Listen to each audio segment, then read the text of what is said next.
Chapter 2241. Black Tortoise Realm. South of the Devil's Land.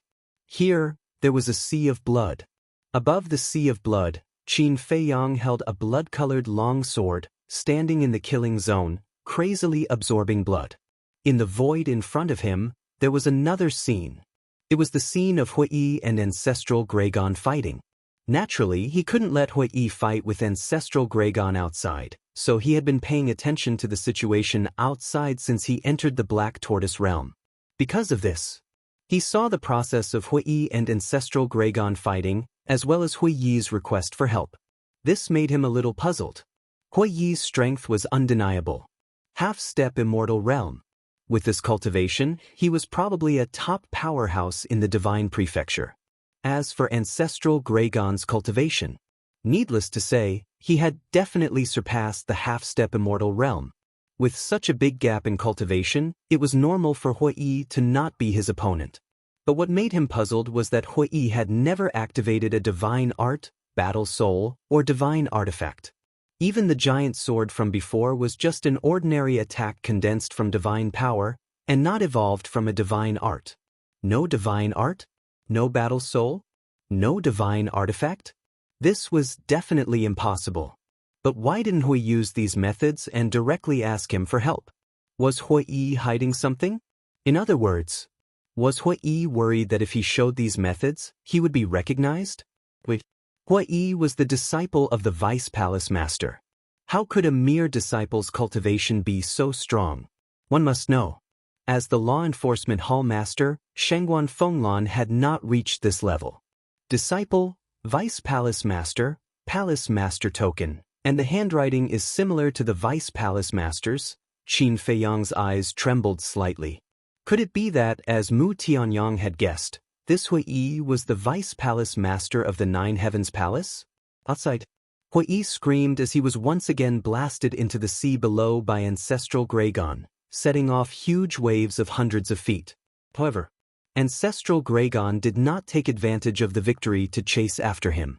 He glanced at the sea below and the surrounding void. He was very concerned about Hui Yi's request for help. Compared to Hui, Qin Feiyang was a bigger threat. So, he was looking for Qin Feiyang. Since Hui was asking for help, then Qin Feiyang must also be here. There was no one in the sea? There was no one in the void? Could it be that he was hiding in a spatial divine object to absorb the blood? Boom. With this thought in mind, he immediately released his inner sight to cover the entire area. It's really here. Immediately, a cold light flickered in his eyes as a wave of divine power emerged and blasted towards the Black Tortoise world. What? He can actually capture the Black Tortoise realm? Qin Feiyang was shocked. One had to know that the Black Tortoise world was not a spatial divine object, it was an independent small world. In the past, he had faced so many experts, but none of them had been able to capture the Black Tortoise realm. Qin Feiyang, leave the Black Tortoise world immediately. The child's voice immediately sounded in the sky above the Devil's Land. Qin Feiyang's heart sank. This sudden turn of events directly caught him off guard. Was he going to repeat the same mistake again? Hurry up. Otherwise, the Black Tortoise realm will be destroyed. The little boy's voice sounded again, incomparably anxious. Qin Feiyang gritted his teeth and decisively left the Black Tortoise world. Without hesitation, he slashed at the Ancestral Gregon's divine power. The Ancestral Gregon sneered, "It's really absorbing blood." Qin Feiyang's face was as gloomy as water. Last time, it was because there was no blood to absorb. But this time, he had made sufficient preparations in advance, but he was still unable to fully activate the slaughter domain. Compared to the last time, this made him even more aggrieved and unwilling. "You're stupid. Don't you know to go to the ancient castle first before coming to the Black Tortoise world?" The little boy's voice sounded again. There was a hint of disappointment in it. "That's right.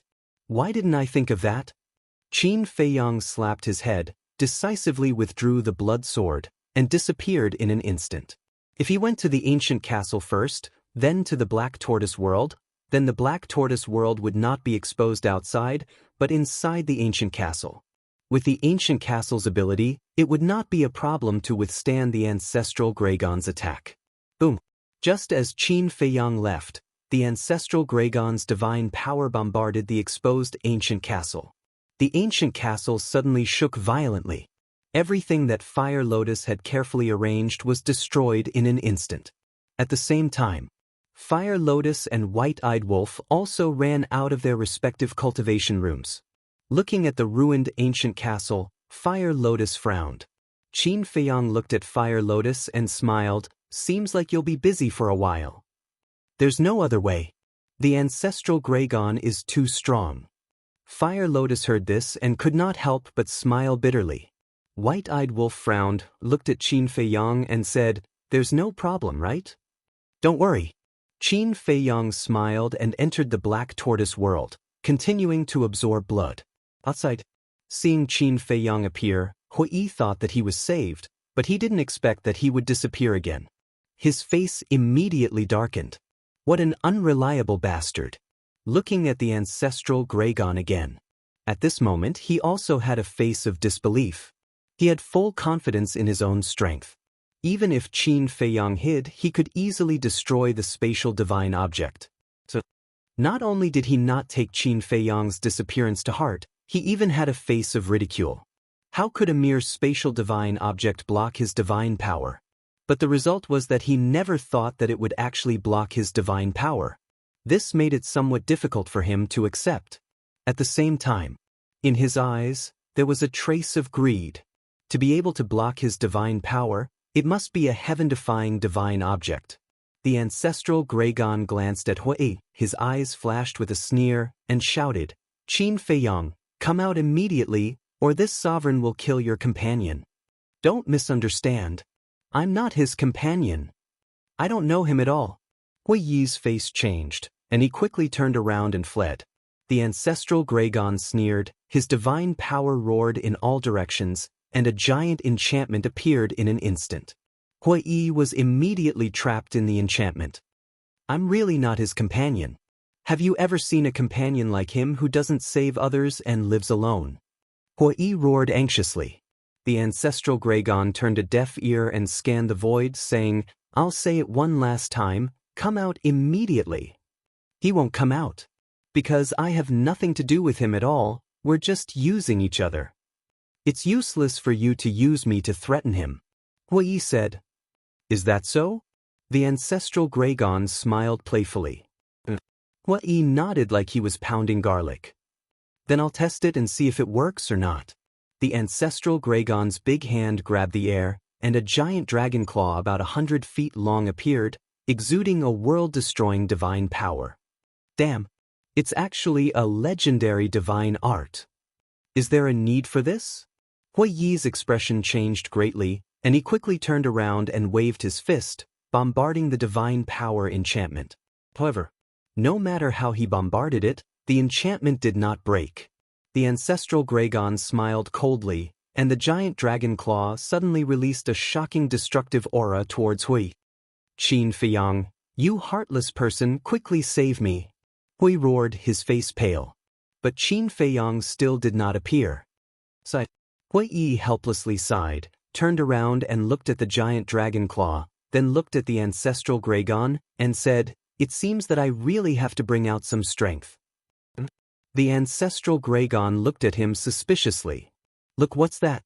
Suddenly, Hui Yi pointed behind the ancestral Greygon and shouted. The ancestral Greygon instinctively turned his head, but there was nothing behind him. "You dare to play with this sovereign?" The ancestral Greygon was furious. But at the same time, a loud Kacha sound rang out.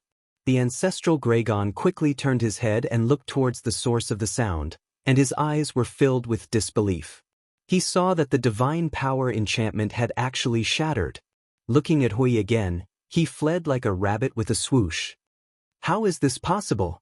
Half-step invincible realm can actually break the divine power enchantment that this sovereign had set up. The ancestral Greygon murmured. Boom! The giant dragon claw whistled and blasted on the broken enchantment. The divine power enchantment completely collapsed. That destructive aura was annihilated in all directions. Hui fled without looking back, his face full of fear. Fortunately, he escaped quickly, otherwise, he would have been smashed to pieces like the enchantment. Where do you think you're going? But at this moment, accompanied by a shout, four middle-aged burly men shot over from the distant void and surrounded Hui. Hui raised his eyebrows. These four people were also exuding a terrifying dragon aura. But their cultivation was not very strong, not yet at the half-step invincible realm. The four people were aggressive, instantly approaching Hui. The corner of Hui's mouth lifted, his eyes filled with killing intent, and he sneered, "You think you can stop me?" The ancestral Gregon came back to his senses, and seeing the four people's actions, his face changed slightly, and he immediately shouted, "Retreat!" Retreat? The four people were slightly taken aback, and when they looked at Hui again, they could not help but change their expressions. They did not notice before that they could not see through this person's cultivation. Hui grinned. His aura rolled out, and the four people were immediately imprisoned in the void, and then he attacked like lightning. Accompanied by four screams, the four people died on the spot, and blood dyed the sky. Damn it! The ancestral Gregon roared. Hui smiled, turned to look at the ancestral Gregon and said, "If I remember correctly, there were a total of 11 auras in the deepest part, including you. In other words, there were a total of 11 auras, including you. There were 2 who went to inform you, so there were 13 in total. Now that I've killed 4, there are 8 other than you. I believe that they should have heard the commotion and are on their way. They can't beat you, but it's easy to kill them." Hui chuckled. The ancestral Gregon's face sank, and he asked, "How do you know that there were 2 who went to inform this sovereign?" "I saw it with my own eyes. By the way, I forgot to tell you that the other 28 fire dragon have been killed by us. They died in the heavenly dragon sea." Hui joked. "What?" The ancestral Gregon's body trembled, and his eyes suddenly turned blood red. "They died quite miserably. But their dragon meat is really delicious. I can't help but drool when I think about it." Hui said. "Bastard." The ancestral Gregon could no longer hold back the anger in his heart, and he roared. Rumble. Divine power gushed out like a tide. Giant dragon claws were constantly condensed, and they were densely packed, covering the sky and emitting a destructive aura. Don't, I'm joking." Hui hurriedly waved his hand. "Go to hell." How could the ancestral Gregon listen to him now? As he waved his hand with all his strength, the giant dragon claws suspended in the sky were like towering mountains, and they rushed towards Hui. Chapter 2242. Where did the battle come from? It's so terrifying. The people from Nine Heavens Palace and Sky Dragon City, who were closest to the Sky Dragon Sea, felt the terrifying aura of the ancestral dragon. Everyone was bewildered. Accompanied by the sound of air being torn apart, a group of people flew to the sky above the coast, looking at the rolling waves with shock on their faces. The leader was really the first elder. Shangguan Fenglan was also among them.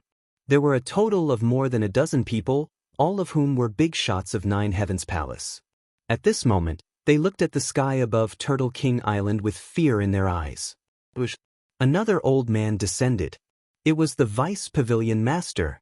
The Vice Pavilion Master asked, "Are they fighting?" "I can sense Hui's aura. He's actually a half-step imperishable realm," Shangguan Fenglan said in disbelief. Half-step imperishable realm.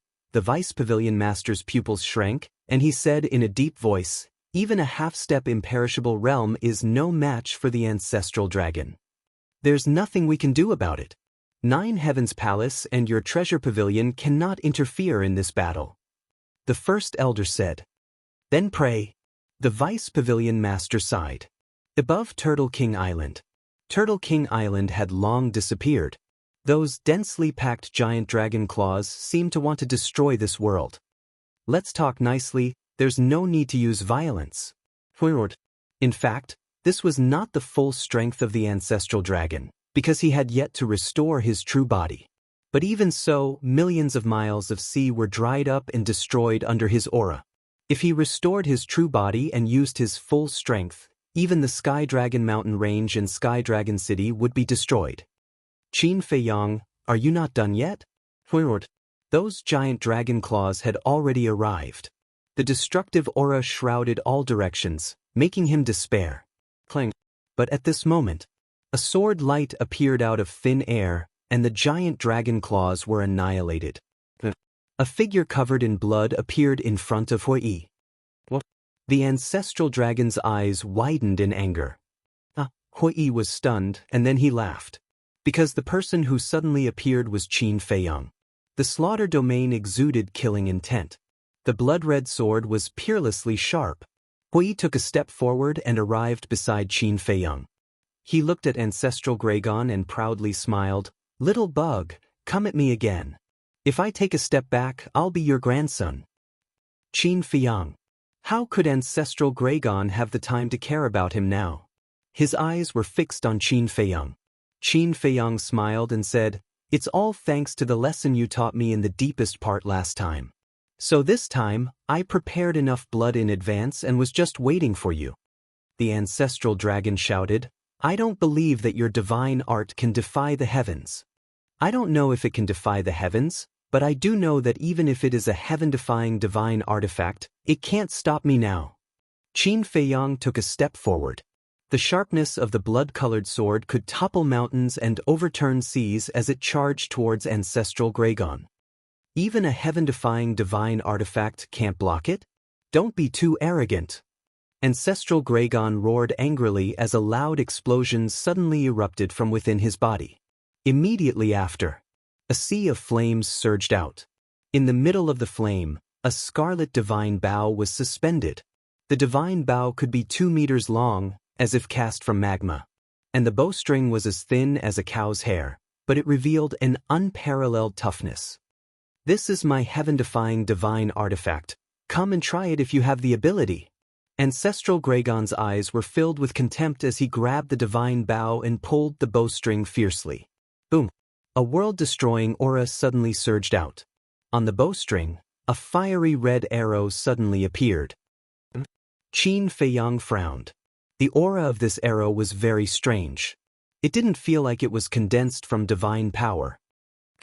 Following Ancestral Gragon's roar, the arrow suddenly broke through the air, destroying the void as it charged towards Qin Feiyang. Clang! Qin Feiyang's eyes surged with a cold light as he slashed out with his sword. In an instant, the blood sword and the arrow met in the void. The two were actually in a stalemate in the void, colliding with dazzling sparks. Seeing this scene, Hui couldn't help but frown. The last time Qin Feiyang opened the slaughter domain, he also witnessed it with his own eyes, so he could tell at a glance that the power of this blood sword was completely different from the last time. But it was actually blocked by the other party's heaven-defying divine artifact? What kind of situation was this? The power of law. Suddenly, Qin Feiyang stared at the arrow and said, Hui was taken aback. Looking at the arrow again, he muttered, It turned out to be an arrow condensed from the power of law. Qin Feiyang looked at Ancestral Gragon and said, It turns out that your heaven-defying divine artifact controls the law of fire. Isn't it too late to see it now? Ancestral Gragon sneered. So what if it's the power of law? Qin Feiyang growled. Holding the blood sword with both hands, he slashed down. Clang! The arrow shattered on the spot. Ancestral Gragon was shocked. Once facing a heaven-defying divine artifact with the law of time and the law of space, the slaughter domain could crush it easily. What's the law of fire? Qin Feiyang took another step forward with an imposing aura. He raised his blood-colored sword and slashed at Ancestral Gragon's waist. Ancestral Gragon's face changed. Instinctively, he raised the divine bow in front of him. Clang! Flames sputtered, dazzling like fireworks. The next moment, with a deafening noise, the divine bow was cut in half by the blood sword. This, Ancestral Gragon was dumbfounded on the spot. A weapon evolved from a mere divine art could actually cut a heaven-defying divine artifact? Ha, you still dare to be arrogant now? Hui laughed loudly. That excitement felt like he was the one who cut the divine bow. This lord doesn't believe it. "Remove the seal for this lord and destroy him." Ancestral Gragon was furious as he stared at the divine bow and roared. Boom! A heaven-defying divine artifact, even if it was cut in half, could still exert the power to destroy heaven and earth. As Ancestral Gragon's roar fell to the ground, the divine bow released a monstrous power. Waves of flames surged out. This was all formed by the power of the law. At this moment, the aura exuded by the divine bow was many times stronger than before. It was like a peerless beast that was awakening from its slumber. And it was still soaring. Qin Feiyang, you can't let it remove its seal, otherwise the entire northern region will suffer. Hui Yi's face changed as he hurriedly shouted. Self-seal? Qin Feiyang was taken aback.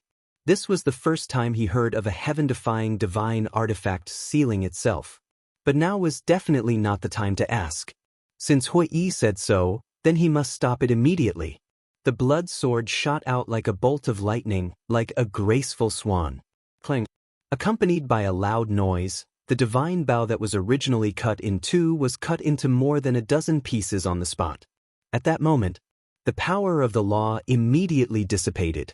The aura of the divine bow was also disappearing. The light also dimmed. Fortunately, the seal was not broken.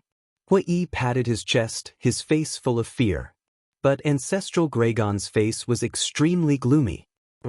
Suddenly, he let out a loud dragon roar, like a bell ringing, shaking the heavens and the earth. Following closely, divine light shone from his body. A huge fire dragon roared out from the divine light. Its body was tens of thousands of feet long, like a majestic mountain ridge, and its dragon might was shocking. The most eye-catching thing was that there was a cluster of divine fire pattern between its eyebrows, like a fire lotus. That was the symbol of Ancestral Gragon. After restoring his true form, Ancestral Gragon's aura was much stronger than before.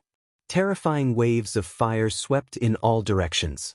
The sea within a radius of millions of miles instantly dried up. Countless sea beasts were burned to ashes, leaving no bones behind. The Sky Dragon mountain range was also swept by the waves of fire. Flowers, plants, and trees were all turned to ashes, and even the mountains and rivers were melting. Great Elder and the others were dumbfounded. Old you, what else do you want to see? Come out and help. Suddenly, a violent shout sounded. An old figure landed in front of the first Elder and the others like a bolt of lightning. It was Shengguan Fenglan's master, Elder Wei. Sigh. After Elder Wei appeared, accompanied by a low sigh, another black-robed old man appeared. Elder Yu. As soon as this old man appeared, not only Shengguan Fenglan and the others, but even the deputy pavilion master's expression was extremely respectful. Elder Yu smiled at everyone, then landed beside Elder Wei and said, "You on the left, I'll on the right." Elder Wei nodded. Boom. Divine power roared out.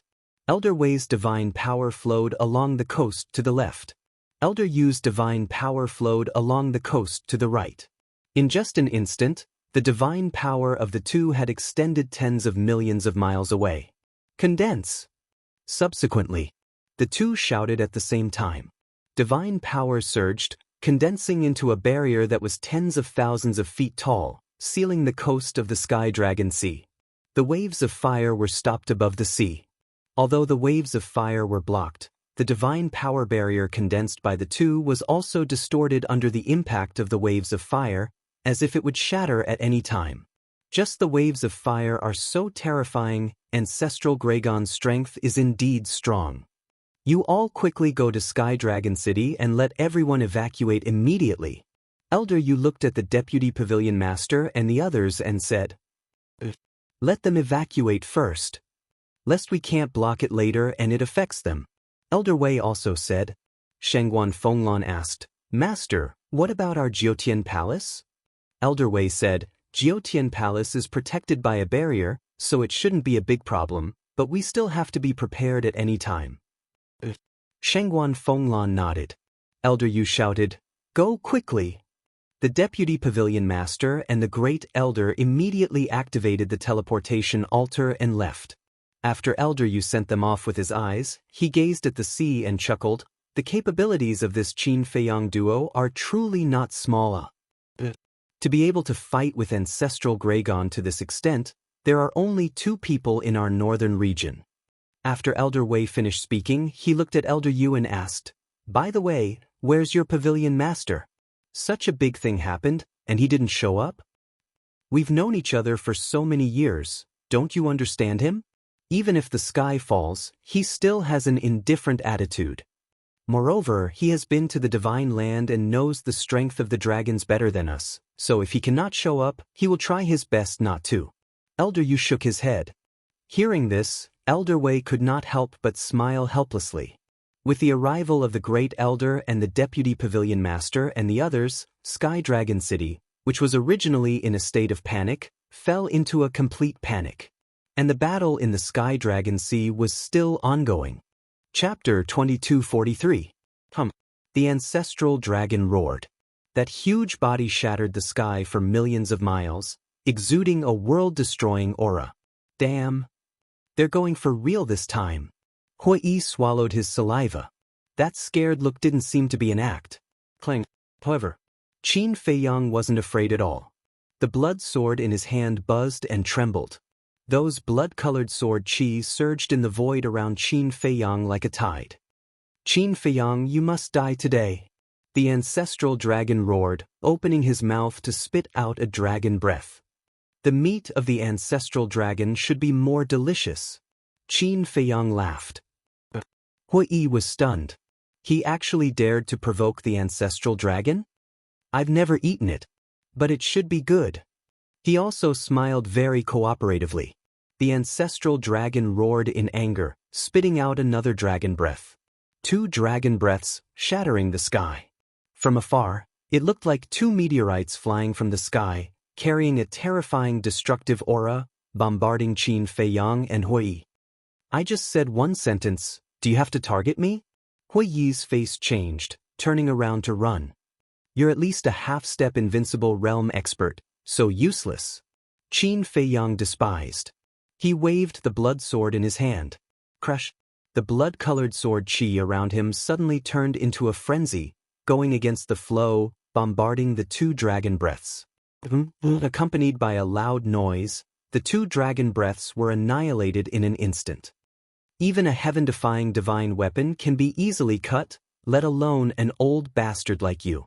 Today I'll settle the score with you in the deepest part. Qin Feiyang's eyes flashed with killing intent. With a clang, the blood-colored long sword flew out of his hand, like a graceful swan, cutting through the sky. Immediately, blood light surged. A painful howl also sounded. The ancestral dragon's huge body was cut in 2 by the blood-colored long sword. Dragon blood like a waterfall, dyeing the sky red. Why is this happening? How could there be such a heaven-defying deity art in this world? The ancestral dragon roared hysterically. In his heart, he could not help but feel a sense of fear that could not be dispelled. Although you are one of the strongest existences in the ancient realm, you might know all the mysteries of the world. Now, you will pay the price for your foolish actions.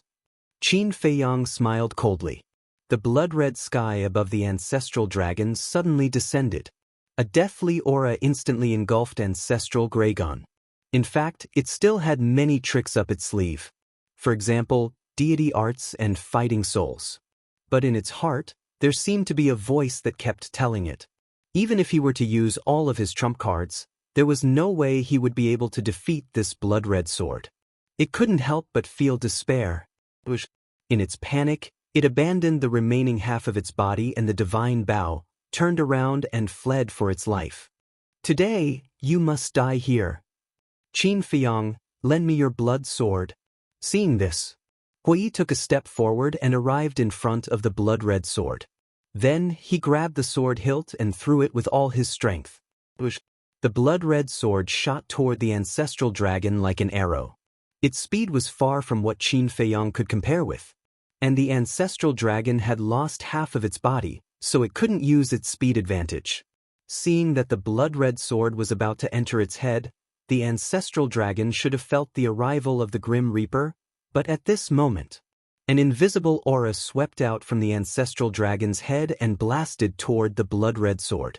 Accompanied by a loud clanging sound, under Qin Feiyang and Hui Yi's incredulous gaze, the blood-red sword actually shattered in an instant. The two were stunned and quickly looked at the ancestral dragon's head. But there was nothing. Then, they looked at the ancestral dragon. At this moment, it didn't escape anymore. It was floating in the void, looking at Qin Feiyang and Hui. Its huge eyes were full of ridicule. Qin Feiyang said in a deep voice, "What was that just now?" But the ancestral dragon didn't answer. It sneered, "I have to admit that your means are really strong, but that's all." "Is that so?" Qin Feiyang waved his hand, and the blood-red sword condensed again. "Do I look like I'm joking with you?" The ancestral dragon laughed, then lowered its head and said respectfully, "Welcome, Lord Dragon Sovereign." "Is that so? Dragon Sovereign?"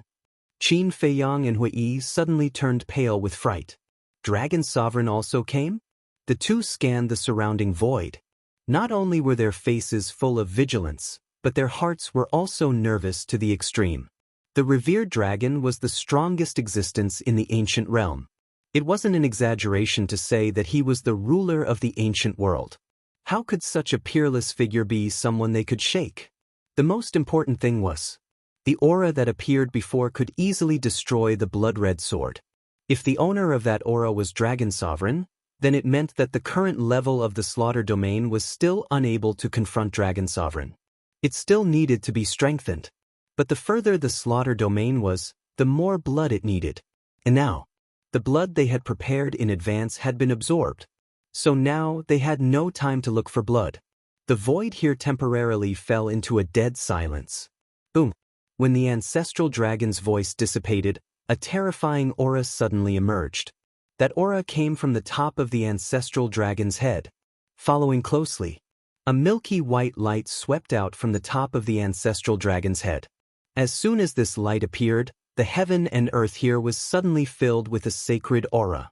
It was like a divine king had descended, inviolable. Qin Feiyang and Hui Yi couldn't help but tremble under this aura, and a sense of inferiority rose in their hearts. This aura, the coast. Old Wei and Old Yu looked at each other, and a trace of horror crept into their old eyes. "That's Dragon Sovereign's aura, leave immediately." Suddenly, a hoarse voice sounded in their minds. "What? Dragon Sovereign?" The two's body shook, and they immediately dispersed the barrier and escaped without looking back. But suddenly, the two stopped at the same time and scanned the void. Who was talking? "If you don't leave, you will all die." That hoarse voice sounded again. Hearing this, the two didn't stay any longer and immediately turned to leave. After the two left, an old man in his 70s and a woman in white appeared out of thin air above the coast. The old man's body was stooped, and he was holding a dirty walking stick. He was also wearing tattered linen clothes, and his white hair was messy like a chicken's nest. He looked very sloppy. But the woman in white next to him was dressed very cleanly. The woman looked to be in her 20s, and her white clothes were whiter than snow. Her black hair fluttered in the wind, and her facial features were extremely exquisite. She was as beautiful and refined as a fairy. The woman in white supported the old man and turned to look in the direction where Old Wei and Old Yu disappeared, and asked suspiciously, "Master, is Dragon Sovereign very strong?" Of course, if she appeared in person, even this old man wouldn't be her opponent. The old man laughed hoarsely. "If she's so strong, then wouldn't Brother Feiyang be in danger?" The woman in white looked at the sea worriedly. "Do you care about him very much?" The sloppy old man asked. "I don't know. Because I can't remember what he has done for me in the past. But in my heart, I don't want anything to happen to him," the woman in white said. The sloppy old man patted the back of the woman's hand lovingly and said with a smile, "As long as you don't want anything to happen to him, then he will definitely be fine." "Thank you, Master," the woman in white said gratefully. The sloppy old man smiled slightly, looked at the sea of sky dragons, and said with emotion, "Dragon Sovereign, how many years has it been? We meet again." With that, he brought the woman in white, ignored Dragon Sovereign's aura, and directly stepped into the sea of sky dragons. Above the sea, Qin Feiyang and Old Yu stared at the milky white light. Ancestral Gragon kept his head lowered and was incomparably respectful. Gradually, in the light, a petite figure gradually appeared. What's going on? Could it be that the legendary dragon sovereign is a woman? The two were surprised. That figure became clearer and clearer. In the end, it was really the figure of a woman. She was about 1.75 meters tall, with a petite figure, wearing a milky white floor-length dress that moved with the wind. Her long hair was also milky white, as if a goddess had descended, and her entire body was surrounded by a sacred aura. But her true appearance could not be seen clearly, as it was covered by a milky white mist. The dignified overlord of the ancient world, the ruler of the dragons, is actually a woman. Hui Yi was dumbfounded. To be precise, it was a female dragon. This was completely beyond imagination. After Dragon Sovereign appeared, he did not look at Qin Feiyang and Old Yu immediately, but looked at Ancestral Gragon and said, "Little Hua, you have disappointed me." "I'm sorry, Lord Dragon Sovereign." Ancestral Gragon's gaze trembled, and he hurriedly lowered his head and said, "Qin Feiyang's method is indeed a little unexpected. But if you let the Sunset God Bao remove its seal from the beginning, how could you fall into such a sorry state?" Dragon Sovereign said. His voice was like the sound of nature, crisp and pleasant, but it carried a supreme majesty. "It's all because of my carelessness. Please forgive me, Lord Dragon Sovereign." At this moment, Ancestral Gragon was as docile as a little lamb. One could imagine how terrifying Dragon Sovereign's strength was. "When you go back, reflect on yourself," Dragon Sovereign said. Ancestral Gragon respectfully replied. At this time, Dragon Sovereign still did not look at Qin Feiyang and Old Yu. She raised her jade-like hand and grabbed the air. Qin Feiyang and Hui immediately retreated. They thought that Dragon Sovereign was going to attack them, but in the end, Dragon Sovereign's target was the half-body of Ancestral Gragon and the Sunset God Bao that was cut into more than a dozen pieces. As she grabbed the air, the half-body and the Sunset God Bao flew towards Ancestral Gragon. "Thank you, Lord Dragon Sovereign," Ancestral Gragon respectfully said, and then put away the Sunset God Bao. And that half-body was also connected to Ancestral Gragon's body. Dragon Sovereign waved her hand again, and a milky light flew out and fused into the wound. Immediately, the broken wound was restored as before. This method, Qin Feiyang and Hui looked at each other. The severed dragon body was restored in an instant. This Dragon Sovereign's healing ability was too strong. "It's done." Dragon Sovereign smiled and finally turned around, looking at Qin Feiyang and Old Yu. Chapter 2244. Be careful, Hui Yi said to himself. Although Long Zun didn't make a move, the invisible pressure made him almost suffocate. Qin Feiyang was the same. Even with the slaughter domain, it couldn't dispel the fear of Long Zun in his heart. Long Zun looked at the two for a moment, then looked at Qin Feiyang and said, "Come with me, I won't make things difficult for your friend." "So direct?" Qin Feiyang was taken aback and asked, "Where to?" "Aren't you asking the obvious?" "Of course, to Divine Land." Long Zun laughed. Her laughter was so pleasant to listen to. "Then why are you bringing me to Divine Land? Is it to deprive me of my bloodline power like my ancestor?" Qin Feiyang said. Long Zun nodded. The corner of Qin Feiyang's mouth twitched. She really didn't hide it at all. Hui Yi said, "Don't talk nonsense with her, quickly think of a way to escape." "Escape? She's right in front of us, how can we escape?" Qin Feiyang said to himself. "Go to the castle. The castle is a heaven-defying artifact, it can definitely stop her." Hui said, "Not necessarily. Even the ancestral dragon has a heaven-defying artifact, let alone Long Zun." Qin Feiyang said, "You know your limits. Even if you enter that spatial artifact of yours, it can't stop me." Long Zun looked at Qin Feiyang and said, How do you know what we're talking about?" Qin Feiyang was surprised. Long Zun smiled faintly and said, "One of my innate abilities is to hear the voice transmission of all living beings in the world." "An innate ability to hear voice transmission?" The two were dumbfounded. Isn't this too outrageous? Long Zun smiled and said, let's go, it's only a matter of time anyway, don't make any unnecessary struggles. If you can't even struggle, then what's the difference between you and a salted fish? Qin Feiyang said. That may be the case, but it depends on who the opponent is. Long Zun chuckled. A monstrous majestic aura emerged. Qin Feiyang and Yi Zichen were immediately imprisoned in the void. Long Zun smiled faintly. Do you still feel the need to struggle now? The hearts of Qin Feiyang and Li Wuyo sank. Long Zun's strength was definitely more than one level stronger than Ancestral Dragon. Struggling may not be a good thing. Because sometimes, there is a price to pay for struggling. Long Zun raised a jade finger and pointed it at Hui Yi, who was standing beside Qin Feiyang. God force surged from her fingertip. What are you doing? Qin Feiyang shouted. This is the price I spoke of. Revered Dragon smiled. With a swoosh, a wisp of divine power shot out from his fingertip and blasted towards Hui Yi's forehead. Qin Feiyang shouted, Stop! I'll go with you. It's too late. Long Zun smiled. Damn it! Qin Feiyang roared. The blood-red sword in his hand trembled violently. But no matter how hard he tried, he was unable to swing the blood sword and break the restraints of the pressure. Hui Yi sighed. He simply closed his eyes and waited for death. Long Zun, it's been a long time. But at this moment, a hoarse laugh rang out. Following closely, an old man descended in front of Qin Feiyang and Li Wuyo. He raised his dirty hand and grabbed at the wisp of divine power. Qin Feiyang's eyes widened. Hui Yi heard the movement and hurriedly opened his eyes. When he saw the old man's actions, his eyes widened in anger. He actually grabbed Long Zun's divine power with his bare hands? Was this old man crazy? And at the same time, Ancestral Dragon's pupils suddenly shrank when he saw the old man appear. As for Long Zun, her face was covered by the mist, so no one knew if her expression had changed.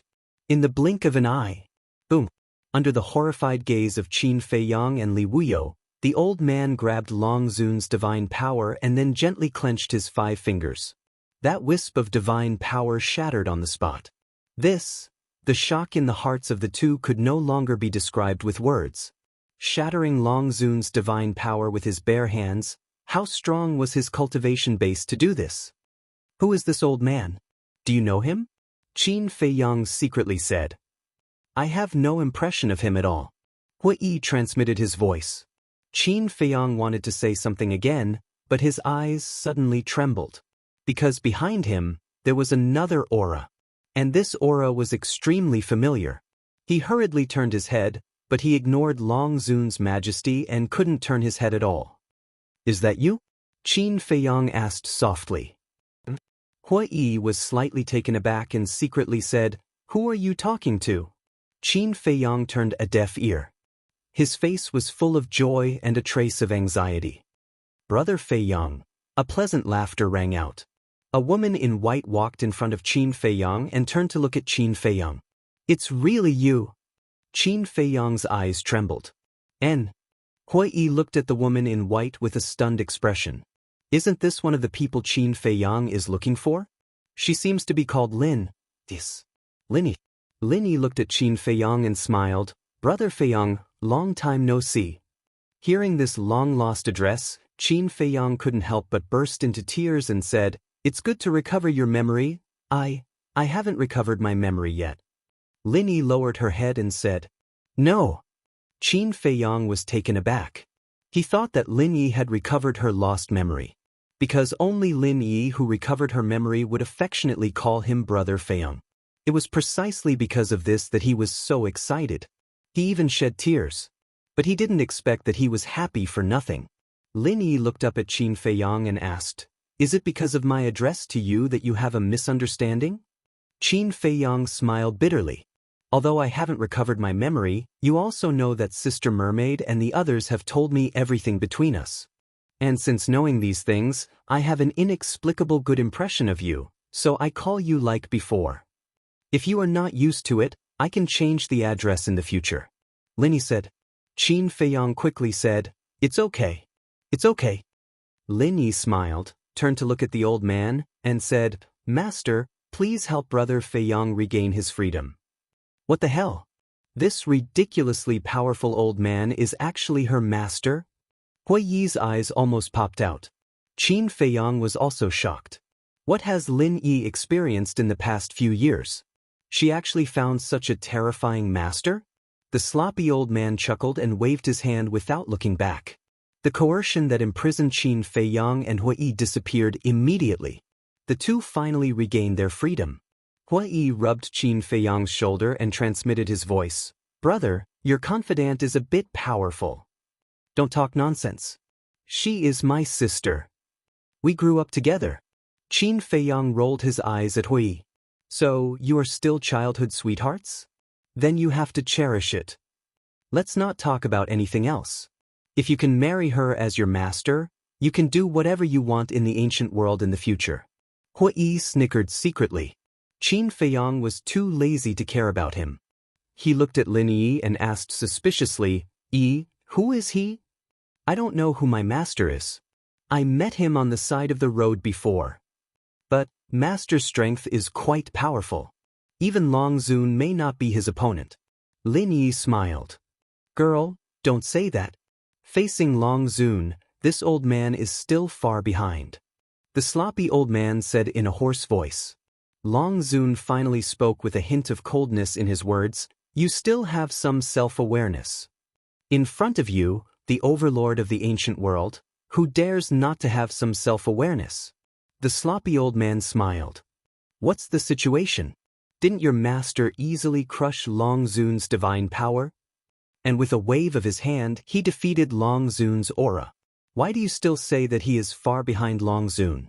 Hui looked at Lin Yi and asked suspiciously. I don't know. Lin Yi shook her head. The sloppy old man smiled hoarsely and said, Because the Long Zun standing in front of you is not the real Long Zun. Not the real Long Zun? Qin Feiyang and the other two were taken aback. This is just a clone that came with the ancestral dragon. This clone can only exert half of Long Zun's strength at most. The sloppy old man said. If his words weren't shocking, he wouldn't stop. A clone that could only exert half of his strength was already so ridiculously strong. How terrifying was Long Zun's true strength? Qin Feiyang and Hui Yi couldn't help but set off stormy waves in their hearts. What level had Long Zun's cultivation reached? Long Zun glanced at Qin Feiyang and the other two, then looked at the sloppy old man and said in displeasure, Old fart, you really talk too much. The sloppy old man smiled and said, I can't help it. When I get old, my mouth becomes fragmented. Then why haven't you died yet? I thought you were already dead, but I didn't expect that not only are you still alive, but you have also accepted a disciple. You are about to enter the grave. Why do you still want to accept a disciple? Long Zun said. It's because I am about to enter the grave that this old man has to quickly accept a disciple. Otherwise, no one will inherit this old man's inheritance in the future. The sloppy old man smiled and said, Then let me see if you have really reached the end of your life, or if you are just pretending. Long Zun took a step forward, raised his slender white jade hand, and slapped at the sloppy old man. Retreat! Qin Feiyang yelled. Hui immediately rolled up Qin Feiyang and Lin Yi and retreated tens of thousands of miles away in an instant. At the same time, ancestral Graygon also retreated like lightning. It's a bit difficult to test this old man's situation with just a clone. The sloppy old man chuckled, raised his arm, and slapped. Boom! In an instant, the two collided together. A destructive aura instantly spread out in all directions with the two of them as the center. The void was annihilated, and the sky collapsed. It was like the scene of the end of the world, shocking the world. Retreat again, Qin Feiyang yelled. Retreat, your sister. Hurry up and take us to the castle. Hui Yi said angrily. Qin Feiyang smiled embarrassedly, and the two immediately entered the castle. Just as the three disappeared, the destructive airwave surged, and the castle was blasted away on the spot. Did you see that? With the speed of this airwave, where can I take you? Hui Yi glared at Qin Feiyang angrily. Qin Feiyang gave a hollow laugh. With a wave of his hand, an image appeared above the hall. The sloppy old man and Long Zun were in a stalemate in the void, and neither of them took a step back.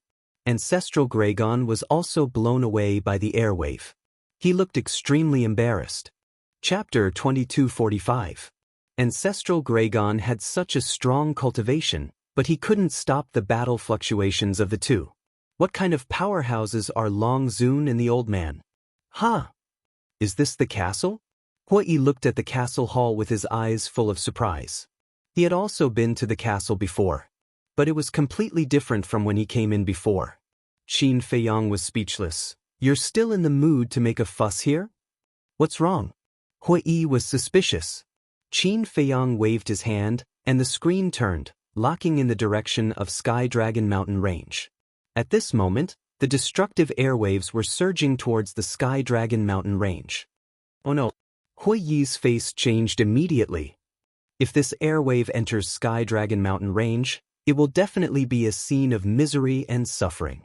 Even Ninth Heaven Palace and Sky Dragon City will suffer devastating damage. Qin Feiyang said in a deep voice. I don't dare to go out. Even if I dare to go out, I can't stop it. Now I only hope that the people of Ninth Heaven Palace and Sky Dragon City have already moved. Lin Yi said, the people of Sky Dragon City have already moved when you fought with Ancestral Gregon, but Ninth Heaven Palace. Speaking of this, Lin Yi looked at Qin Feiyang and couldn't help but let out a low sigh. You should make it clear. Weird. Isn't it whetting people's appetite? Shengguan Fenglan asked Old Wei at that time if the disciples of Ninth Heaven Palace should be evacuated. But Old Wei said that Ninth Heaven Palace is protected by a barrier, so there is no need to evacuate. As for now, it's probably too late. Lin Yi said. What is this old man thinking? Hui said angrily. You can't blame him for this. Because he didn't know that Long Zun's clone would descend. Lin Yi said. Hui was silent for a while and sighed. It seems that we can only resign ourselves to fate. Lin Yi said, if Master can deal with Long Zun's clone as soon as possible, with Master speed, it should still be in time to stop that airwave. Qin Feiyang waved his hand, and the screen turned again, locking on Long Zun and the old man. The two were in a deadlock. Destructive shockwaves continued to surge and spread in all directions. You don't even have the ability to destroy a mere clone of your true body? Seems like you're really nearing the end of your lifespan. Long Zun sneered. The sloppy old man smiled and turned to look in the direction of the Sky Dragon Mountain Range. Obviously, he had also noticed that the Sky Dragon Mountain Range was about to face a destructive attack. This old man has already said that you won't be able to find out about this old man's situation with just your clone. The sloppy old man turned around and smiled at Long Zun. He shook his arm and unleashed an even stronger and more terrifying god force like a flood that had just broken through a dam. What? Long Zun exclaimed. Amidst the cries of alarm, her body rapidly dissipated without a single drop of blood. Sure enough, it was a clone. Old thing, the future is long. Just you wait. Several breaths later, Long Zun's body completely disappeared, leaving behind a cold voice that echoed in the sky above the sea for a long time.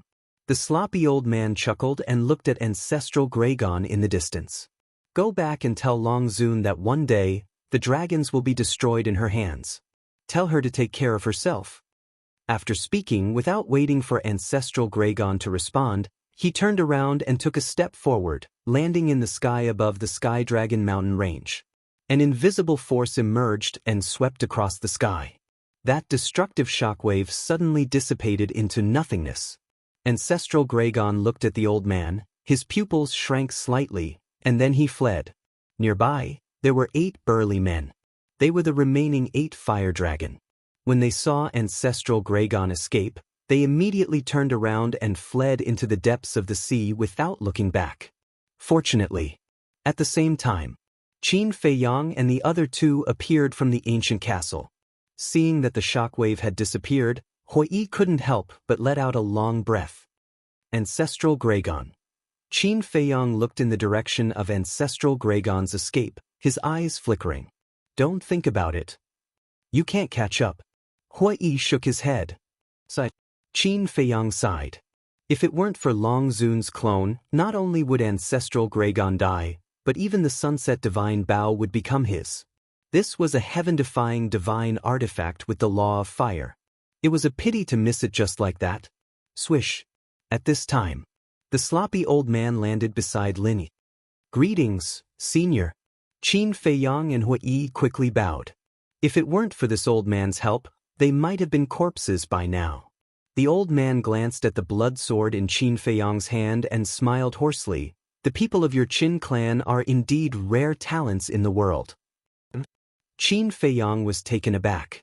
Listening to this, why does it seem like he knows our Qin clan very well? The sloppy old man smiled and said, to tell you the truth, this old man has seen your ancestor, Qin Baden. You have seen my ancestor? Qin Feiyang was stunned and asked, when? A long time ago. But these are the past. Let's not talk about it. The sloppy old man smiled. Qin Feiyang was speechless. Why do they like to keep me in suspense? Lin Yi asked, Brother Feiyang, what are your plans next? Looking for someone. Qin Feiyang said. Looking for who? Lin Yi was suspicious. Looking for you. Qin Feiyang sighed helplessly. Lin Yi was even more puzzled. Looking for you, demon ancestor, and Dong Xingyang. This is the task given to me by my ancestor. He also said that I must protect you well. Qin Feiyang said. I see. Then, do you have any news about demon ancestor and Dong Xingyang? Lin Yi asked. Qin Feiyang shook his head. Lin Yi looked at the sloppy old man. Girl, don't look at this old man. This old man can't help with this matter. You have not met for a long time. Let's chat for a while. This old man will go and see if there are any dragons nearby. After the sloppy old man finished speaking, he flickered and disappeared without a trace. Qin Feiyang asked curiously, Yi, who is this master of yours? I really don't know. I have asked him more than once, but he just doesn't say. Lin Yi was helpless. Hui said, I heard you say before that you met him on the side of the road? Since entering the ancient realm, I have been wandering aimlessly. One day, I entered a town and met my master on the side of a street. At that time, he was sitting on the side of the street, dressed in rags, and had no breath on his body. I thought he was a beggar. Out of kindness, I gave him some divine crystals and took him to a restaurant for dinner. Because his image was very bad, when he entered the restaurant, he had a lot of friction with the restaurant's waiter. After dinner, I didn't think much and left directly. But I didn't expect that the restaurant's waiter would embarrass my master after I left and snatch the soul stone I gave him. When I heard the news and went back to reason with them, not only did they not apologize, but they also attacked me. They even molested me. At that time, I had just entered the ancient realm not long ago. My cultivation had not changed yet. I was just a pseudo-god. My opponents were all war gods. I was definitely not their opponent. Just when I thought I was going to die, my master suddenly made a move and directly obliterated those guys. Only then did I know that my master was a hidden powerhouse. Later, my master took the initiative to accept me as a disciple. The reason was that I was very kind. At first, I thought it was funny. I thought he was joking, so I ignored him. But for the next few months, he followed me and helped me solve a lot of problems. I thought that he might have bad intentions. But after getting along with him, I found that he was a good person. Later, I agreed to be his disciple. Lin Yi smiled. Qin Feiyang and Hui looked at each other after listening. They thought that there would be some thrilling experience, but they didn't expect it to be so plain. In other words, Lin Yi simply picked up a master on the side of the road. This luck is simply heaven-defying. In fact, I have heard of your deeds in the past few years. In just a few years, you have become famous in the North region. I am really happy for you. Lin Yi looked at Qin Feiyang and smiled. Qin Feiyang asked, Then why didn't you come to me? Lin Yi said, Because I don't know how to face you. Qin Feiyang said, Although you have lost your memory, we can still be like before. You are the younger sister, and I am the elder brother. What's so difficult to face? I thought so too. But I can't do it. Because I have no memory, I will panic in my heart. I can't face you calmly. Lin Yi said faintly. Her expression was filled with disappointment. I'm sorry. It's all my fault. If I had kept you by my side back then, you would not have been deceived by the demon ancestor. Qin Feiyang blamed himself. It's all in the past. There's no need to mention it again. Moreover, in the past few years, I have been wandering around with my master. My heart has become a lot more stable. Maybe one day, it doesn't matter to me whether I have these memories or not. Lin Yi smiled. Looking at Lin Yi, Qin Feiyang felt guilty and said, as long as you are happy. I'm really happy now. You don't have to think about me. Concentrate on your business. Lin Yi said. Qin Feiyang said, so, you don't plan to go with me? I like my current life. Lin Yi did not answer directly, but this sentence was enough to explain her inner thoughts. But I won't force you. Qin Feiyang smiled. He actually wanted to protect Lin Yi. But now, it was obvious that there was no need. Because it was safer to follow the sloppy old man than to follow him. Lin Yi asked with a smile, are Sister Mermaid and the others all right now? Pretty good. Qin Feiyang nodded. Lin Yi said, I can see Sister Mermaid's feelings for you. You must not let her down. Don't worry. I have hurt a lot of women who like me. I won't hurt her again. As for you, you have to find a man who loves you and takes care of you. Qin Feiyang smiled. Lin Yi blushed and said, this kind of thing can't be rushed. It depends on fate. Just let nature take its course. What do you mean by fate? Look at me. I'm very good. Hui chuckled. Get lost. Believe it or not, I will tell Shangguan Fenglan. Qin Feiyang glared at him fiercely. Chapter 2246. I'm not afraid. It's normal for a man to have 3 wives and 4 concubines. Unlike you, you're like a piece of wood all day long. Boring. Hui despised. Qin Feiyang's face was dark. Lin Yi couldn't help but laugh. Swoosh. At this time, the sloppy old man broke through the air like lightning and landed beside Lin Yi. Girl, are you done chatting? Lin Yi nodded. The old man smiled and said, then let's go. Lin Yi nodded. Little guy, keep working hard. The future of the ancient world depends on young people like you. The old man looked at Qin Feiyang and smiled. Qin Feiyang bowed and said, thank you, senior, for your guidance. This junior will work hard. Please take good care of it. This girl is this old man's disciple. Of course, this old man will take good care of her. With this old man around, the dragons won't dare to lay their hands on her. But you. This time, the dragons have suffered such a great loss. They will definitely not let it go. Although Long Zun's original body can't come to the North region in person, the ancestral dragons, as well as the elders and patriarchs of various races, can leave Divine Land. So, before they come to hunt you down, you have to be fully prepared. The old man said, can't come to the North region in person? Qin Feiyang was taken aback and said suspiciously, Senior, what do you mean? It means that Long Zun can't leave Divine Land. Otherwise, it would not be her avatar who came to you this time, but her original body. If her original body comes, even this old man can only retreat. The old man said. Qin Feiyang and Hui looked at each other. This was really unexpected. Qin Feiyang looked at the old man and asked curiously, then why can't she leave Divine Land? The reason, you go and find out slowly. After the old man finished speaking, he looked at Lin Yi and smiled. Girl, let's go. Brother Feiyang, take care.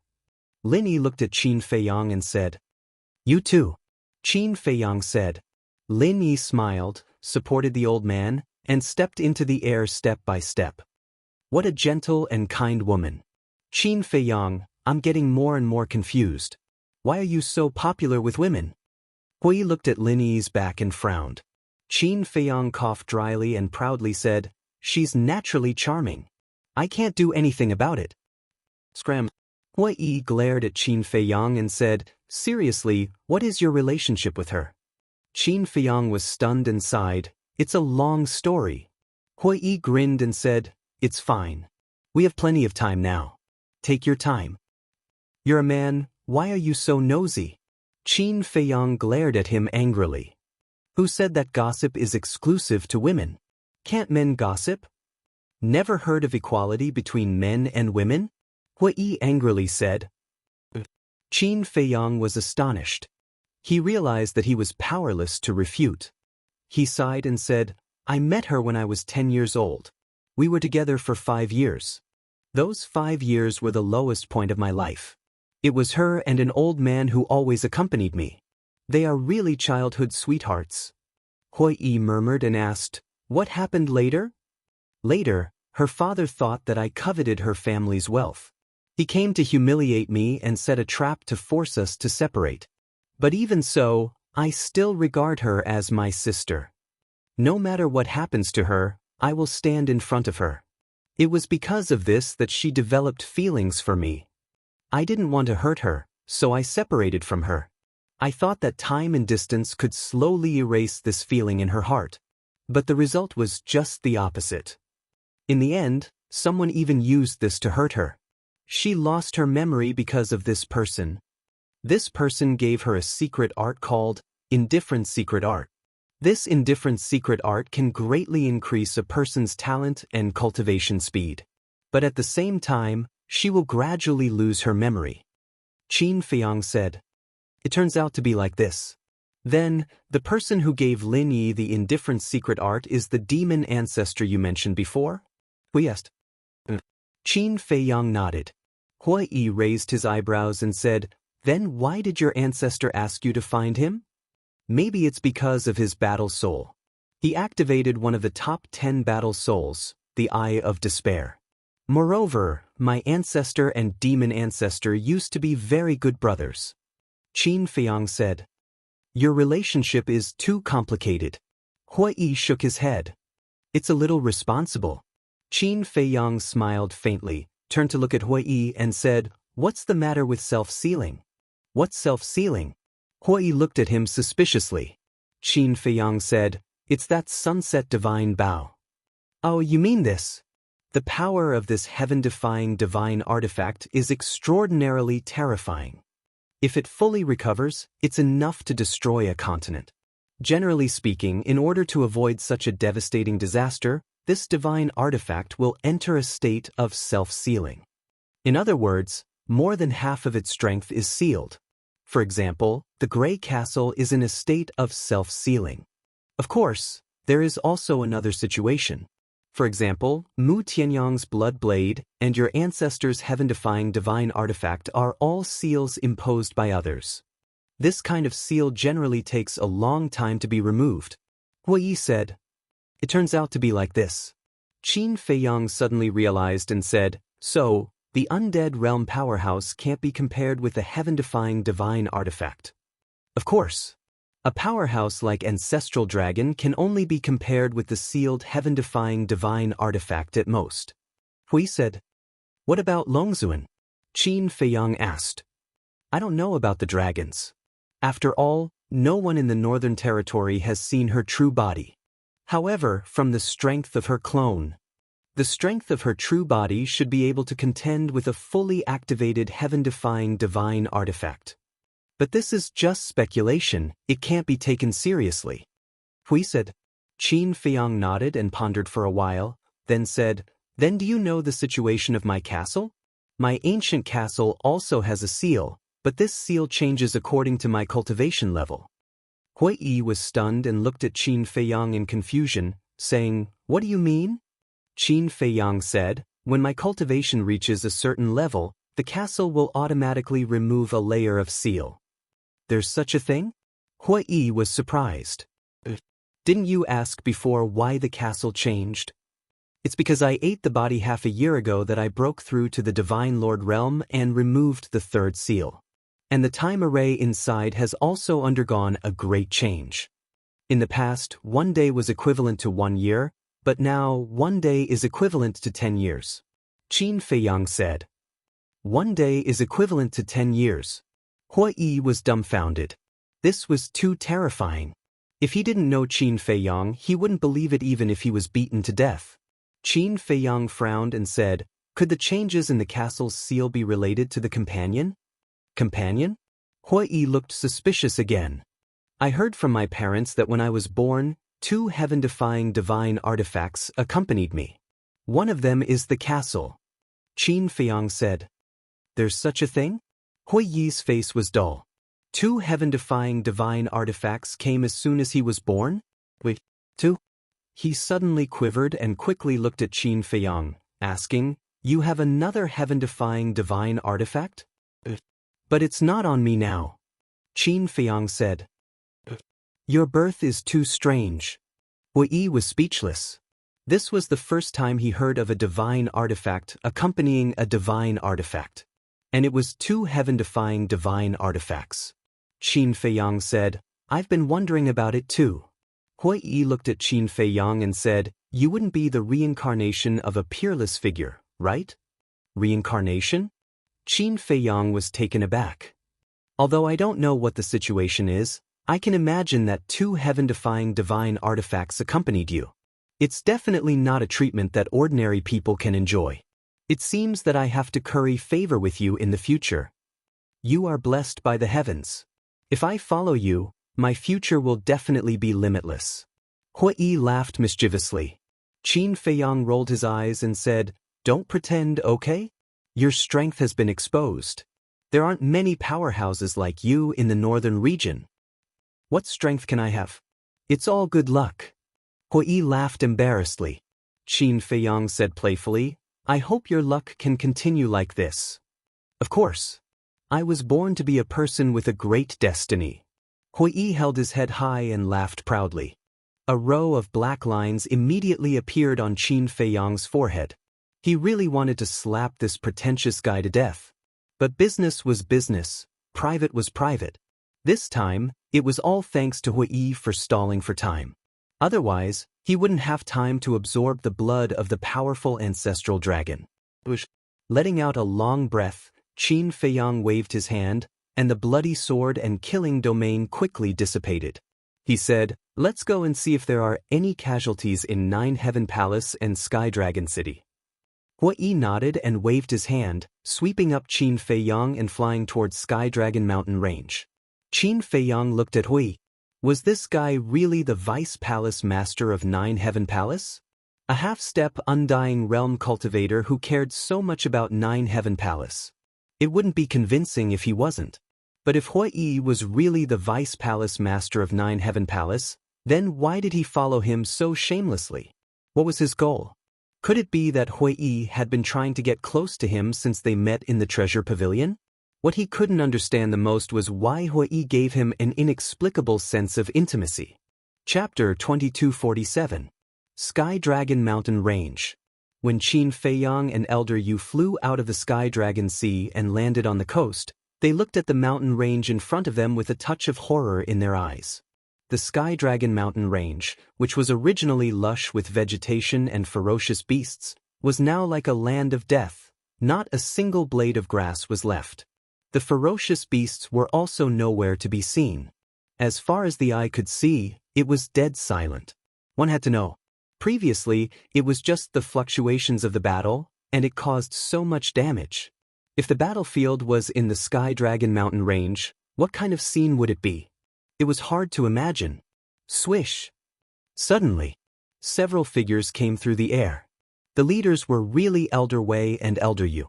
Next were the Deputy Pavilion Master, First Elder, Shangguan Fenglan, and a group of giants. Greetings, seniors. Qin Feiyang bowed. Elder Yu looked at Qin Feiyang and chuckled.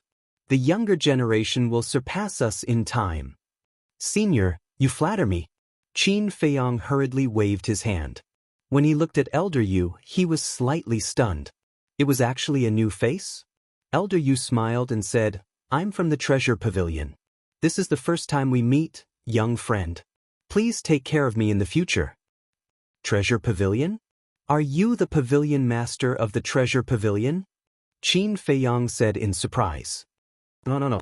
I'm just an idle person in the Treasure Pavilion. Elder Yu waved his hand. You're not the Pavilion Master. Then what about the Pavilion Master of the Treasure Pavilion? Such a big incident, he should also appear. Qin Feiyang glanced at the crowd, but except for Elder Yu, they were all familiar faces. Elder Yu asked, "Young friend, was it really Longzuan before?" Elder Wei and the others also stared at Qin Feiyang. This was also what they wanted to know the most. Qin Feiyang nodded. The group of people suddenly changed their expressions. Longzuan actually came to the northern region in person. But don't worry, it was just a clone of Longzuan. And Longzuan himself can't leave the divine land. Qin Feiyang smiled. Can't leave the divine land? Why?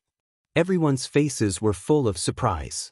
Qin Feiyang shook his head and said, "I don't know the specific reason."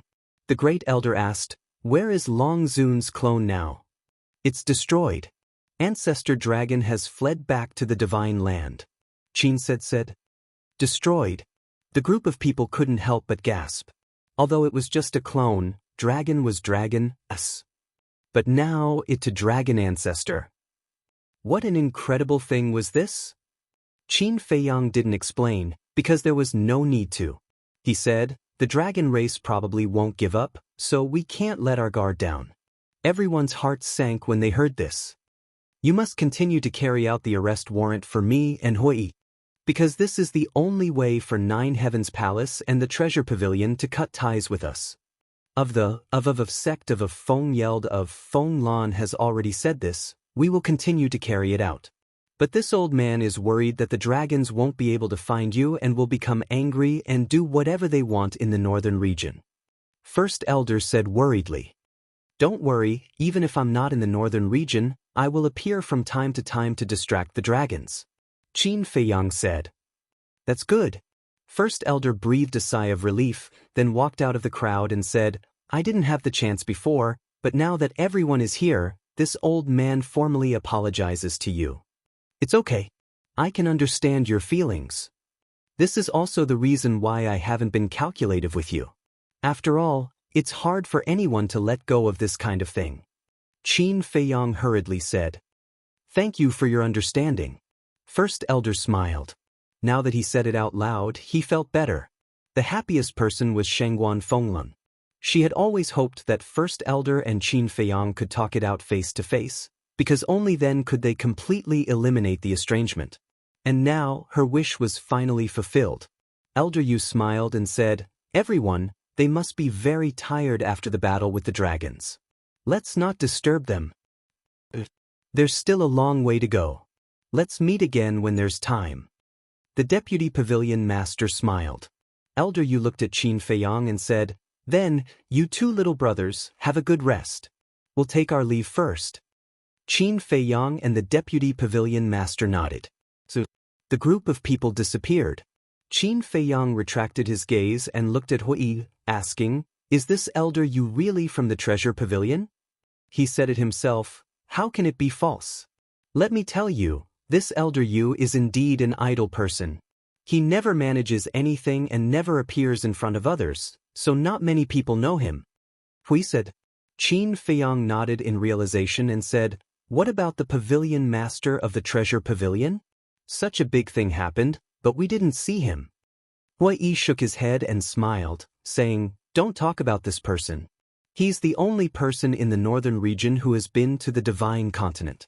He knows how powerful the dragons are, so when the dragons appear, as long as they don't call him by name, he will hide." Qin Feiyang was stunned.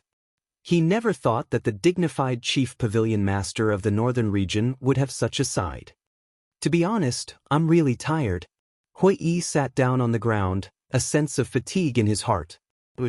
However, at this moment, accompanied by the sound of something breaking through the air, Shangguan Fenglan returned.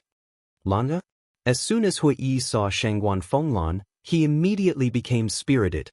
He immediately got up and went to greet her. Qin Feiyang rolled his eyes. He was quite reliable in battle, but why did he become so unreliable when he was idle? Shangguan Fenglan was also very helpless. She glared at Hui and landed opposite Qin Feiyang. Qin Feiyang looked at her warily and said, "Is it because of your sister again? Let me tell you, I will never do this kind of errand again." "What are you thinking about?" Shangguan Fenglan rolled her eyes at him and said, "I'm here to tell you something." "What is it?" Qin Feiyang was suspicious. Shangguan Fenglan said, "This matter is related to the person you are looking for." Qin Feiyang was taken aback and said in surprise, "Who did you find?" Shangguan Fenglan waved her hand, and the phantom of a woman in white condensed out. Hui Yi's eyes widened and exclaimed, "Isn't she Lin Yi?" Qin Feiyang asked, "Where did you see her?" "Shengong." Shangguan Fenglan said. "What?" "Shengong." Qin Feiyang and Hui Yi looked at each other. Shangguan Fenglan said in a deep voice, "Remember half a year ago, the great elder suddenly found me and asked me to go to the Shengong?" Qin Feiyang and Hui Yi nodded. At that time, the great elder also said that an old man and a young man ran to the Shengong and robbed hundreds of billions of soul stones. Wait a minute. This old man and young man, could it be Lin Yi and that old man? Shangguan Fenglan said, "The one who robbed the soul stones is Lin Yi." Qin Feiyang and Hui Yi looked at each other, and the corners of their mouths twitched. This was really a coincidence.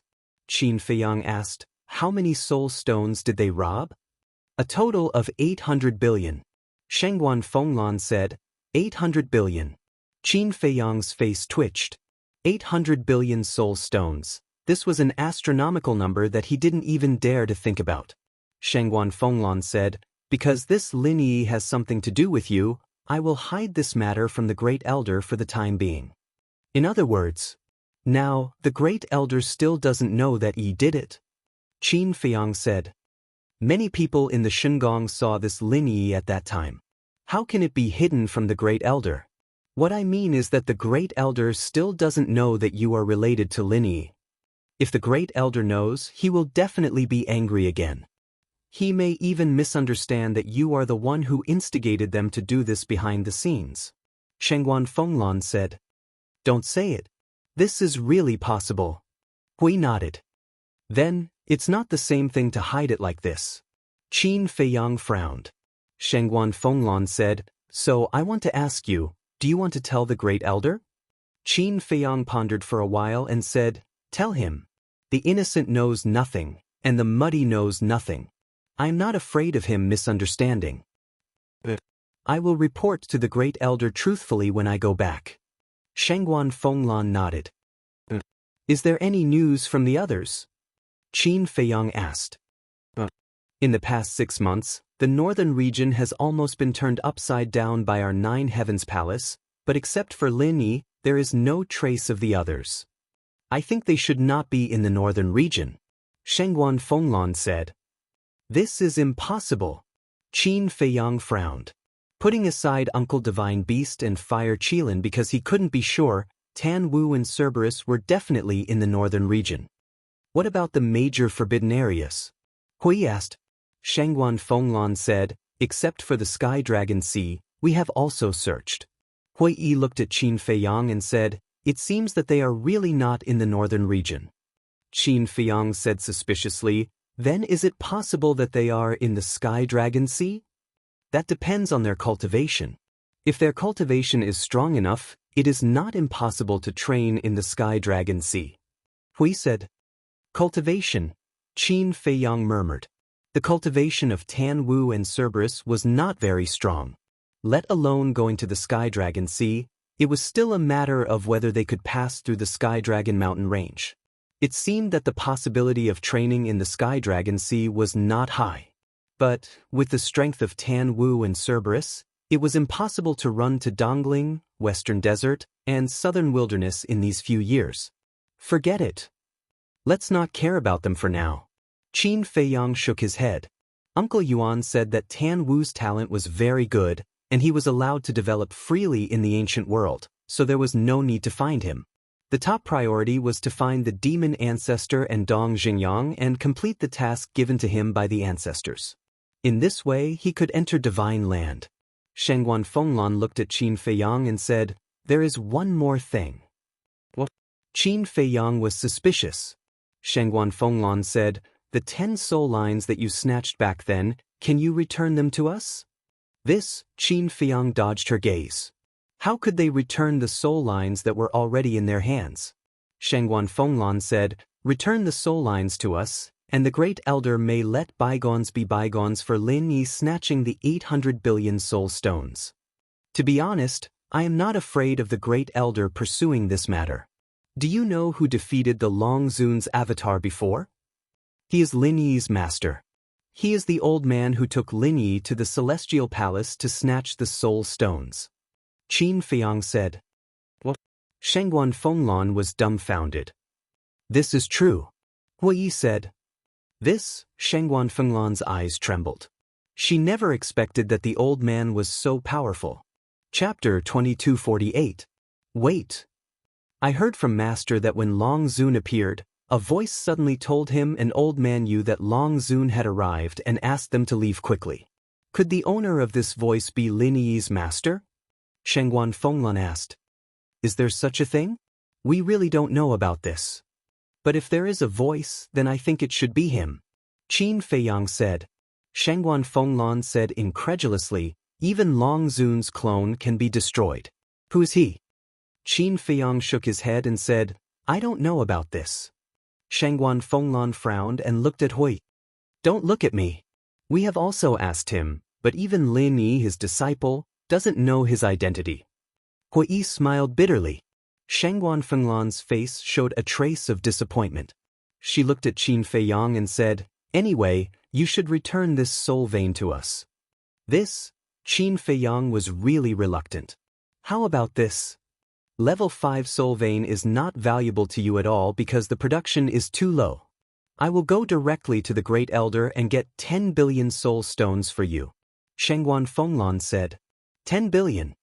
Qin Feiyang's eyes lit up. In the long run, soul vein was definitely more important than soul stones. Because soul vein could produce soul stones continuously. However, soul stones were different. Every time he refined one, he would have one less. But in the current situation, soul stones were indeed more meaningful to him. Because now, what he lacked the most was soul stones. Although Zhao Tailai and others did not take away a single soul stone and still had 30 billion soul stones, it couldn't withstand the consumption at all. Qin Feiyang secretly said, Hui Yi, do you know how many soul stones a level 5 soul vein can produce in a year? I know. Level 1 soul vein can produce about 10 soul stones a year and so on. In other words, a level 5 soul vein can only produce 50 soul stones a year. Hui Yi transmitted his voice. So little? So, even a level 9 soul vein can only produce about 100 soul stones a year. Qin Feiyang was stunned. That's why soul stones are so rare. However, when one's soul line reaches the god level, there will be an earth-shaking change. For example, a rank 1 divine soul line can produce 10,000 soul stones in a year. Hui said, There's a god-class soul line? Qin Feiyang was stunned. Of course. Hui Yi nodded and asked suspiciously, You've been in the 9 Heavens Palace for so long, how could you not know about this? I didn't ask around. I thought a class 9 soul line was the highest. Qin Feiyang thought. I won't submit to anyone but you. Hui Yi was speechless. What have you been doing all day? How could he not know about this? Qin Feiyang smiled awkwardly. Although a class 9 soul vein can only produce 90 soul stones a year, it's only one step away from a god-class soul vein. So no matter if it's the Treasure Pavilion or the 9 Heavens Palace, they'll go all out to get a class 9 soul vein. Hui Yi said again. Qin Feiyang was surprised and asked, So, the soul vein can grow by itself? But if it only absorbs the essence of heaven and earth, the growth speed is very slow. So, generally speaking, crystal veins are used to nurture the soul vein. Hui said, Crystal veins? Qin Feiyang was stunned. Why was it another unfamiliar thing? Crystal veins and soul veins are similar. But the difference is that soul veins produce soul stones, while crystal veins produce divine crystals. They're also divided into different grades. What he explained. So that's how it is. Qin Feiyang suddenly understood and said, You mean using crystal veins to nurture soul veins will grow faster? Not only can crystal veins produce divine crystals, but the energy they emit is also very majestic. For example, The Nine Heavens Palace and the Treasure Pavilion basically use a large number of crystal veins to nurture soul veins.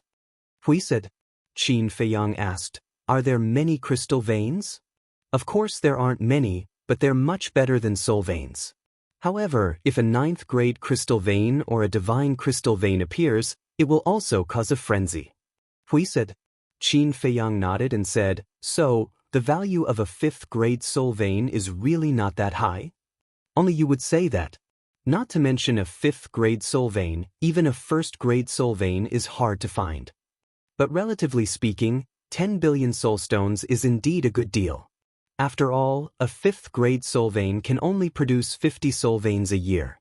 10 5th grade soul veins can only produce 500 soul veins. After 10 years, there will only be 5,000. Think about it, how many years will it take to produce 10 billion soul stones? Hui laughed secretly. Then it's a happy decision. Qin Feiyang muttered, looked at Shangguan Fenglan and said with a smile, okay, I agree. Money and goods. Are you afraid that I'll go back on my word? Shangguan Fenglan raised her eyebrows. I'm not afraid. I'm worried that I'll lose everything. Qin Feiyang said. If you're not afraid that I'll go back on my word, then what is? Shangguan Fenglan rolled her eyes. Qin Feiyang said, you'll hurt our feelings if you say that. Wait. Hui hurriedly stopped Qin Feiyang and said angrily, you can't just say the word, feelings. Qin Feiyang was stunned. He was actually jealous? He was really convinced. Don't talk nonsense. Give the soul vein to Lan first. This soul vein originally belonged to Jiutian Palace. Now, Lan not only won't hold you responsible, but also give you 10 billion soul stones as compensation. Where else can you find such a good thing? Hui said angrily. Qin Feiyang was stunned when he heard this and said, Hey, have you forgotten that you snatched this soul vein? Hui's expression stiffened, and he said angrily, wasn't this instigated by you? If I hadn't been muddle-headed, how could I have done such a crazy thing with you? The corner of Qin Feiyang's mouth twitched. Not to mention other things, he was really good at shirking responsibility. Hurry up. Don't ask for too much all day. Lan has already taken the initiative to give you a way out. What else do you want? Hui said impatiently. Do you know what you're doing? You're a typical case of forgetting your friends when you see a girl. Qin Feiyang looked at him with disdain. I'm happy to. Hui shook his head and ran to Shangguan Fenglan's side, and said with a smile, Lan, I've already taught him a lesson. Calm down. When was I angry? Shangguan Fenglan was taken aback and looked at him suspiciously. Hui said, he just said that he would give you the money and the goods. You're not angry? Shangguan Fenglan shook her head. Then isn't it my wishful thinking? Hui was stunned. You only know now? Qin Feiyang rolled his eyes at Hui. With a wave of his hand, 10 soul veins suddenly appeared. Each one was more than 100 feet long, like a giant dragon, emitting a hazy gray light. Take it, Qin Feiyang said. Shangguan Fenglan waved her hand, and the 10 soul veins immediately disappeared. She said, then I'll go back first. When I get the 10 billion soul stones from Great Elder, I'll tell him about your relationship with Lin Yi. Thank you. Qin Feiyang cupped his fist and smiled.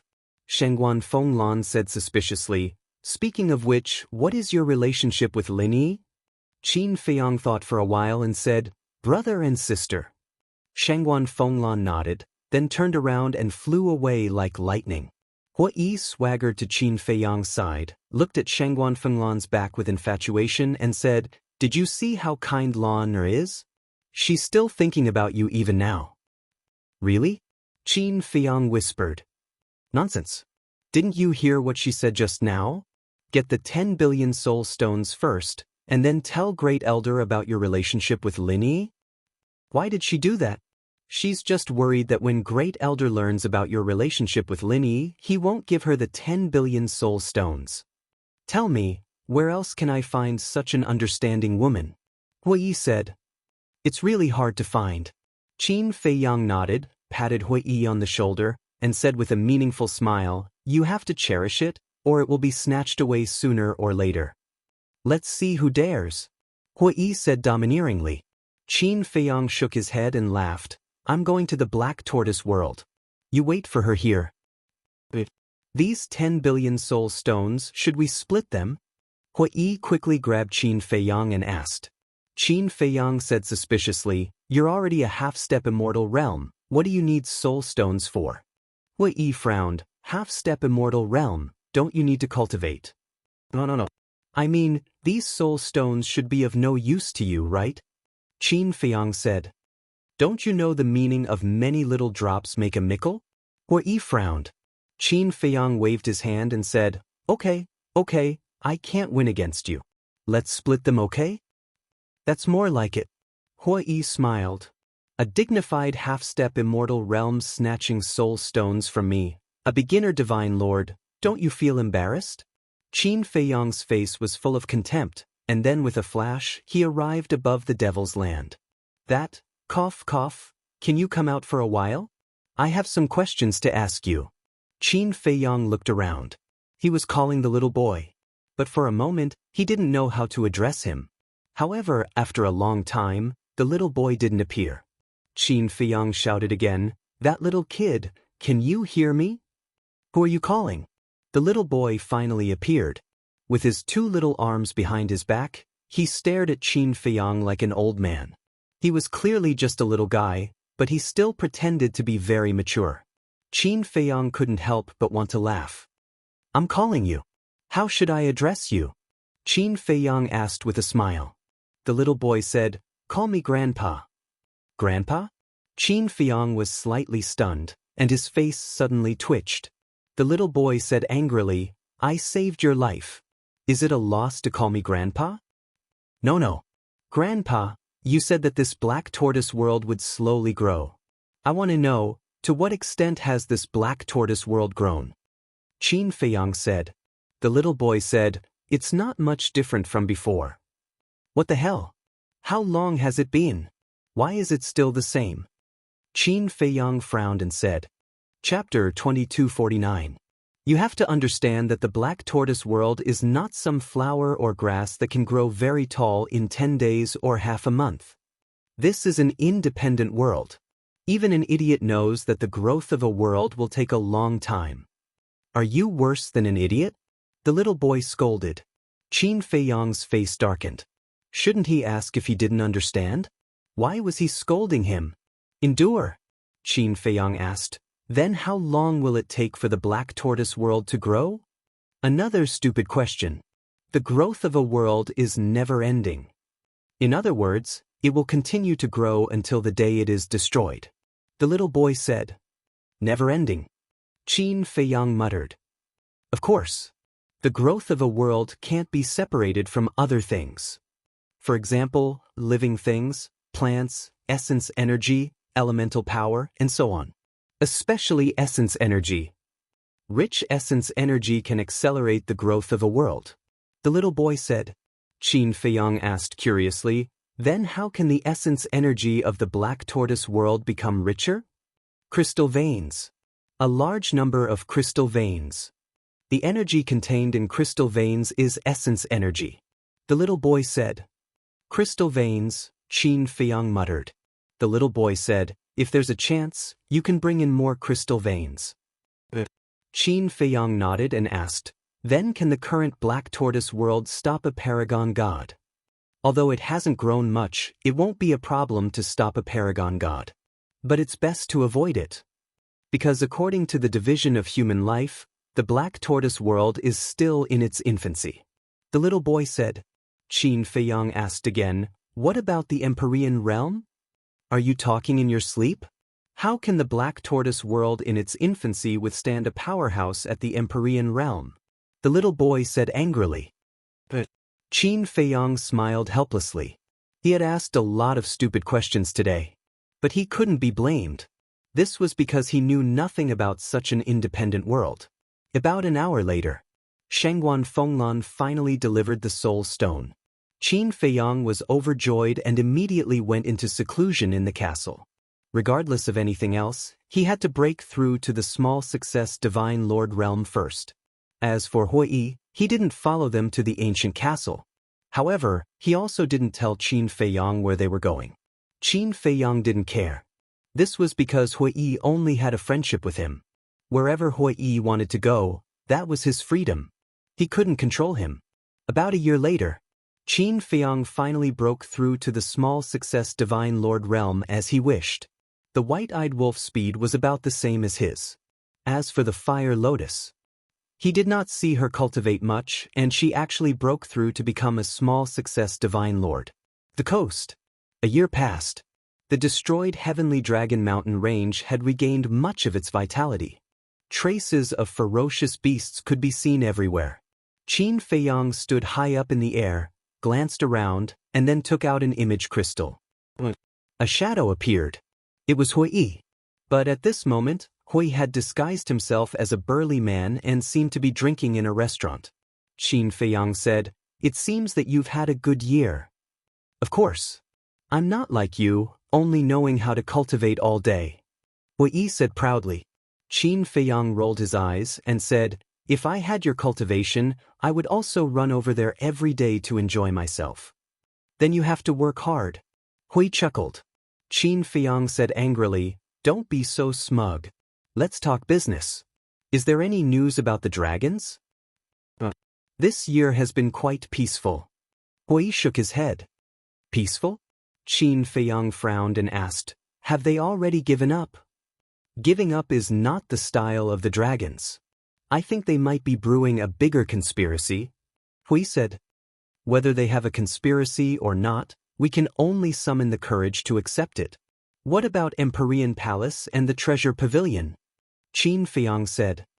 "Everything has returned to normal. And Empyrean Palace has recruited disciples again. This time, it seems that many terrifying monsters have appeared." Hui said. "The northern region is so big. It's normal for a few monsters to appear," Qin Feiyang said. Hui Yi nodded and said jokingly, "Why don't you ask Shengguan Qiu how she's been this year?" Qin Feiyang was stunned and said, "Then how is she?" "You need me to remind you to ask. It seems that you really have no feelings for her. Since you hurt her a year ago, she has become a workaholic and devoted herself to the Treasure Pavilion. Because of her efforts, the Treasure Pavilion's profit this year is several times that of the previous year. But this year, no one has ever seen her smile. It feels like she has become a machine, constantly busy." Hui sighed. Qin Feiyang said, "Then it seems that she still doesn't know that this is a show we're putting on." "We definitely can't let her know," Hui said. "Then we can only let her suffer first. I'm going to East Tomb. Do you want to go?" Qin Feiyang said. "So soon?" Hui was stunned. Qin Feiyang said with a faint smile, "If you don't want to go, I won't force you." "I'll go. I'll definitely go. Because I've long wanted to go to East Tomb, West Desert, and South Wasteland to take a look. But this is too sudden. I don't even have time to get together with Lan." Hui said. Qin Feiyang said speechlessly, "Can you not think too highly of yourself? Did she say that she likes you?" "Even if she doesn't like me, it can't stop me from liking her. Feelings have to be paid," Hui said. "You can take your time with her. I'll go find the Deputy Pavilion Master now." After Qin Feiyang finished speaking, he turned off the image crystal and then looked into the depths of the sea, his eyes flickering. Suddenly, the corner of his mouth lifted, and his big hand grabbed in the air. A huge rock floated out of the sea and landed on the beach with a bang. Immediately after, he raised his arm, and divine power gushed out of his index finger. With a wave of his hand, 3 lines of words appeared on the huge rock. The first sentence was, "Dragons are dogs." The second sentence was, "East Tomb, Western Desert, Southern Wasteland." The third sentence was, "Qin Feiyang." This was deliberately provoking the dragons. When the dragons saw these 2 sentences, they would definitely go crazy with anger. At that time, their attention would naturally be on him alone. "If you want to kill me, then come with me." Qin Feiyang smiled, and then activated the image crystal to send a message to the Deputy Palace Master. In the southwest of the northern region, there was a large mountain. The mountain stream was lush with vegetation and wild beasts. In one of the valleys, there was a simple little courtyard. In the courtyard, smoke curled up and one could smell the fragrance of food from afar. Around the courtyard was a vegetable garden. Green wild vegetables, exuding vitality, swayed in the wind. On the left side of the courtyard, there was a small pond. Inside, lotus leaves stood tall and lotus flowers bloomed. From the looks of it, it was as if an ordinary family lived here. Everything appeared ordinary and plain. Chapter 2250. Swish. Suddenly, 3 figures descended in the sky above the valley. The leader was an old man with an old face and gray hair. His clothes were spotless. He held a walking stick in his hand. There was a faint smile on his face and he looked approachable. The other 2 were 2 young men, about 25 or 26 years old. The one on the left was wearing a white robe. He had a slender figure and an outstanding temperament. The young man on the right was wearing a fiery red robe. His long hair was also like flames. Both of them had extraordinary appearances. The aura they exuded was also very strong. The old man chuckled and said, "2 little friends, this is where the pavilion master lives." That's right. This old man was the famous Treasure Pavilion Vice Pavilion Master of the northern region. As for the 2 young men, naturally, they were Qin Feiyang and Hui. Hearing the Vice Pavilion Master's words, Qin Feiyang and Hui lowered their heads in surprise and looked at the valley with smoke rising in spirals. Before, Qin Feiyang sent a message to the Vice Pavilion Master to ask for his help and send him to Dongling. When the Vice Pavilion Master heard this, he agreed to help him without hesitation and asked Qin Feiyang to immediately go to Tianlong City to find him. When Qin Feiyang entered Tianlong City and found the Vice Pavilion Master, Hui also came to find him. Subsequently, the Vice Pavilion Master opened more than a dozen altars and brought them here. At first, they didn't know where the Vice Pavilion Master was taking them. When they heard the previous words, they knew that they were looking for the Pavilion Master. In other words, the altars that led to Dongling, Western Desert, and Southern Wasteland should be in this valley. Qin Feiyang asked, "Has the Pavilion Master always lived here?" The Vice Pavilion Master nodded. Qin Feiyang smiled and said, "Then he really is a person who is indifferent to fame and fortune." The Vice Pavilion Master laughed hoarsely. "There's no other way. He's already old. Even if he wants to fight for power and fortune, he's powerless." "That's not entirely true. Look at Feng Yuan, he's also old, but isn't he still fighting for fame and fortune?" Qin Feiyang said. "This is just an exception." The Vice Pavilion Master smiled and led Qin Feiyang to the courtyard. He smiled and said, "Old friend, I'm here for a free meal again. Furthermore, I'm not alone this time. There are 2 other guests." "2 guests?" A suspicious voice came from the backyard. Qin Feiyang and Qin Feng were stunned. It was a woman's voice. Furthermore, it was very pleasant to the ears. Following the sound of footsteps, a woman walked out of the courtyard. The woman was about 35 or 36 years old. She wore a long red dress. Her fine black hair was tied up high with an exquisite jade hairpin in the middle. She looked dignified and virtuous. Moreover, he was very kind and did not have any threatening aura at all.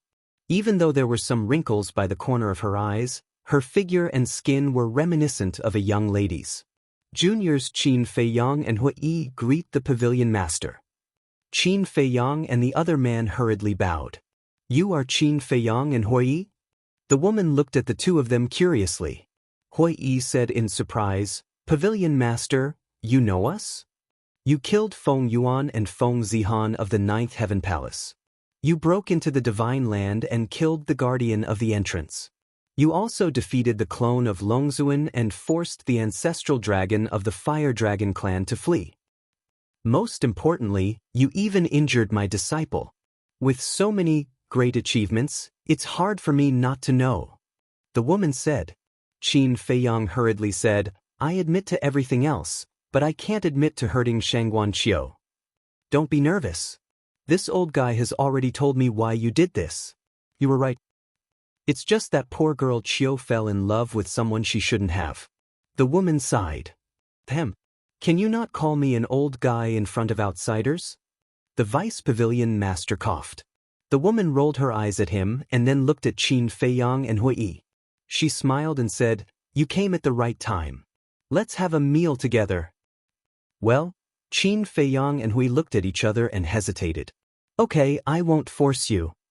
Tell me, what do you want from me?" The woman walked to a stone table and sat on a stone bench.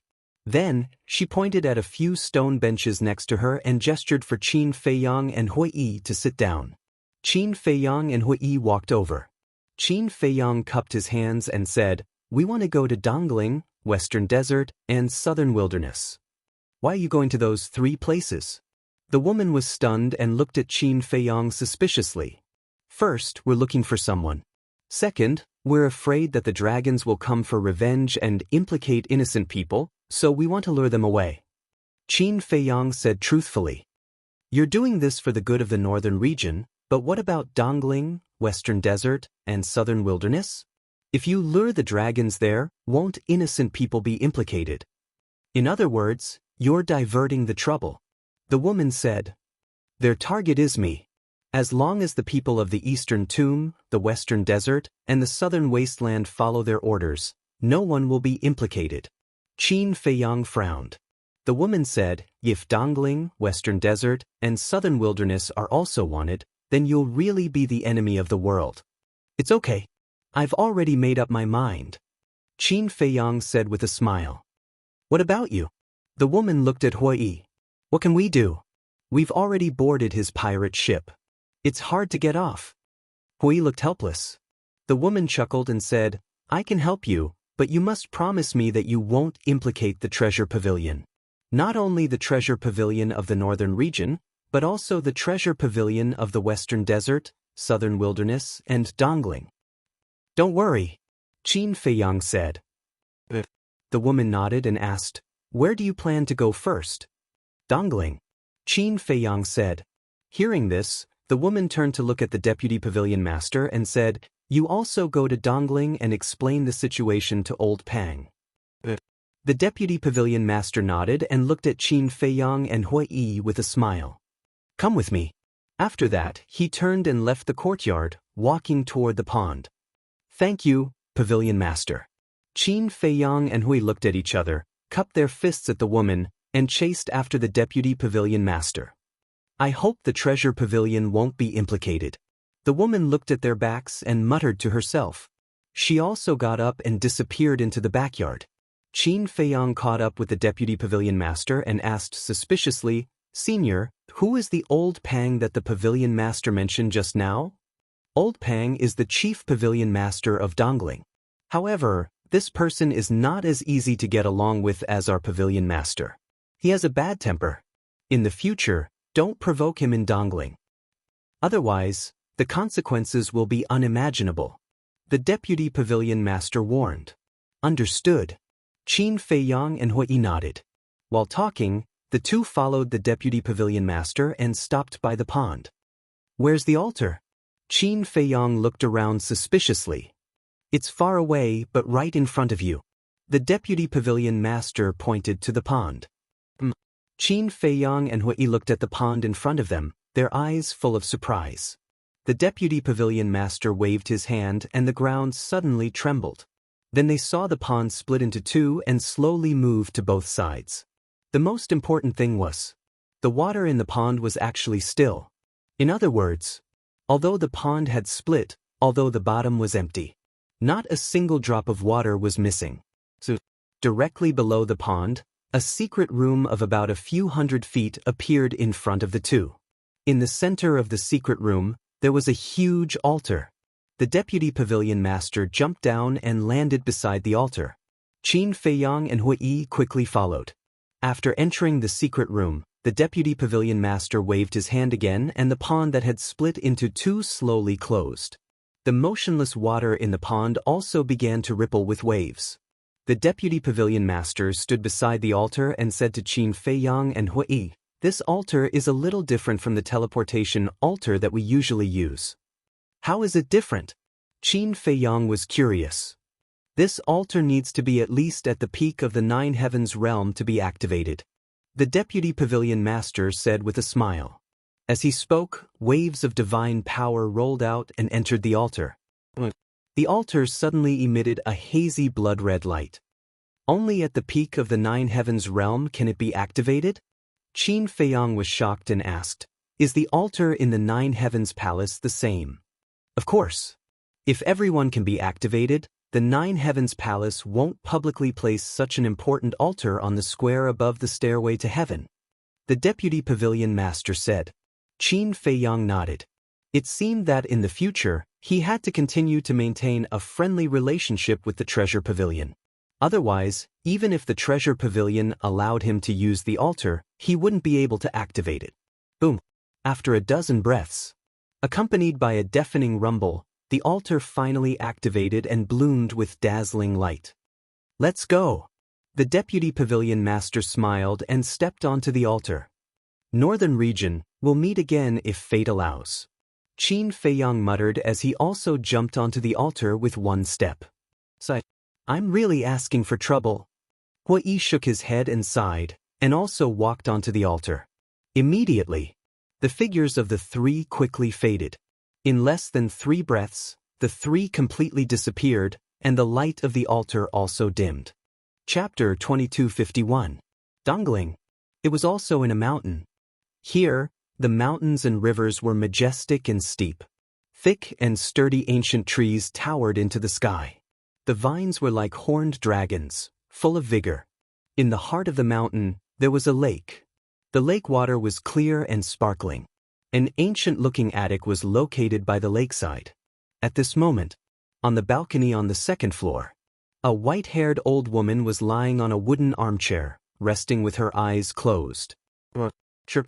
In the distance, fierce beasts roared in the mountain stream, and fierce birds flew high in the sky. The weakest of them was an immortal, but none of them dared to approach the lake. When they looked at the lake, there was a fear in their eyes that could not be dispelled. This place was like a forbidden zone. Swish!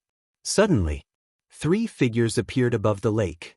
It was the deputy pavilion master and Qin Feiyang. The white-haired old woman frowned, but she did not open her eyes or speak. She seemed to recognize the deputy pavilion master, and her frowning brows quickly relaxed. The deputy pavilion master's gaze fell directly on the white-haired old woman, and he smiled. "Old Pang, you really know how to enjoy life day by day." "She's Old Pang? The chief pavilion master of the Dongling Treasure Pavilion?"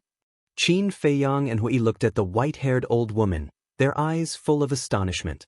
Previously, they all thought that Old Pang must be an old man, but they did not expect it to be an old woman. The chief pavilion masters of the Dongling Treasure Pavilion and the North region were both women. Was the Treasure Pavilion rich in women and weak in men? "What are you doing here?" the white-haired old woman said faintly, but she still did not open her eyes. "Of course, I don't visit without a reason." The deputy pavilion master chuckled and turned to look at Qin Feiyang and Hui, and whispered, "You two wait here." The two nodded.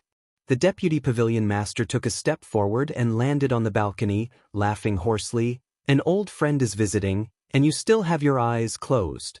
This is not the way to treat guests." The white-haired old woman raised her eyebrows and said, "It's good that we didn't directly drive you back. You still want more?" "But I can't afford to offend you." The deputy pavilion master quickly waved his hand. Then, he leaned close to the white-haired old woman's ear and muttered softly. Hui sized up the white-clothed old woman and muttered, "It seems that this old lady isn't easy to get along with." Qin Feiyang said indifferently, "Anyway, I won't have anything to do with her. Who cares if she is easy to get along with? There won't be any interactions?" Hui was slightly taken aback. He thought to himself, "Isn't it a bit early for you to burn the bridge after crossing the river? Don't forget that you still need her permission to go to the western desert and the southern wasteland." Qin Feiyang said helplessly, "What I mean is, there won't be too much contact. Life is unpredictable. Don't speak too soon." Hui shook his head. As he looked around at the surrounding mountains, his pupils suddenly shrank. "What is it?" Qin Feiyang was suspicious. "The ferocious beasts around here are so strong. I can even sense the aura of a beast at the peak of the Ninth Heavens realm." Hui transmitted his voice with a grave expression. No way. Qin Feiyang mumbled and glanced around. It seemed that it was really difficult to break into this place without the old lady's permission. A moment later, the white-haired old woman suddenly opened her eyes and looked at Qin Feiyang and Hui. Two beams of light burst out of her eyes. Qin Feiyang immediately felt a strong sense of crisis. Just a glance was so terrifying. How strong was this old woman? Her strength is not lower than mine. Hui transmitted his voice. Half-step invincible realm? Qin Feiyang was shocked. Hui replied secretly. Half-step invincible realm. Qin Feiyang murmured.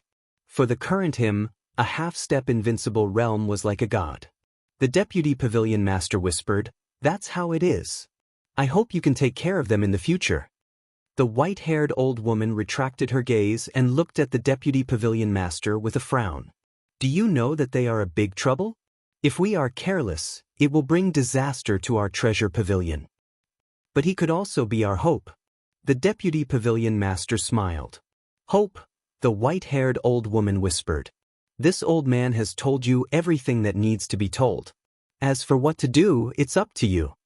The deputy pavilion master smiled hoarsely, turned around, and walked to Qin Feiyang and Hui. Two little friends, take care of yourselves. Thank you, senior. Qin Feiyang cupped his hands and thanked him. It's nothing. The deputy pavilion master waved his hand and turned into a stream of light, disappearing into the lake below.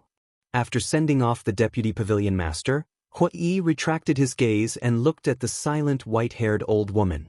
He transmitted his voice. That old lady didn't say anything. We are unfamiliar with this place. Where should we go? Let's take it one step at a time. Qin Feiyang secretly said. That's the only way. Hui shook his head helplessly. Qin Feiyang looked up at the white-haired old woman and cupped his hands. We won't disturb senior's cultivation. We'll take our leave first. The white-haired old woman acted as if she didn't hear anything. Seeing this, Qin Feiyang whispered, Let's go. Hui nodded. Just as the two turned around and were about to leave, the white-haired old woman finally reacted. She frowned and said, Do you know anything about Dongling? Qin Feiyang was stunned. He turned to look at the white-haired old woman and shook his head. I don't know. If you don't know, then how are you going to go? The white-haired old woman asked. Qin Feiyang thought for a moment and said, Let's find someone to inquire about the situation in Dongling first. After we have a general understanding, we can make our next plan. The white-haired old woman said, Within a radius of tens of millions of miles, there is no one else except me. As for the nearby beasts, without my permission, no one dares to say anything. This, Qin Feiyang and Hui looked at each other. What was this old woman trying to say? The white-haired old woman said expressionlessly, You can go directly to Tianluo City. There are many people in Tianluo City, so it's convenient to ask for information. With that, the white-haired old woman gave Qin Feiyang and Hui more than a dozen coordinates. What kind of place is Tianluo City? Qin Feiyang and Hui were suspicious. However, the white-haired old woman closed her eyes and did not answer them. The two looked at each other and smiled helplessly. They then opened the altar and left. Is it hope? Or is it suicide? Let's wait for time to prove it. Just after Qin Feiyang and Hui left, the white-haired old woman opened her eyes again. She looked at the clear sky and muttered to herself.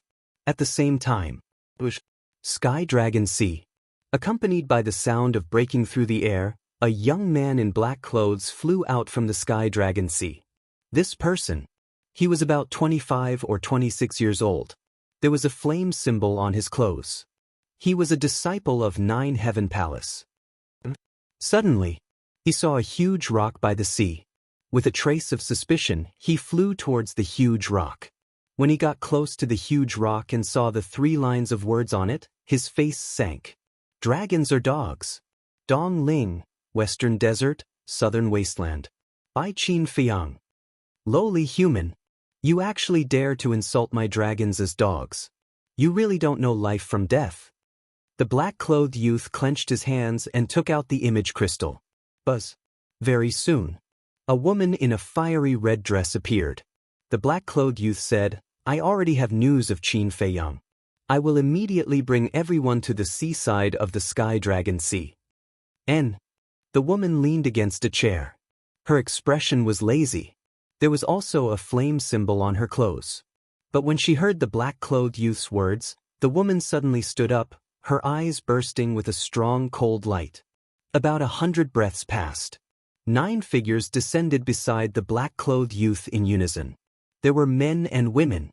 Each of them had an extraordinary appearance, and their temperament was also extremely outstanding. The person in the lead was the woman in the fiery red dress.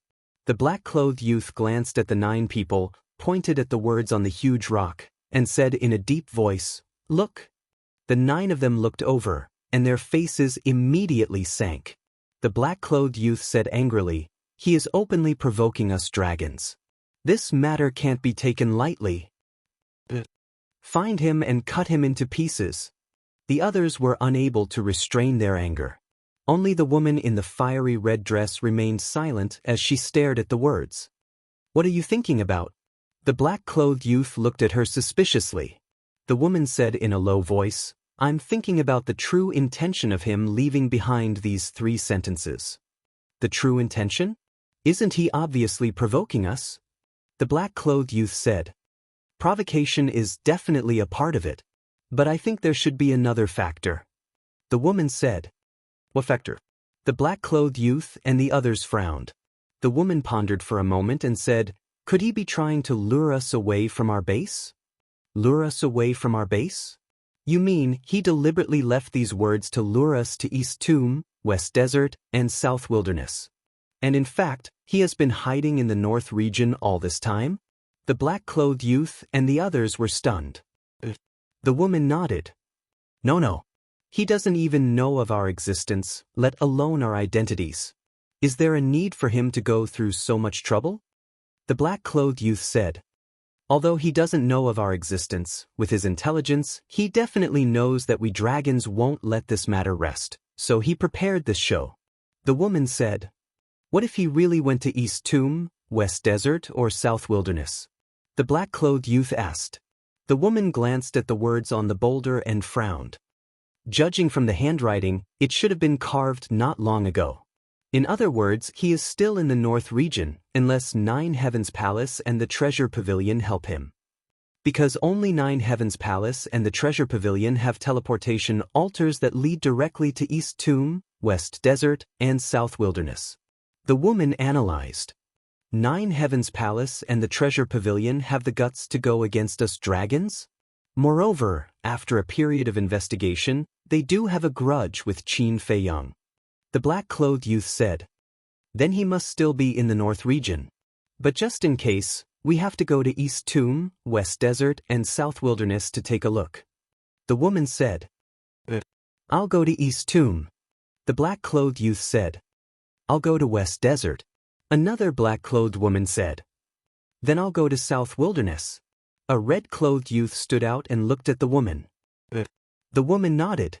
The black-clothed youth asked, "But how are we going to get there?" "With our speed and strength, it will take at least a few years to get to those 3 regions, especially South Wilderness. It's directly opposite the North region, separated by the Divine Land. It's the furthest away." The woman's lips curled up and said, "Doesn't 9 Heavens Palace have an altar?" "That won't work. Because with our cultivation, we can't revive that altar. Moreover, 9 Heavens Palace won't allow us to activate the altar." The black-clothed youth frowned. Chapter 2252. The woman said, "At this point, we no longer need to hide our identities." "No longer need to hide?" The black-clothed youth and the others were stunned for a moment before a trace of joy crept onto their faces. "Ever since the primordial divine mirror sent me to the North region, I haven't had a good day. Isn't that so? Think about it. Who doesn't respect us in the Divine Land? But ever since we came to the North region, not only did we have to swallow our pride, but we also have to bow to those elders all day long. I've had enough of this kind of humiliation. When we return to the Empyrean Palace, I must let them know that the dignity of the dragons is not to be violated." The group of people kept talking at the same time, their faces full of disdain. Then let's go back. The woman smiled slightly and opened an altar. The group of people jumped up one after another and then landed on the peak below the stairway. Beside the stairway, Elder Wei sat cross-legged on the ground as usual, silently guarding the Empyrean Palace. The 10 women glanced at Elder Wei and then flew up to the Empyrean Palace. After the 10 of them stepped on the stairway, Elder Wei opened his eyes and looked at the backs of the 10 people. A trace of mockery flashed in the depths of his eyes. He closed his eyes again without saying a word. Empyrean Palace. In a pavilion, Shangguan Fenglan was chatting and drinking tea with the first elder. The first elder smiled and said, "I haven't been so carefree in a long time. You should enjoy life. Don't worry about this and that all day long." Shangguan Fenglan smiled. The first elder shook his head and sighed. Empyrean Palace is so big with tens of millions of disciples. How can I not worry? Shangguan Fenglan was speechless. Don't you still have us? I know you still have us. All these years, it's all thanks to you guys helping me share the burden. Otherwise, I wouldn't be able to handle it. The first elder said. It's all part of our duty. Shangguan Fenglan smiled. If everyone can be as responsible as you, then I can really be a carefree wild crane. Unfortunately, not everyone is like that. Let's get back to the main topic. Have those 10 people made any movements recently? The first elder asked. They're quite quiet. Shangguan Fenglan smiled. These people thought that they could deceive everyone, but little did they know that the Vice Palace Master already knew their identities from the very first day they entered the Nine Heavens Palace. The Grand Elder sneered. Still too young. If it were the older generation of dragons, they wouldn't be so arrogant. Shangguan Fenglan said. The Great Elder frowned and said, But then again, what is Lord Vice Palace Master doing? Why do you always ask your master to pass on the message? Who knows? Shangguan Fenglan shrugged helplessly. The first elder thought for a moment and said, Why don't you find another time to sound out your master's intentions? Don't you know his temper? Trying to pry open his mouth is harder than ascending to heaven. Shangguan Fenglan smiled bitterly. What a headache. The Grand Elder rubbed his forehead. Swish. But suddenly, 10 auras descended. The first elder and Shangguan Fenglan were stunned. They looked up and saw 10 young men and women standing proudly in the sky. It was the 10 women. The first elder and Shangguan Fenglan looked at each other. Shangguan Fenglan immediately scolded, What are you doing? Do you still have any rules? Is this a place where you can come? The corner of the black-clothed youth's mouth lifted. He looked down at the two and said disdainfully, How dare you speak to me in such an arrogant tone? You're courting death. Presumptuous. Shangguan Fenglan said angrily. The presumptuous one is you. The black-clothed youth's eyes were cold, and a black light suddenly emerged from his body. The next moment, accompanied by a dragon's roar, a black dragon appeared in the sky. Black dragon? Shangguan Fenglan was shocked. That's right. We are all dragons, people. Under the orders of the ancestral dragons, we came to the northern region to sneak into the Nine Heavens Palace and investigate the whereabouts of Qin Feiyang. At the same time, we'll also investigate whether the Nine Heavens Palace colluded with Qin Feiyang. The woman in the lead said. What? You are dragons, people? Shangguan Fenglan and the Great Elder suddenly stood up, their faces full of shock. The woman took out a fiery red token from her yin and yang ring. The token was the size of a baby's palm and seemed to be cast from lava. A lifelike fire dragon totem was engraved on it. This is the Dragon God token of the Fire Dragon clan. The Nine Heavens Palace has fought with the dragons before, so you should be familiar with the Dragon God token. The woman smiled proudly. It really is the Dragon God token. The Great Elder's eyes trembled. Black Dragon returned to his human form. He coldly looked at the two elders and shouted, Why aren't you kneeling down to welcome our arrival? Kneel and welcome? Shangguan Fenglan raised her eyebrows. You dare to disobey the orders of the dragons? The black-clothed youth shouted. The Great Elder's eyes were gloomy. If it were the ancestral dragons, kneeling was inevitable. After all, The ancestral dragons were too strong. But the 10 people in front of him were just the younger generation of the dragons. Their cultivation was only at the Lord God realm. What right did they have to make him, the great elder of the 9 heavens palace, kneel? If he really did kneel, it wouldn't just be a disgrace, it would be a stain that he couldn't erase for the rest of his life. Didn't you hear that we told you to kneel?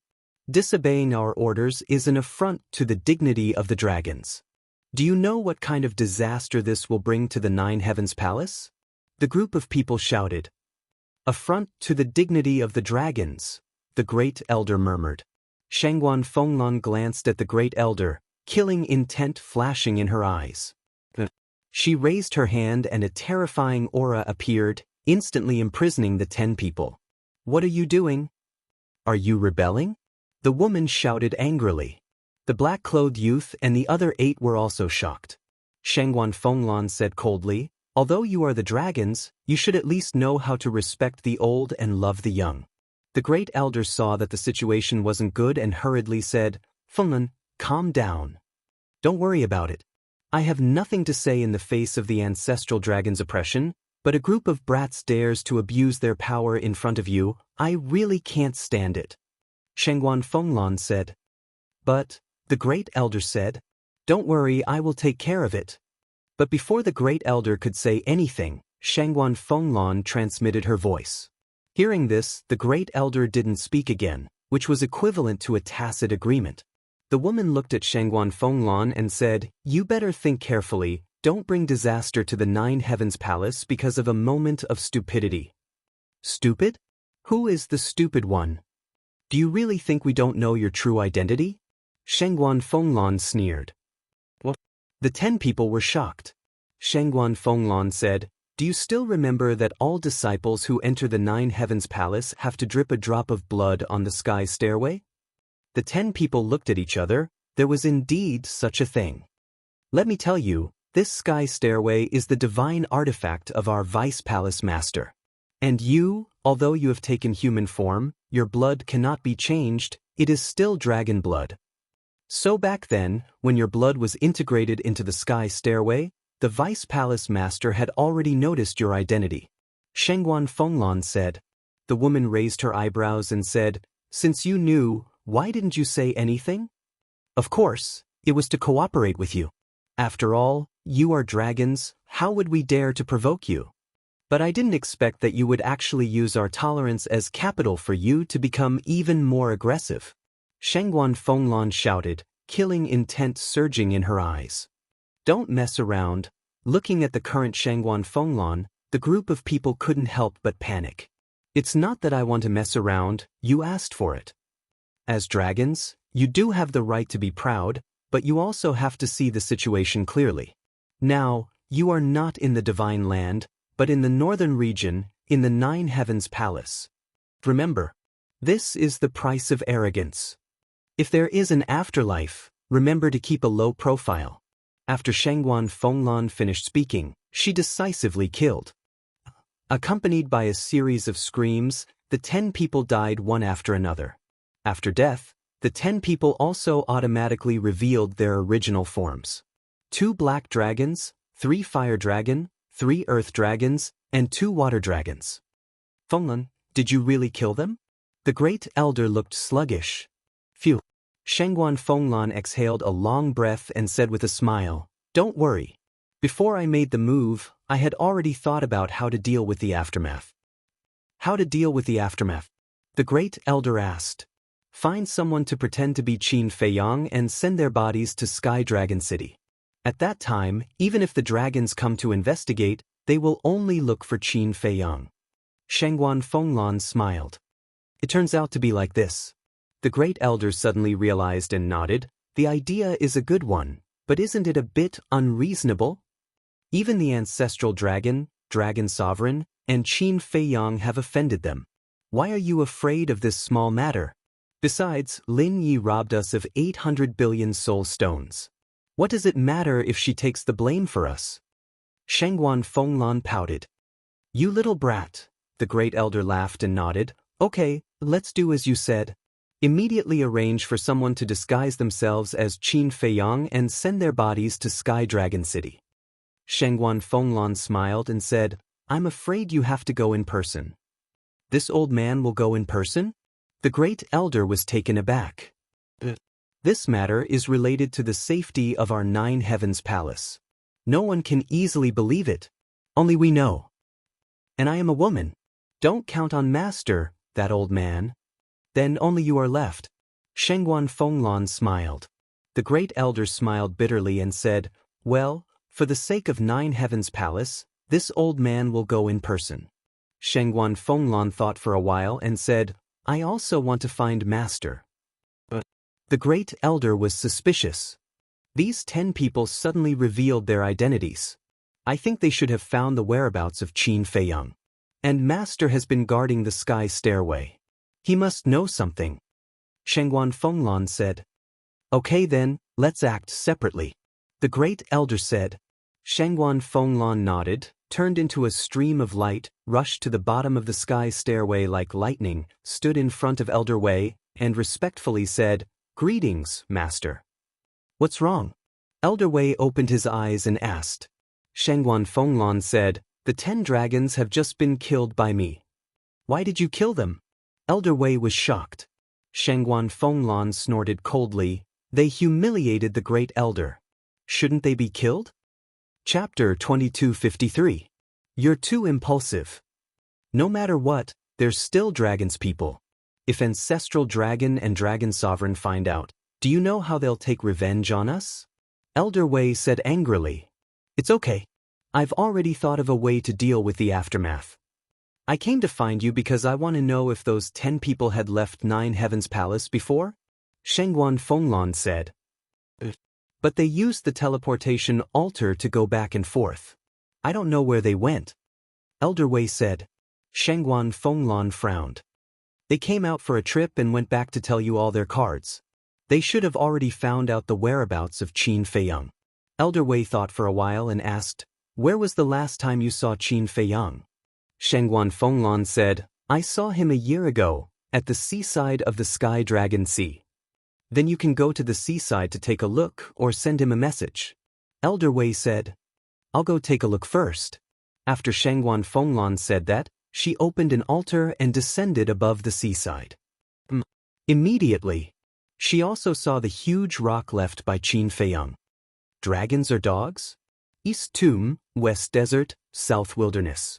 When she saw the 3 lines of words engraved on it, Shengguan Fenglan was stunned and smiled bitterly. This was really an unscrupulous provocation. Wait, East Tomb, West Desert, South Wilderness? Could it be that this guy had already left the North region? In that case, the 10 dragons should have also seen these provocative words, so they wanted to go to East Tomb, West Desert, and South Wilderness to investigate through the altar of Ninth Heaven Palace. So they went to find them. Shengguan Fenglan took out the image crystal and tried to send a message to Qin Feiyang, but after waiting for a long time, there was no response. After thinking for a while, she sent a message to the Deputy Pavilion Master. Buzz. The Deputy Pavilion Master's shadow soon appeared and asked with a smile, Little Lan, what's the matter? Shengguan Fenglan said, Where's Qin Feiyang? The Deputy Pavilion Master was stunned and asked suspiciously, He didn't tell you that he was going to East Tomb? Shengguan Fenglan shook her head. Looks like he doesn't want to disturb you. He and Hui Yi have already entered the Eastern Tomb. The Deputy Pavilion Master said with a smile. When did this happen? Shengguan Fenglan frowned. The Vice Pavilion Master said, Not long ago, I personally sent them there. No wonder I couldn't get in touch with them. Those 2 bastards didn't even tell me they were leaving. Shengguan Fenglan said angrily. The Vice Pavilion Master asked, Why are you looking for them? See for yourself. Shengguan Fenglan turned the image crystal and pointed it at the boulder below. The Vice Pavilion Master's face also showed a trace of astonishment. There's one more thing. Actually, during the last disciple recruitment, some dragons had already infiltrated my Nine Heavens Palace. Shengguan Fenglan said again. What? The Vice Pavilion Master was shocked. It's like this. Shengguan Fenglan did not hide anything from the Deputy Pavilion Master. Let's talk about Qin Feiyang. According to the coordinates given to them by the white-haired old woman, they activated more than a dozen teleportation altars along the way and finally arrived in the sky above a plain. The plain was vast and boundless. It was surrounded by mountains, majestic and magnificent. And in the center of the plain, there was a city that covered an area of thousands of miles. The ancient buildings were tall and imposing. A dark city wall surrounded the entire city like a giant dragon, emitting a cold aura. Inside the city, there was an endless stream of horses and carriages, and it was very lively. At the city gate, there was an endless stream of people coming and going. For city guards stood on both sides of the city gate, holding long spears in their hands. Their sharp eyes scanned everyone who entered and left the city.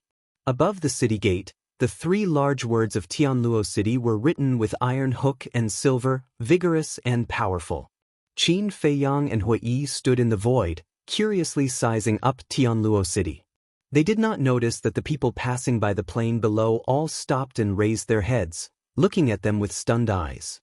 And in the entire sky above the plain, only the 2 of them were standing in the void, while the others were standing on the ground.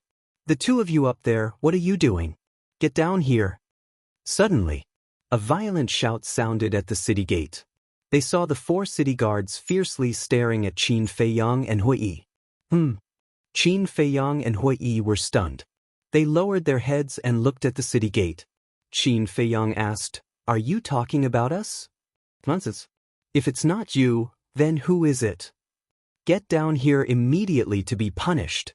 One of the guards coldly shouted. "Punished? What's going on?" Qin Feiyang looked at Hui in astonishment. "How would I know? It's also my first time in Tianluo City." Hui stared at him, feeling extremely puzzled.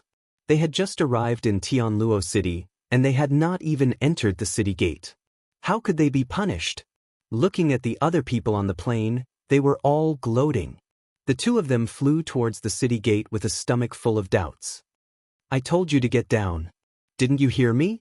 Seeing Qin Feiyang and Hui still flying in the void, the 4 guards were furious. Divine power rolled out and rushed towards the 2 of them. The strength of the 4 guards was quite good. They were all perfect monarchs. "Are you crazy?" Hui raised his eyebrows. With a wave of his hand, the divine power of the 4 guards immediately dissipated. "You dare to fight back?" The expressions of the 4 guards froze, and then they became angry out of shame. "I didn't do anything wrong. Why can't I fight back?" Hui said angrily. "What? You dare to shout at the city guards?" Everyone was shocked. The faces of the 4 guards instantly darkened. "Wait." Suddenly, Qin Feiyang stopped Hui and scanned the surrounding void. Then he looked at the plain below and frowned. Could it be that flying is not allowed in Tianluo City? Not allowed to fly? Hui was stunned. Only then did he notice that there was indeed no one in the sky above the plain except for him and Qin Feiyang. The 2 of them quickly swooped down and landed on the ground. In the crowd, someone asked, "You don't even know the rule that you can't fly in the sky above Tianlong City? Are you from outer space? You really can't fly?" Qin Feiyang and Hui looked at each other. The deputy pavilion master and the white-haired old woman didn't mention this matter. "What are you waiting for? Get over here." The 4 guards stared at Qin Feiyang and Hui from afar and shouted. Hui frowned. Although they had violated the rules, there was a saying that said, "The ignorant are innocent." What was the point of being so overbearing? Go over quickly. Otherwise, you will be taken to the City Lord Mansion later. Then you will suffer. Someone whispered. City Lord Mansion? Qin Feiyang and Hui were stunned and quickly walked towards the city gate. Qin Feiyang looked at the 4 guards and said, "I remember that Tianlong City doesn't have a City Lord Mansion, right? Tianlong City indeed doesn't have a City Lord Mansion. And those who guard the city are supported by the Treasure Pavilion and 9 Heaven Palace." Hui thought. Then why is there a City Lord Mansion in Tianluo City? Qin Feiyang was suspicious. Different places, the structure is definitely different. Hui said. So, the 2 of them walked to the city gate. One of the guards immediately shouted, "Don't you know the rules of Tianluo City? I'm sorry. This is the first time we brothers have come to Tianluo City. We really don't know about this rule. Please forgive us. Qin Feiyang laughed. Who's your brother? Don't try to curry favor. Besides, in the entire Dongling, who doesn't know the rules of Tianluo City? Unless you are from the northern region, western desert, or southern wasteland. The guard snorted coldly. Qin Feiyang was a little helpless. It was just a small matter, why couldn't they let it go? Fine. Seeing that your attitude is not bad, I won't send you to the City Lord Mansion. If each of you pays a fine of 100 million, this matter will be over. The guard looked at the two of them and said, Spirit Stone? Or Divine Crystal? Qin Feiyang asked. Of course it's Divine Crystal. 200 million Spirit Stones, do you too have it? The guard had a look of disdain. Qin Feiyang hurriedly waved his hand and said, 200 million Spirit Stones, we have never seen it before, how could we have it? Isn't that right? Don't be long-winded, hurry up and pay the fine. The guard said impatiently. All right. Qin Feiyang nodded. Hui suddenly stopped Qin Feiyang. Qin Feiyang secretly said, it's better to avoid trouble. This won't do. In any case, I'm a half-step immortal. If I pay the fine like this, where will I put my face? Hui secretly snorted coldly. Looking at Hui's action, the guard raised his eyebrows and said, what do you want to do? Do you think the fine of 100 million Spirit Stones is not enough? Fine, I'll add another 100 million, 200 million each, a total of 400 million Spirit Stones. Hand it over immediately. I have Spirit Stones. But please answer a question of mine first. Hui crossed his arms and said indifferently. Do you have the qualifications to bargain? Do you want to go to the City Lord Mansion? The guard shouted. I'm really not interested in the City Lord Mansion. I also understand that without rules, nothing can be accomplished.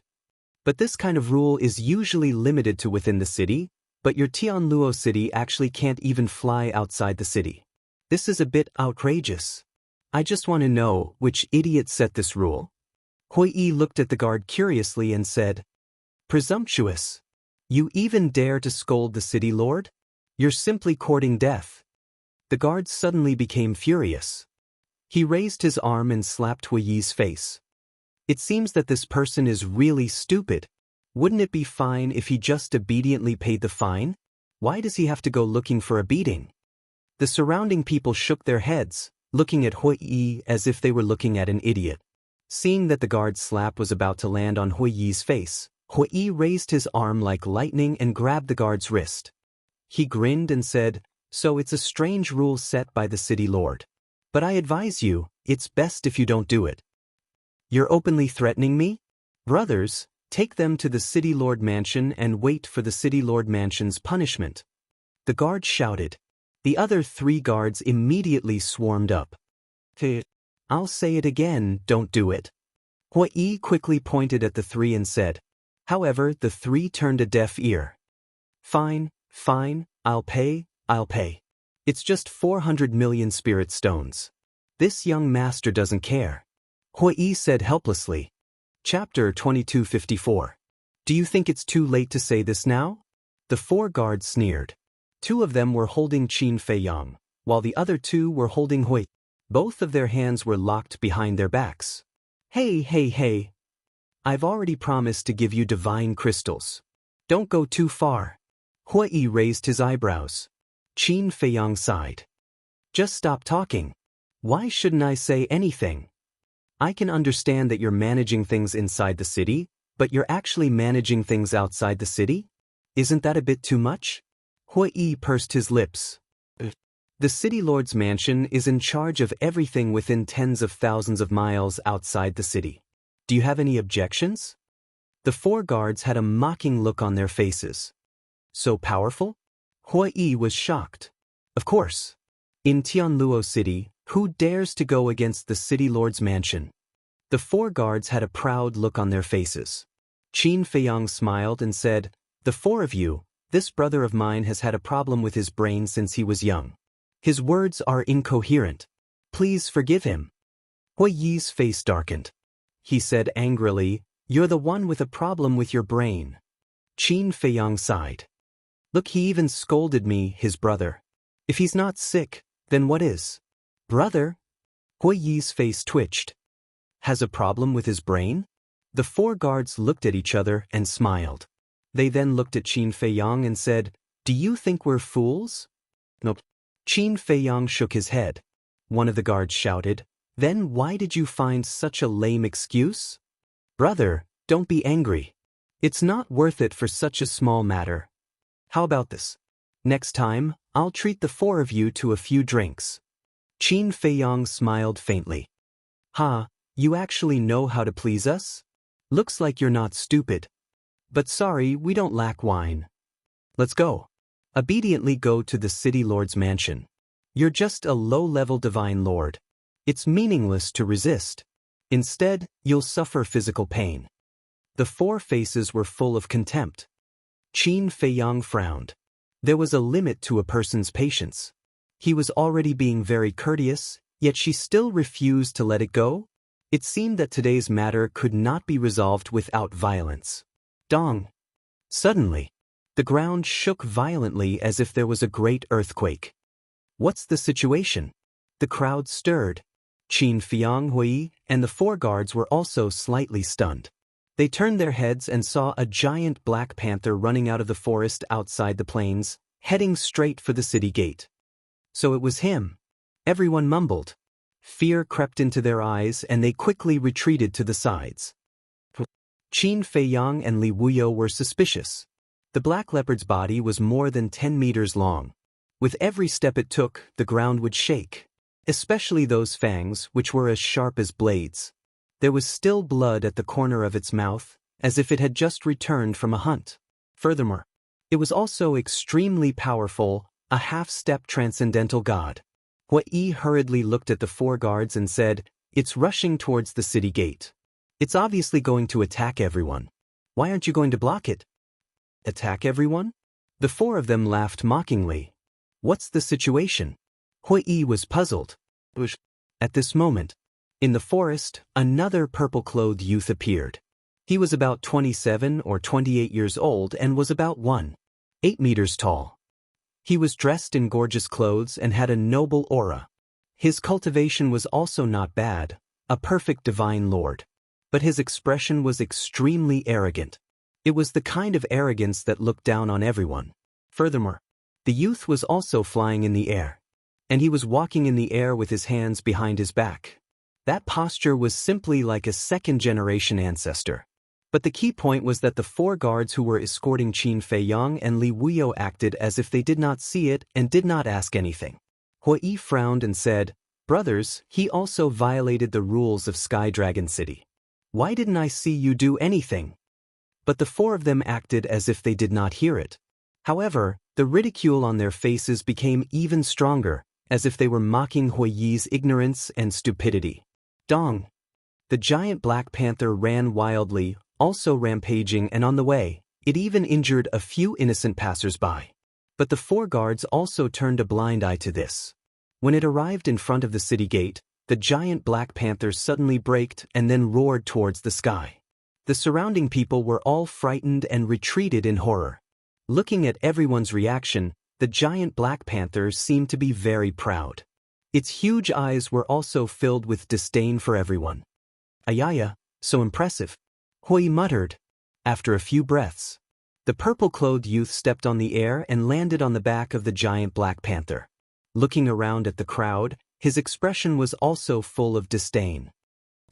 Suddenly, the purple-clothed youth saw Qin Feiyang and Li Wuyo and looked at them suspiciously for a while. Looking at the four guards, he asked, What did they do? Young city lord. These two are arrogant people. We are planning to send them to the city lord mansion. The four of them said respectfully. Young city lord? Qin Feiyang and Hui looked at each other. No wonder he was so impressive. It turned out that he was the son of the city lord of Sky Luo City. Arrogant people? When the purple-clothed youth heard this, he looked slightly stunned and asked curiously, Why are they arrogant? One of the guards said, Not only did they violate the rules by flying at high altitude, but they also threatened us and even called the city lord a weirdo. How dare they insult my father? The purple-clothed youth's eyes suddenly flashed with killing intent. Ahem. Young city lord, don't listen to their nonsense. I said that this rule is a bit weird, but I didn't say that your father is a weirdo. Hui laughed. Still quibbling? Earlier, the people here all heard you say that it was a freak who set the rules. Aren't you insulting the city lord? The 4 guards shouted. The purple-clothed youth swept the crowd around and asked, Is that so? Everyone nodded. Courting death. The purple-clothed youth smiled coldly. Young city lord, you're right. They're courting death. We will take them to the city lord mansion now and let the city lord deal with them. The 4 guards had a fawning look on their faces. No need. The purple-clothed youth waved his hand. The 4 guards were stunned and looked at the purple-clothed youth in puzzlement. Father is busy with official business. Don't bother him with such a small matter. Let me handle it. The purple-clothed youth chuckled and then jumped down and landed on the ground. The 4 guards looked at each other and immediately escorted Qin Feiyang and Qin Yu to the front of the purple-clothed youth. The purple-clothed youth looked at the two and said with a smile, To be honest, I admire your courage. I'm ashamed. Hui shook his head and said, No. I'm telling the truth. I really admire you guys. Because you guys are the first people who dared to insult my father in public. Of course, that's another matter. Although I admire you, I can't let you go. After all, the person you scolded is my father. Don't you think so? The purple-clothed youth asked with a smile. If I don't care about being scolded, then I'm an unfilial son. Hui nodded seriously. It seems that you are a reasonable person. I like reasonable people the most. Well, since you're so sensible, I'll give you a choice.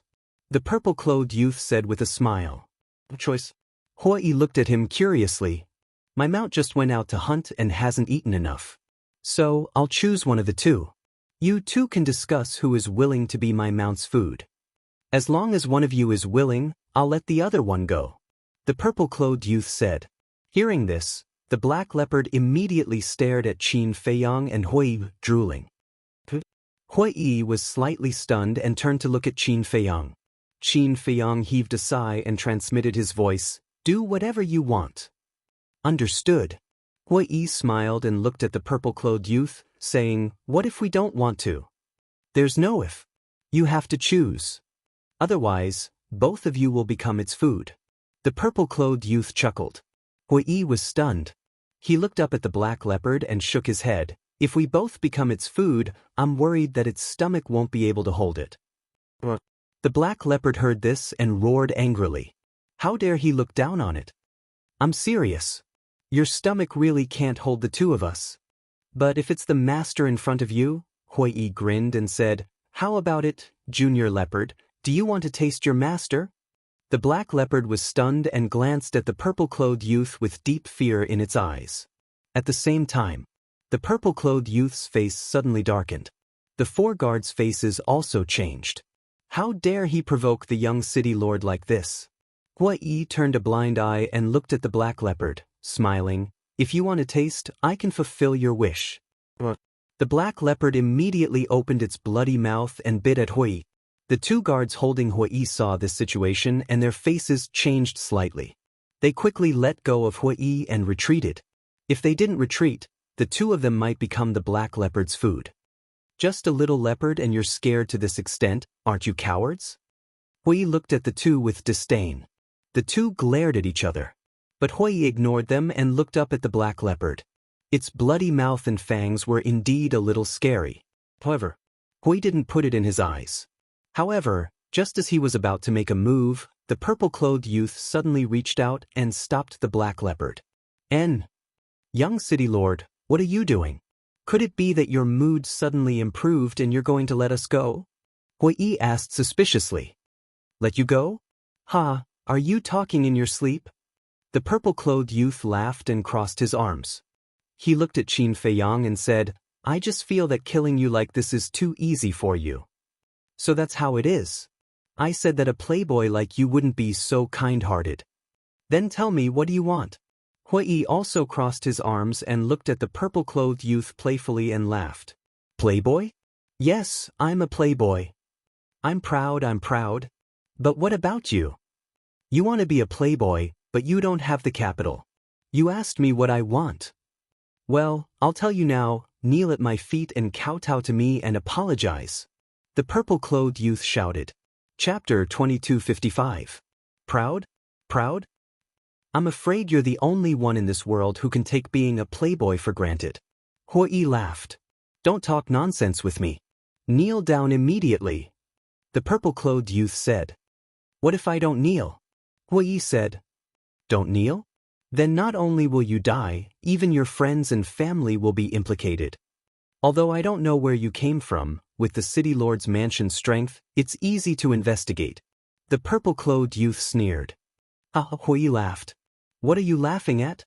The purple-clothed youth frowned. I'm laughing at the fact that the city lord's mansion can do whatever they want in such a big city. I'm laughing at the fact that a small city lord's son can cover the sky with one hand. What's even more ridiculous is that in the face of such unfair treatment, no one in Heaven Luo City dares to stand up and speak. I want to ask everyone, since it's a rule, shouldn't everyone abide by it? Why can he fly in the air? Hui glanced at the crowd and shouted with righteous indignation. Facing Hui's gaze, everyone lowered their heads in shame. The purple-clothed youth raised his eyebrows and said, Because I'm the city lord's son, is this reason enough? Hui stared at the purple-clothed youth and said aggressively, As the city lord's son, shouldn't you lead by example? The purple-clothed youth said angrily, Don't talk to me about these principles. Kneel or not. You're not qualified. Hui smiled coldly and a monstrous pressure erupted. The people present instantly felt as if a mountain was pressing down on them. Their bodies couldn't help but tremble. This pressure, the purple-clothed youth's pupils contracted. Other than the dragons, you're the first one who dares to be arrogant in front of me. I'll let you know the price of angering me. Kneel! Hui shouted. The terrifying pressure rushed towards the purple-clothed youth. With a plop, the purple-clothed youth immediately knelt on the ground. And Hui looked at the black leopard. The black leopard's body trembled and quickly lay on the ground, trembling. What are you doing? Retract your pressure or we'll kill your accomplice. Upon seeing this, the two guards holding Qin Feiyang hastily shouted at Hui. I'll kill you first. Hui smiled sinisterly, landing behind the two with a step. His large hands were like eagle claws, grabbing towards the two people's heads. Following a kacha sound, the two men's heads shattered on the spot, and their cries of agony reverberated throughout the area. Can't you be a little gentler? I'm covered in blood. Qin Feiyang stretched his arms and turned his head to look at Hui with dissatisfaction. Big brother, I'm saving you? Hui frowned. Do I need your help? Qin Feiyang rolled his eyes at him. All right. I guess I was being nosy. Hui was extremely annoyed. After killing the guards of the city lord's mansion, you can still talk so casually? Who are these two people? Why doesn't he seem to be afraid of the city lord's mansion at all? Wait, they shouldn't be disciples of Heavenly Cloud Mountain, right? Disciples of Heavenly Cloud Mountain? They don't look like it. Look at their clothes, there's no sign of Heavenly Cloud Mountain. People were whispering to each other. Heavenly Cloud Mountain? Qin Feiyang was taken aback, turning his head to look at Hui, suspiciously asking, What is Heavenly Cloud Mountain? How would I know? Hui stared at him snappily, then glanced at the other two guards. The two guards had already been scared silly by Hui's methods. 400 million fine, right? Come here, I'll give it to you. Hui took off his universe ring and beckoned to the two. The two shook their heads. The arrogance from before had long since vanished, leaving only a heart full of fear. Obviously, this time they had encountered a tough opponent. Hui raised his eyebrows and said, Didn't you hear me calling you over? Quickly report to the city lord. One of the guards growled in horror and turned to run into the city. The other guard also hurriedly followed. You dare to abandon me and run away alone? The purple-clothed youth looked at the two and couldn't help but burn with anger in his heart. Did you see that? Usually, they try to curry favor with you because of your identity and the benefits you can bring them. But when it comes to the critical moment, who will give a damn about you? Are you angry? Hui looked at the purple-clothed youth with ridicule and said. The purple-clothed youth clenched his fists, killing intent flashing in his eyes. You want to kill them? Okay, I'll help you. Hui grinned and waved his hand.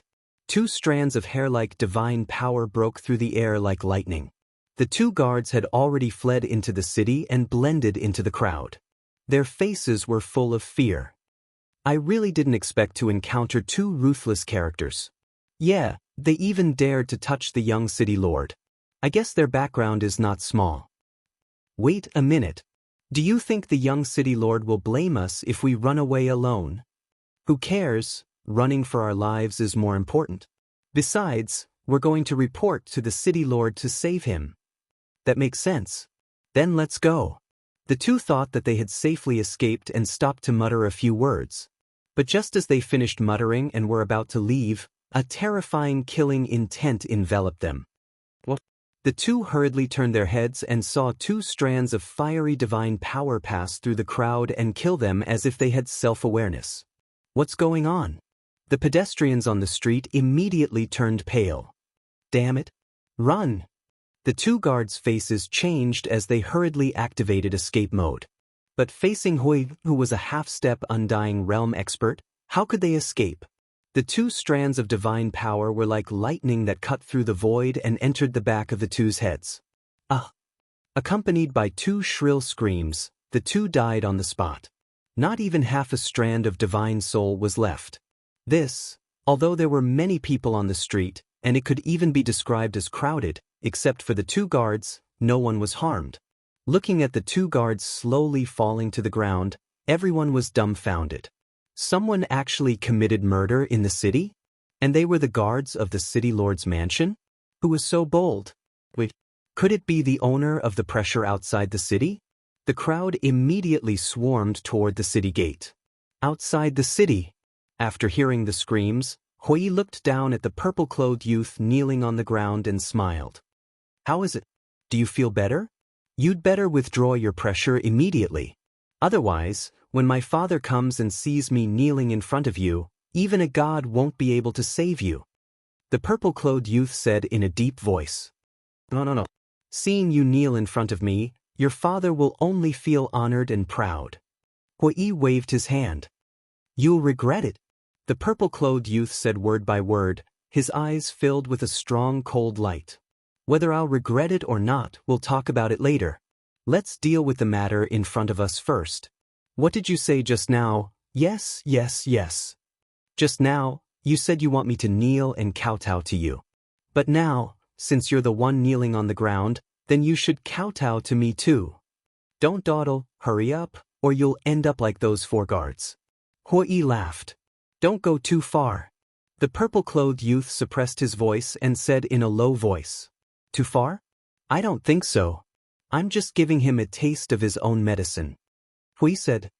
The purple-clothed youth clenched his hands and transmitted his voice. Give me some face.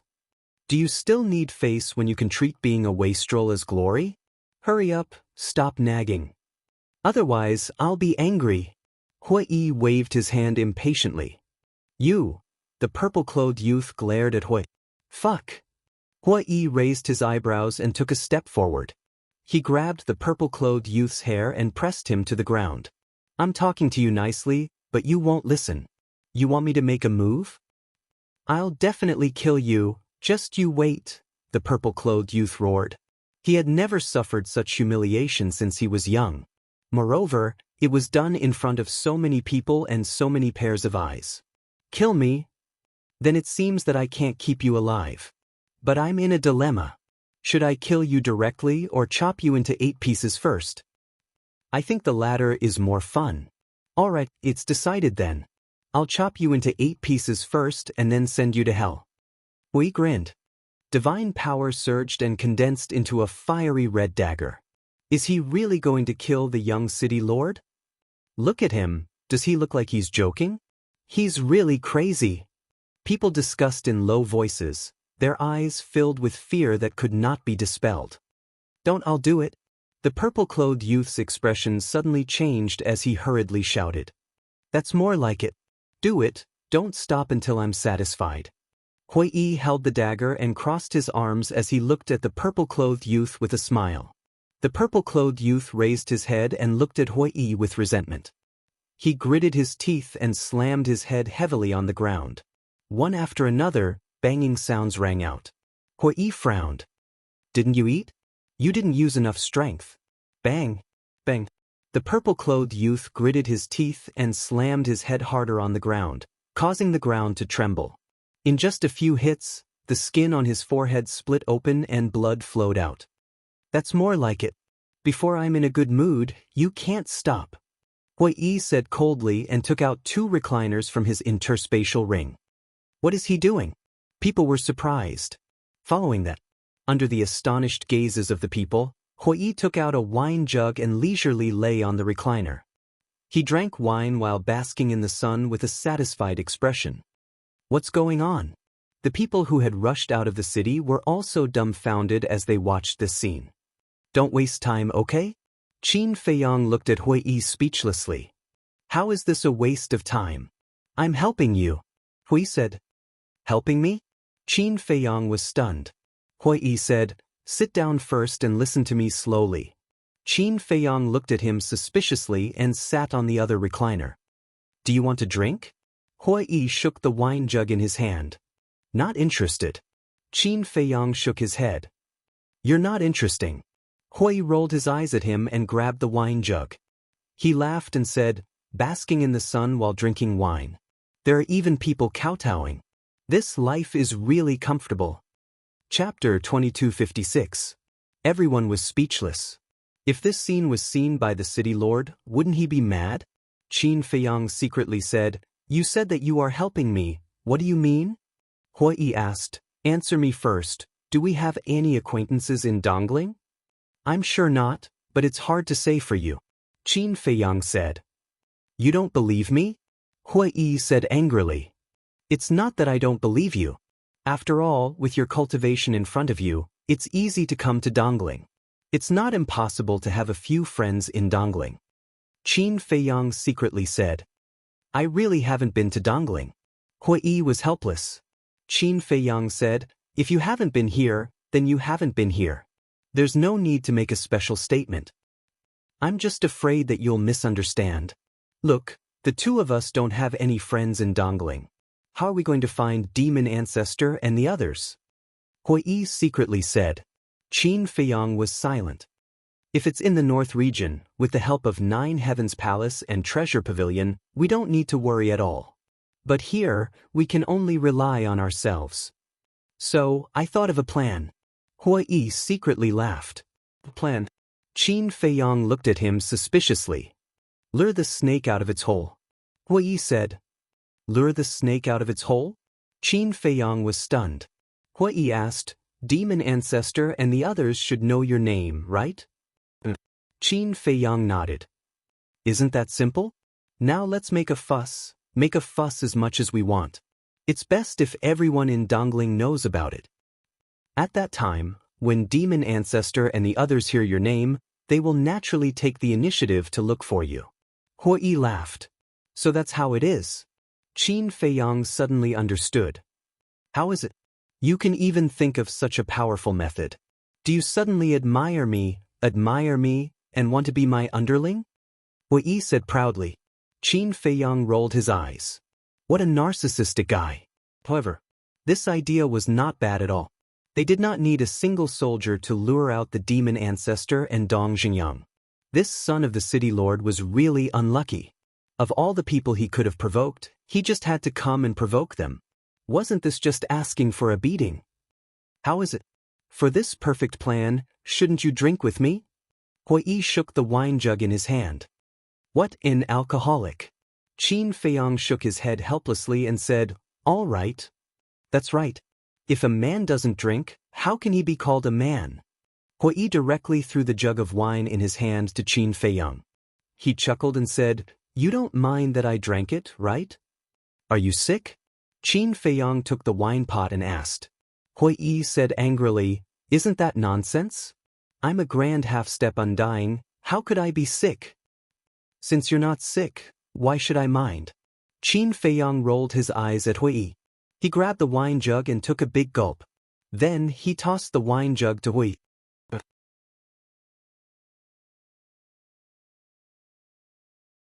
Qin Feiyang and Hui ignored him and raised their heads to look at the middle-aged man. This person had a strong body, thick eyebrows, big eyes, and a square face. He gave off a strong sense of oppression. How's your cultivation? Qin Feiyang secretly asked. Not bad. Half-step ninth heaven realm. Hui replied. Half-step ninth heaven realm? Qin Feiyang was stunned. The difference between this and the half-step undying realm was not small at all. Of course, this was only limited to Hui. To Qin Feiyang, an existence at the level of a half-step into the ninth heavens realm was like a god that was too high to reach. The young man in purple shouted, Father, they humiliated me in front of everyone. Kill them. Seeing the young man in purple in such a sorry state, the city lord's face suddenly became gloomy. He looked at Qin Feiyang and Hui and said in a deep voice, Why did you humiliate my son like this? I tried to reason with him, but he didn't listen and insisted that I kneel down and kowtow to him. Tell me, if it were you, would you tolerate it? Let's talk about it later. I'm not humiliating him. I'm helping you discipline him. This child is naughty and mischievous. If you don't discipline him strictly, he'll cause you big trouble sooner or later. Hui said. The city lord raised his eyebrows and said, So, I have to thank you? Of course. I'm doing this for his own good, and for your own good. I believe you don't want to see your son die one day. Hui said. Then follow me to the city lord's mansion.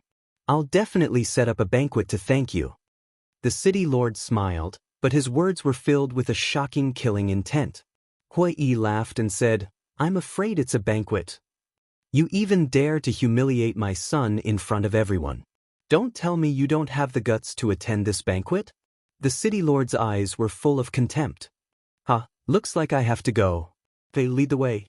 Hui stood up and laughed. Who do you think you are? You want me to lead the way? Take him down. The city lord's gaze turned cold. Along with a loud shout, a group of guards immediately rushed out of the city gate in a grandiose manner, surrounding Qin Feiyang, the young man, and the two old men. City Lord, this has nothing to do with us.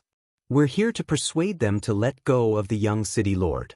The two old men's faces changed as they hurriedly looked at the City Lord. Is that so? The City Lord looked at the purple-clothed youth. They're the accomplices of these two. The purple-clothed youth grinned. Young City Lord, how can you talk nonsense? There are so many people present. They all saw it with their own eyes and heard it with their own ears. The two looked at the purple-clothed youth angrily. The corner of the purple-clothed youth's mouth lifted. He glanced at the crowd and shouted, Who saw it? Who heard it? Stand out and let me see. Everyone retreated in horror. No one dared to say a word. The two old men looked at the crowd around them. They were so angry that their bodies were trembling. Did you see it? No one came out to testify. That means you're their accomplices. The purple-clothed youth sneered. The city lord waved his hand and said, Since you're their accomplices, take them down together. The group of guards respectfully responded and surrounded Qin Feiyang and the other three. Hui shook his head and sighed. He slowly got up and looked at the purple-clothed youth, saying, I thought that even a dandy person would have a little conscience. But I was wrong. You're no longer a human. Because if you're still a human, you wouldn't want to murder those who helped you. Wrong. I didn't want to harm them. It's you who killed them. The purple-clothed youth sneered again and again. Hui sighed deeply and said, A person like you really can't be left alive. Otherwise, who knows how many more innocent people will die in your hands in the future. Boom. His voice fell. He took a step forward and instantly broke through the encirclement of the guards and landed behind the purple-clothed youth. This speed, the city lord's face changed. Even he couldn't catch it. The pupils of the group of guards suddenly shrank, but they immediately rushed towards Hui in an aggressive manner. Hui glanced at the guards and whispered into the purple-clothed youth's ear, In your next life, remember to be a good person. The purple-clothed youth's face turned pale. The city lord came back to his senses and quickly shouted at the guards, "All of you, stop." At that moment, the group of guards slammed on the brakes and stopped. The city lord took a step forward and landed on the ground. He looked at Hui and cupped his hands, saying, "Brother, it's my fault for not disciplining him well. I hope that brother can be magnanimous and let my son live." "Father," the purple-clothed youth looked at the city lord with a dumbfounded expression. As the city lord's son, he naturally knew the city lord's character best. He had always been strong to others. But at this moment he actually lowered his attitude and begged this person? Chapter 2257. Could it be that this person was stronger than his father? Thinking of this, the purple-clothed youth couldn't help but feel a chill down his spine. If he was stronger than his father, then it was hard to say whether he could survive today. For a moment, fear flooded his entire mind. Hui was stunned, looked at the city lord and smiled. "Please give me a reason. He is my only son. Brother, please, be magnanimous and don't bother with a child. Just consider it as me owing you a favor," the city lord said. Hui raised his arm and grabbed the purple-clothed youth's shoulder. With a slight force, the shoulder shattered. The purple-clothed youth's face was distorted as he howled miserably. "Brother," the city lord hurriedly called out, "your reason is not good enough. First, he is no longer a child. Second, you are still so young. You can have a few more." Hui laughed. The city lord was extremely anxious. "I can understand your feelings, but please understand me too. A character of my level was actually insulted by a brat who is still wet behind the ears. Tell me, where will I put my old face in the future? Brother, it's not that I don't want to give you face, but he is courting death. As for you, just pretend that you don't have this son. With your status, you can marry 3 wives and 4 concubines. When the time comes, you can have as many sons as you want. Why do you care about this one?" Hui laughed and grabbed the purple-clothed youth's other shoulder. With a crack, it shattered and blood flowed. The purple-clothed youth was in so much pain that he wished he was dead. The city lord's face was gloomy as he said, "Brother, you can't be too ruthless. Isn't there one more sentence? Only when you are ruthless enough can you get rid of all future troubles." Hui sneered. A wisp of divine power swept out from his fingertips and instantly entered the purple-clothed youth's chi. Father, save me." The purple-clothed youth howled in despair. The city lord looked at the purple-clothed youth and then looked at Hui. His hands hidden in his sleeves were already dripping blood. Swish. Suddenly, the city lord retreated and instantly landed in front of the 2 old men. Then, his hands shot out and grabbed the 2 men's necks. "City lord, we are really not their accomplices." The 2 of them were burning with anxiety. Looking at Qin Feiyang again, he kept sitting on the recliner, as if even if the sky fell, it had nothing to do with him. However, just as the city lord caught the 2 old men, his brows gradually furrowed. The city lord also noticed Qin Feiyang, and a trace of hostility crept up between his brows. He was actually sitting there leisurely and watching the show? "Capture him too!" the city lord roared. Clang. The 2 bodyguards immediately rushed toward Qin Feiyang.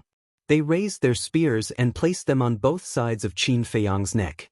Qin Feiyang glanced at the sharp blade and raised his head to look at the city lord, his eyes flickering with uncertainty. His expression was still so calm. No one knew what he was thinking. The city lord sneered, looked at Hui and said, "I've tried my best, but you won't listen. Do you want to force me to make a move?" Hui glanced at Qin Feiyang and the 2 old men who had fallen into despair. A cold light flashed in his eyes as he grabbed the purple-clothed youth's head and slammed it on the ground. Gotcha! The purple-clothed youth immediately knelt on the ground, and both of his knees were shattered on the spot. That sharp pain almost made the purple-clothed youth faint. "You're courting death. Let him go immediately, or I'll chop these 2 old things into 8 pieces." The city lord roared at Hui with red eyes. "Chop them into 8 pieces, Hui muttered to himself and suddenly grinned. "Okay, as you wish." A wisp of divine power emerged, and the purple-clothed youth's 2 arms and 2 legs were instantly cut off. Blood gushed out like a fountain. "Father, save me. Otherwise I'll really die." The purple-clothed youth who had lost his hands and feet lay helplessly in a pool of blood and wailed. His heart was already terrified to the point of collapse. The city lord was also gritting his teeth. What's wrong? Didn't you say to chop them into 8 pieces? Why are you still not satisfied? Hui looked at him suspiciously. You piece of shit, do you really think I don't dare to kill them? Go to hell for me. The city lord was mad with hatred as he roared hysterically and immediately prepared to kill the 2 old men. Boom. However, at this moment, a terrifying pressure emerged and pounced on the city lord and the group of guards. The group of guards was immediately imprisoned in the void, unable to move at all. The city lord was the same. Even the blood in his body stopped flowing at this moment. The city lord's heart suddenly set off stormy waves. Even he could be imprisoned.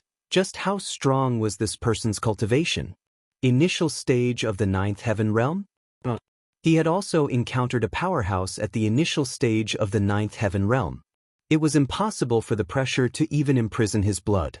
If it wasn't the initial stage, then was it the initial stage? Or was it the major stage? Thinking of this, he no longer dared to think about it. His heart was filled with fear. The surrounding crowd was also overwhelmed with shock. Now, this pressure was many times stronger than the pressure that had imprisoned the young city lord before. It turned out that this was this person's true strength.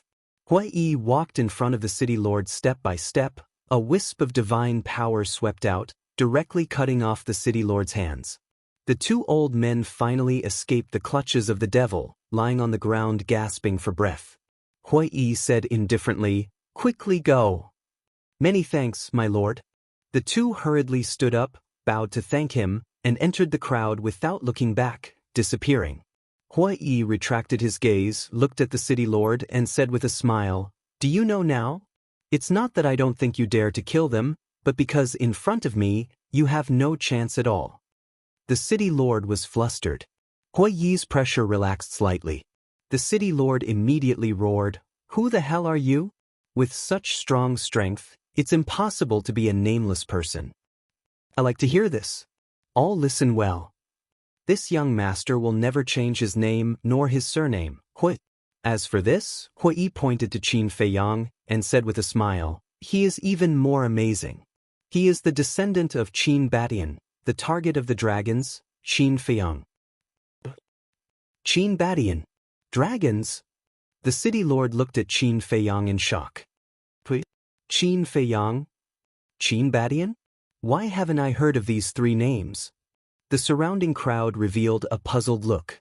Looking at the crowd's reaction, and then looking at the city lord's reaction, Qin Feiyang frowned, pushed away the long spears on both sides of his neck, got up and walked to the city lord, and said, "You know about Qin Badian and the dragons?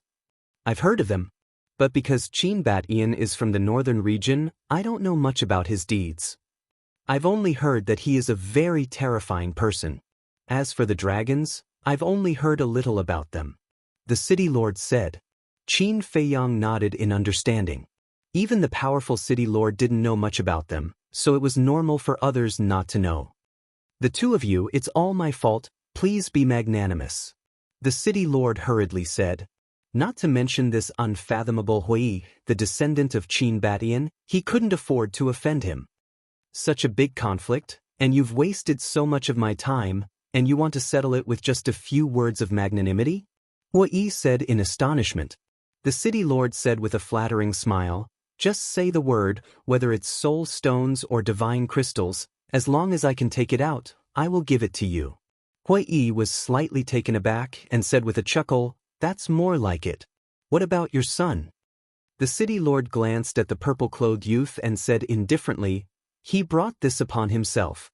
You can do whatever you want with him." "Father," the purple-clothed youth roared. The city lord said expressionlessly, "Don't call me father, I don't have a son like you." When the purple-clothed youth heard this, his eyes suddenly fell into darkness. His father, who had always loved him, actually didn't care about his life or death. Was this a dream? If it was a dream, then wake up quickly. He had had enough of this torture. Hui sighed and said, "There's a good saying, even a vicious tiger won't eat its cubs. Your son is about to die, How can you, as his father, not save him? Then what do you want me to do? Die with him? The city lord roared. But he was roaring in his heart. On the surface, he still had an indifferent expression, and coldly snorted, "An evil creature like him deserves to die. I can't wait to enforce justice on behalf of the heavens and clean up the family. Alright, I'll give you this chance." Hui retreated to the side. What? The city lord's expression stiffened, and he looked at Hui, seriously wondering if there was something wrong with his ears. "Aren't you going to enforce justice on behalf of the heavens and clean up the family? Go quickly. I believe that if you really place righteousness before family, the people of Tianluo City will definitely respect you even more," Hui said, and he even withdrew his pressure. The city lord's face was blank. He was just pretending, and he actually wanted him to do so? Place righteousness before family? That was his own son. How could he do it? Hui frowned and said, "Are you playing with me?" "Playing with you?" The city lord looked at Hui suspiciously. Who was the one who said righteously that he wanted to clean up the family? Now I'm giving you a chance, but you don't do it. Aren't you playing with me? Hui said in a deep voice, and his eyes were filled with killing intent. No. The city lord hurriedly waved his hand and said, "I'm serious." "Then go quickly, what are you being long-winded for?" Hui shouted. Yes. The city lord nodded repeatedly and walked towards the purple-clothed youth step by step. His hands were clenched tightly, and his heart was bleeding. "Father, I'm your son." The purple-clothed youth looked at the city lord in a daze. The city lord's body shook, and he muttered, "I'm sorry, I have to do this, because if I don't do it, both of us will die." The purple-clothed youth closed his eyes in pain and whispered, "I'm the one who caused this trouble. I really deserve to die. Come." "Child, I'm sorry." The city lord stopped beside the purple-clothed youth and muttered. Then he suddenly raised his arm and slapped the purple-clothed youth's head. Accompanied by a scream, the purple-clothed youth died on the spot. Chapter 2258. Did he really kill him? How can he be so ruthless? But it's really satisfying. That playboy should have been killed long ago. People whispered to each other. Usually, the purple-clothed youth would bully people in Heavenluo City and commit all kinds of crimes. But because of the city lord's mansion's power, no one dared to speak out. But there was a good saying, evil has its retribution, and good has its reward. Now, he finally received his retribution. "City lord is righteous, I admire you. I believe that in the future, under the leadership of the city lord, our Tianluo City will definitely step into an unprecedented glory. Isn't that right, everyone?" Hui laughed. The surrounding crowd nodded. The city lord's eyes flashed with a touch of hostility. He endured the grief in his heart and stood up. "What righteousness? This is what I should do." Look, the city lord's mind is different. He can still be so at ease after killing his own son. Hui laughed. Everyone was speechless. She had already forced him to this point. Could she not provoke him anymore? Did she have to drive him crazy? But it was very contradictory. On one hand, they sympathized with the city lord. On the other hand, they were very happy. The city lord was about to go crazy. But as an overlord, he cared more about his own life. At this time, he had to endure it. If he denied it, he would be killed. He tried his best to make himself smile and looked at Hui. "This unfilial son has already been executed. You see, you've already done this. If I still don't let it go, then I'm too heartless. Alright, let's end this matter here." Hui laughed. "Thank you," the city lord said gratefully. "Actually, it's a small matter. Look at this. I feel a little apologetic." Hui sighed.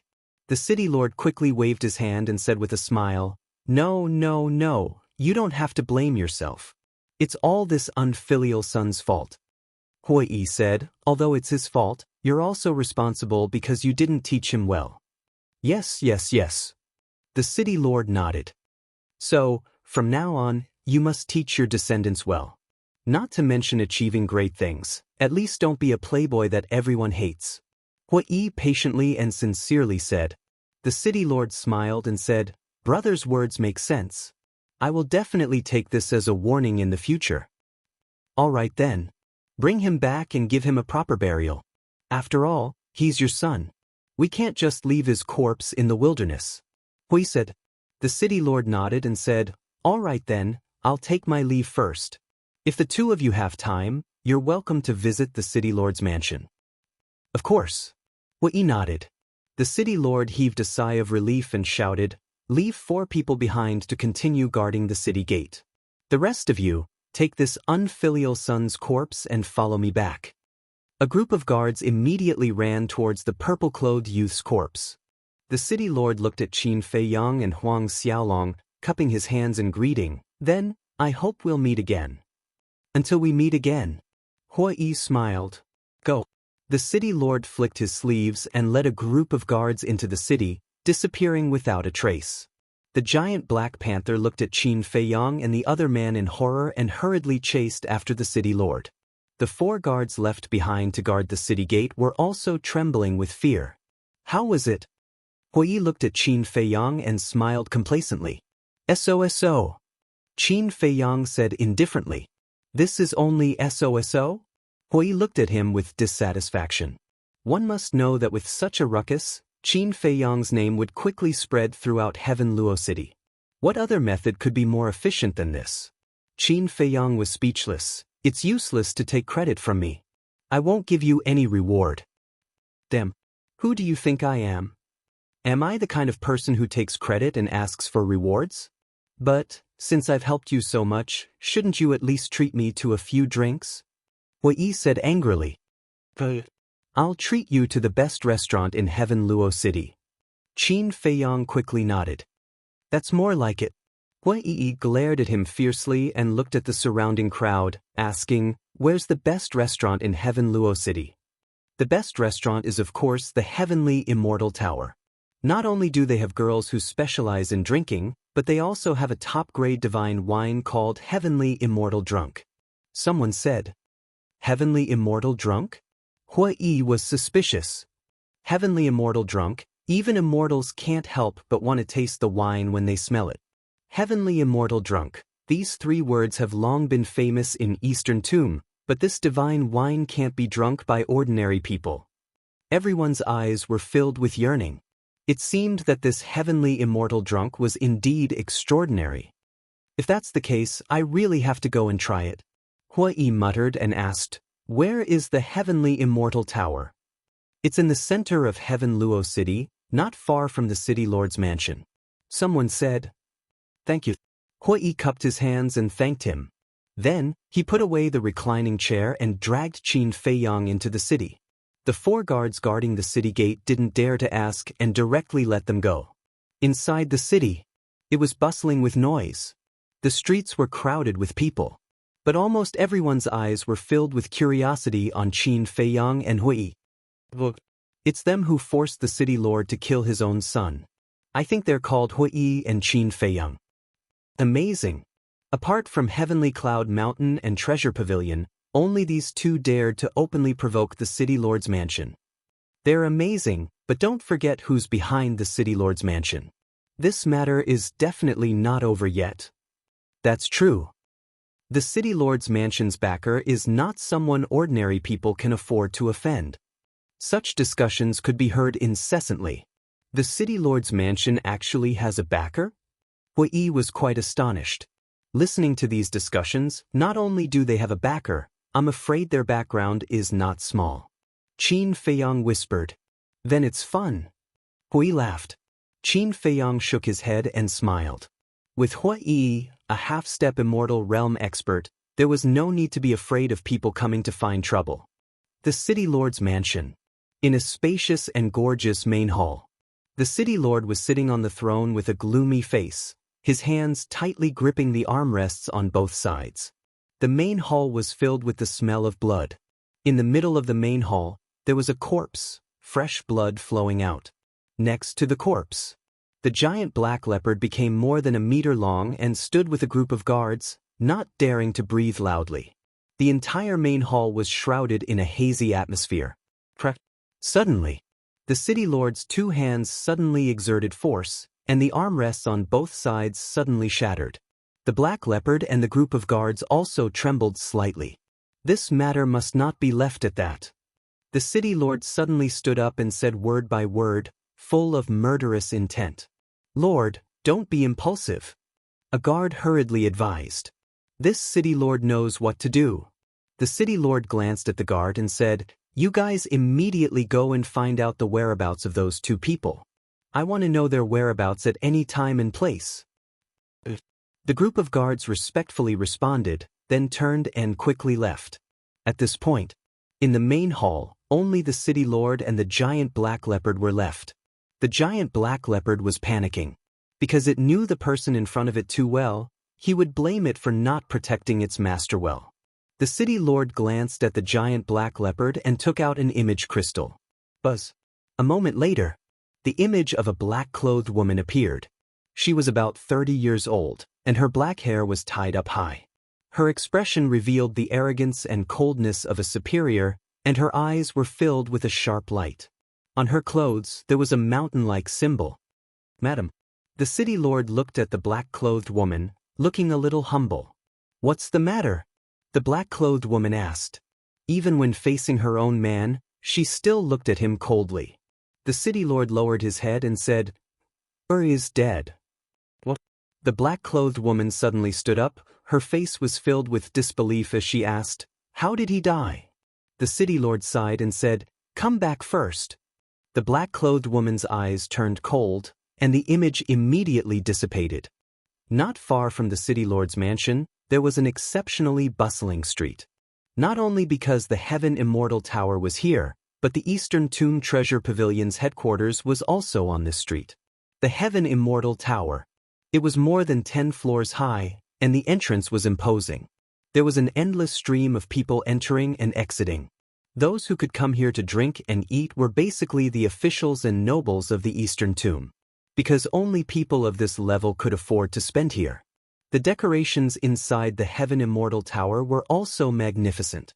Young and old men were either sitting in the main hall of the restaurant or sitting in the private rooms upstairs.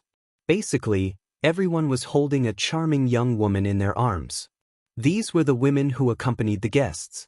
This was also one of the main characteristics of the Heaven Immortal Tower. Suddenly, there was a commotion on the street outside.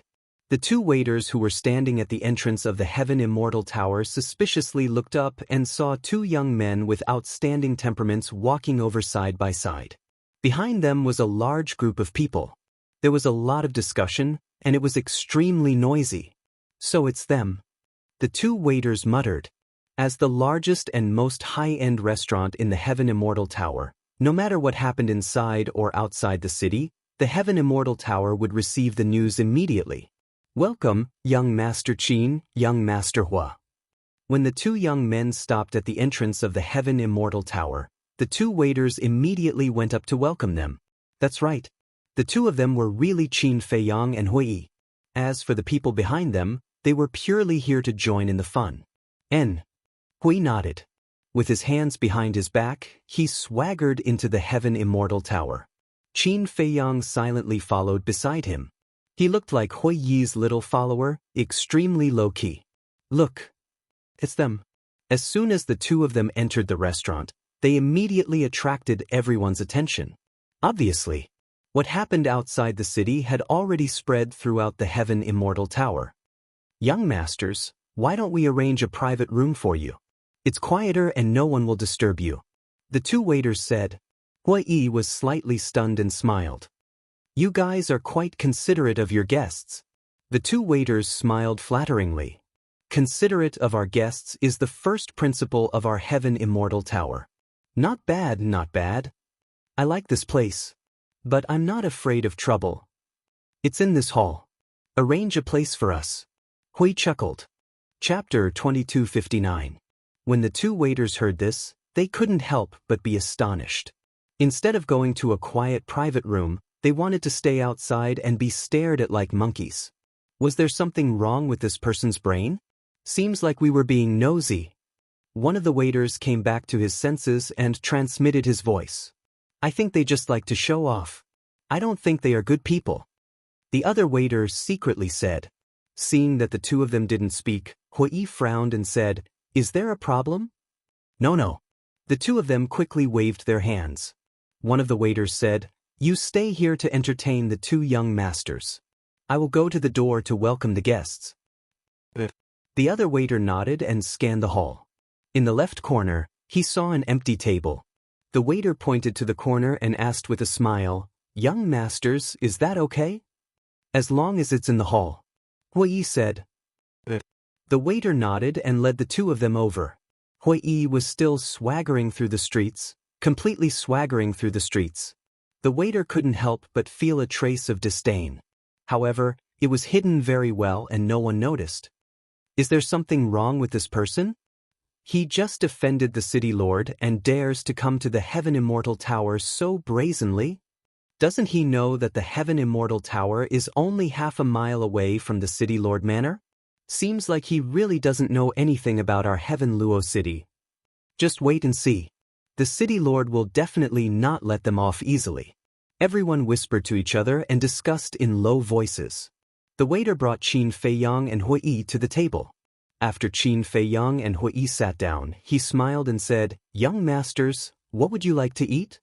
Just a few dishes to go with the wine. But the wine can't be served casually. I want 2 pots of heavenly immortal wine. Hui said, Heavenly immortal wine? The waiter was stunned. The surrounding people also looked at Hui in astonishment. What's wrong? Hui was suspicious. The waiter said apologetically, Young master, we usually don't sell this heavenly immortal wine. Even if we do sell it, it's at most 1 pot. Not selling? Hui's brows raised and he said angrily, Do you think I'm stupid? When a restaurant opens its doors to do business, how can it not sell wine? The waiter said, We sell other wines, but heavenly immortal wine. I don't care. The reason I came to your Heaven Immortal Tower is precisely to taste this so-called supreme divine wine, heavenly immortal drunken wine. Hui said. The shop assistant hurriedly said, Young master, please don't make things difficult for me. Hui lightly said, I won't make things difficult for you. Have someone come out and talk to me. This? The shop assistant looked troubled. Pa! Hui slammed his palm on the table and shouted, Didn't you hear? Do you need me to repeat myself? Yes. I'll get the steward right away. The shop assistant's eyes trembled. He hurriedly responded and ran to the back hall. Hey, brother, don't go overboard. The immortal intoxication is not for ordinary people to drink. A gorgeously dressed young man hugging a woman turned his head and looked at Hui with displeasure. Hui glanced at the young man. His face reeked of alcohol, and his hands that were holding onto the woman were not honest. It was clear that he was also a hedonistic young master. Although you are strong, you still have to abide by the rules. This is the Heaven Immortal Tower. Don't shout and ruin our mood. The young man said. The others also expressed their dissatisfaction. Shout and shout? Hui was slightly taken aback. The corners of his mouth lifted slightly. It seems that you guys have a lot of opinions about this young master. Someone who isn't even afraid of the city lord, how would we dare to have any opinions? The young man chuckled. He seemed to have nothing to fear. Hui sized up the young man. Suddenly, he noticed that there was a mountain-like mark on the young man's clothes. The young man also noticed Hui's gaze. He lowered his head and looked at the mark. He smiled proudly and then ignored Hui. He hugged the woman and continued drinking. Tap, tap. Accompanied by hurried footsteps, a middle-aged man and the shop assistant walked out from the back hall. They went straight for Qin Feiyang and the woman. The shop assistant whispered, Steward, it's them. The steward looked at Qin Feiyang and the woman. He waved his hand and said, You can leave first. I'll handle this. The shop assistant responded, and then turned around and left quickly. The steward looked at Qin Feiyang and the woman. He smiled and said, Brothers, I'm really sorry. The shop assistant below is not very sensible. If he has offended you, I hope you can forgive him. Hui said, I didn't offend you. I just want to try your heavenly immortal wine. Young master, please don't be impatient. Listen to my explanation. This heavenly immortal wine is usually auctioned at the beginning of the month. There's only 1 pot in each auction. The highest bidder wins. If young master really wants to try it, you might as well wait until the beginning of the next month to participate in the auction. The steward smiled. The beginning of the next month? Aren't you torturing me? That's my hobby. Hui said. The steward smiled apologetically. I understand, but there's no other way. After all, it's a rule that has been in place for many years. Is there no other way? Hui frowned. There really isn't. The steward shook his head. I say, aren't you annoying? If I say there isn't, then there isn't. What are you being long-winded for? The young man who spoke before suddenly turned his head and glared at Hui. Hui turned to look at the young man and frowned. What do you mean by interrupting again and again? The young man said, You ruined my mood to drink. I'm unhappy with you, okay? So that's how it is. Hui chuckled and slowly stood up. Young master, please calm down. Seeing this, the steward's expression changed. He hurriedly grabbed Hui's arm and whispered, Young master, he's a disciple of Heavenly Cloud Mountain. Don't be rash. Heavenly Cloud Mountain? Hui was stunned. The steward said, Heavenly Cloud Mountain is the largest cultivation holy land in our eastern tomb. There are as many experts as there are clouds. Even if it's just a disciple, we can't afford to offend them. Hui glanced at the young man, then looked at Qin Feiyang and sent a sound transmission. In that case, this Heavenly Cloud Mountain is similar to our northern region's 9 Heavens Palace? Qin Feiyang nodded. That mountain-like symbol should be the symbol of Heavenly Cloud Mountain. Heavenly Cloud Mountain was the cultivation holy land of Eastern Tomb. Then if the demon ancestor and Dong Xingyang were in Eastern Tomb, would they be in Heavenly Cloud Mountain? What's wrong? Are you afraid? Don't think that just because you bullied the city lord, you have the qualifications to be arrogant in Tianluo City. The young man coldly snorted, his face full of ridicule. The other guests also burst into laughter. Hui frowned and looked at the young man. Young master, don't be rash. The steward hurriedly advised. Hui reached out and pushed the steward of the restaurant away. He walked step by step in front of the young man. You're still trying to take advantage of me? The young man frowned and gently pushed away the woman in his arms. He stood up and looked at Qin Feiyang provocatively, saying, What do you want? I'm really sorry for ruining your mood. Hui laughed. The young man was stunned. So he was here to apologize. He thought he was going to make a move. But just as the young man was about to be proud, Hui grinned and said, However, you've also ruined my mood. After saying that, he grabbed the young man's head and slammed it on the table with a bang. The wine and dishes on the table suddenly spilled all over the ground. This sudden scene made the restaurant steward, the other guests, and the hostess dumbfounded on the spot. They originally thought that Hui was going to apologize. After all, Heavenly Cloud Mountain was the #1 force in Eastern Tomb. No one dared to provoke them. But they never thought that this person was completely playing with this disciple of Heavenly Cloud Mountain. Is Heavenly Cloud Mountain that great? You think that because you're a disciple of Heavenly Cloud Mountain, I won't dare to touch you? And ruin your mood? Who do you think you are? Hui pressed the young man's head and sneered. Bastard, let go of me. The young man roared and struggled frantically, but it was no use. I'll let go. Hui nodded, released his hand, and returned to his seat. The young man immediately stood up and stared at Hui with murderous intent. Hui said indifferently, Same old rules, kneel down and kowtow to me. What?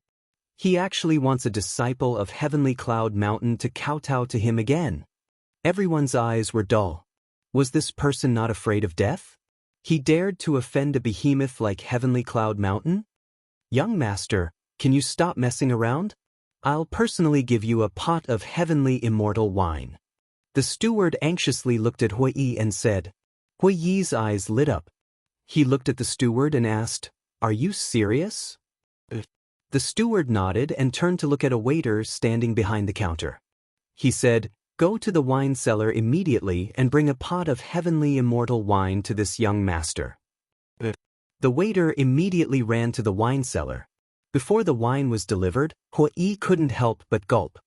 He turned to look at the young man and said, For the sake of the heavenly immortal wine, I won't bother with you. Get lost. Just you wait. I'll let you know the price of offending my heavenly cloud mountain. And you, the young man gloomily said. He glared at Qin Feiyong and turned to leave. Heavenly Cloud Mountain. Qin Feiyong looked at the young man's back, his eyes flickering. Just as the young man was about to leave the restaurant, Qin Feiyong's eyes flashed. He turned to look at Hui Yi and said, "Cripple him." Chapter 2260. What? Cripple him? The restaurant's manager and the guests in the hall trembled. Since entering the restaurant, this person hadn't said a word. Everyone thought that he was a low-key person. But they didn't expect that his first sentence would be to cripple the other party. If his words weren't shocking, he wouldn't stop until he died. When the young man heard Qin Feiyong's words, his body shook violently. Immediately after, with a swoosh, he ran outside without looking back. Are you sure? Hui Yi was also a little stunned. Qin Feiyong said, "If you say any more nonsense, he will run away." "Don't worry. He can't run away." Hui Yi chuckled, got up and took a step out, instantly disappearing from the restaurant. Immediately after. Then, a scream of pain came from outside. Hui Yi dragged the young man into the restaurant. On the young man's lower abdomen, there was a bloody hole that penetrated from the front to the back. Everyone's pupils shrank, full of fear. They didn't even put Heavenly Cloud Mountain in their eyes. They were really two lawless people. Done. Hui Yi walked to the table, grinned at Qin Feiyong, and then let go. The young man was like a dead dog, lying on the ground, his eyes filled with fear. Two young masters. The manager looked at the young man, then looked at Qin Feiyong and Hui Yi, looking rather flustered. "Don't be afraid. I will take responsibility for my own actions. I won't implicate your heaven immortal tower." Hui Yi returned to his seat and said indifferently, "Thank you." The manager hurriedly thanked him. He was afraid that Heavenly Cloud Mountain would come to settle the score with the Heaven Immortal Tower. "Manager, the wine is here." At this time, the waiter who went to get the wine ran over with a wine jug. Looking at the young man lying on the ground, his expression changed drastically. The wine jug in his hand was so frightened that he didn't hold it properly and dropped it. Hui glared, his eyes were sharp and his hands were fast. He rushed over and grabbed the wine jug. The manager came back to his senses and immediately looked at Hui, angrily saying, "What are you doing? What if it falls to the ground?" Sorry. The waiter quivered and hurriedly knelt on the ground. "Scram!" The manager shouted. Yes. The shop assistant got up and ran to the counter, but his heart was in turmoil. He actually crippled a disciple of Heaven Cloud Mountain in public? Such behavior was a provocation to Heaven Cloud Mountain. How could these two be so bold? The steward hurriedly looked at Hui Yi and said with a flattering smile, "Young master, I'm sorry, these people are just clumsy." "I'm fine." Hui Yi waved his hand, but his eyes were fixed on the jug of wine. Then he turned around and walked back to the table, returning to his seat. The manager smiled. "This is the divine wine of our Heaven Immortal Tower, the Heavenly Immortal Wine." Hui Yi looked at him and opened the lid of the wine jug. A rich wine aroma surged out like a tidal wave and instantly engulfed the entire hall. Immortal intoxication. That's right, that's the smell. Everyone in the hall shook as they all turned to look at the jug of wine in Hui Yi's hand, their eyes shining with a fiery light. Why is there the aroma of immortal intoxication? Today isn't the beginning of the month, is it? The people in the private rooms upstairs also smelled the wine and ran out. They crowded the corridor and scanned the hall below. When they saw the jug of wine in Hui Yi's hand, their eyes lit up. "Manager, what do you mean? Isn't the beginning of the month not yet? Why did you take out the immortal intoxication? It's unfair for you to do this." Everyone looked at the manager of the restaurant with dissatisfaction. The manager's face was filled with helplessness. He cupped his hands and said, "This matter is a bit special. I hope everyone can forgive me." Special? The people upstairs looked at Hui Yi again. Wasn't he the ferocious person who forced the city lord to kill his son outside the city? So it was him. No wonder. Why was there another person lying on the ground? He was a disciple of Heavenly Cloud Mountain? A disciple of Heavenly Cloud Mountain actually had his chi seed destroyed? Everyone was shocked. The next moment, everyone looked at Hui again. Could it be that this ferocious person did it again? But at this moment, Hui wasn't in the mood to pay attention to them, because he was completely intoxicated. In the past, he could be considered to have tasted many peerless wines, but compared to this jug of immortal intoxication, it was simply the difference between heaven and earth. Just the aroma of the wine was enough to make him drown. "Young master, how is it?" The manager looked at Hui and asked with a smile. "Give me a wine cup." Hui stretched out his hand. The manager hurriedly grabbed the wine cup on the table and handed it to Hui. Hui slowly poured a cup. This immortal intoxication was different from other wines. It was milky white like milk and shone with a hazy crystal light. After pouring it out, the aroma of the wine became even stronger. The people upstairs and downstairs couldn't help but swallow their saliva. "Brother, I'll give you 1 billion divine crystals. Can you give it to me?" "I'll give you 2 billion. I'll give you 3 billion. I'll give you 5 billion, just one cup." "Brother, what do you think?" The originally solemn atmosphere of the restaurant instantly became lively. Qin Feiyang looked at those people with a dumbfounded expression. 5 billion divine crystals? Just one cup? Was it that exaggerated? Looking at Hui again, he stared at the wine cup intently, turning a deaf ear to the surrounding voices as if he was possessed. Qin Feiyang shook his head speechlessly. It seemed that he would never understand wine. In his opinion, this immortal intoxication was no different from ordinary wine, except for the color. Ignoring Hui, he lowered his head and looked at the young man. "You'll regret it." The young man stared at Qin Feiyang with hostility. "This kind of threat is useless against me." Qin Feiyang said expressionlessly, then formed a seal with both hands. "What do you want to do?" The young man got up and retreated in horror. Boom! A strange aura emerged. A blood-red mark appeared in front of Qin Feiyang. Puppet technique. The young man's cultivation wasn't very strong. He had just become a divine lord, so it was easy to control him. As for why Qin Feiyang wanted to control him, it was naturally to read his memories. This person was a disciple of Heavenly Cloud Mountain. If the demon ancestor or Dong Xingyang were really at Heavenly Cloud Mountain, then there might be information about them in this person's memories. Why say it might be and not say it was certain? This was because when the demon ancestor and Dong Xingyang entered the ancient world, their cultivation was still relatively weak, so they might not be very famous. Of course, this was just a guess. Perhaps the two of them had a fortuitous encounter after entering the ancient world, and their strength was no longer the same as before. Moreover, the demon ancestor had a heaven-defying divine artifact. Unless he kept a low profile, he could more or less make a name for himself. As for Dong Xingyang, although he didn't know much about him, he had the eye of destiny and definitely didn't lack powerful divine artifacts. "What is that? What do you want to do to me?" The young man stared at the puppet mark, his eyes full of panic and bewilderment. "Don't be afraid. This won't kill you." Qin Feiyang waved his hand, and the puppet mark entered the young man's head like lightning. The young man immediately hugged his head and howled in pain. "Young master, what are you doing?" The restaurant manager looked at Qin Feiyang in bewilderment. "It's nothing." Qin Feiyang smiled faintly. After controlling the young man, he immediately read his memories. The manager stood at the side and could only wait anxiously. At this moment, Hui finally grabbed the wine cup. Under countless eager gazes, he put it to his mouth and gently took a sip. In an instant, all the pores on his body opened up. Wisps of wine fragrance flowed through his limbs and bones and into his entire body. He immediately felt like he was floating. This wine was mellow beyond his imagination. It didn't have any stimulating taste, and it was as smooth as milk. I've tasted countless wines in my life, but this is the first time I've seen such wine.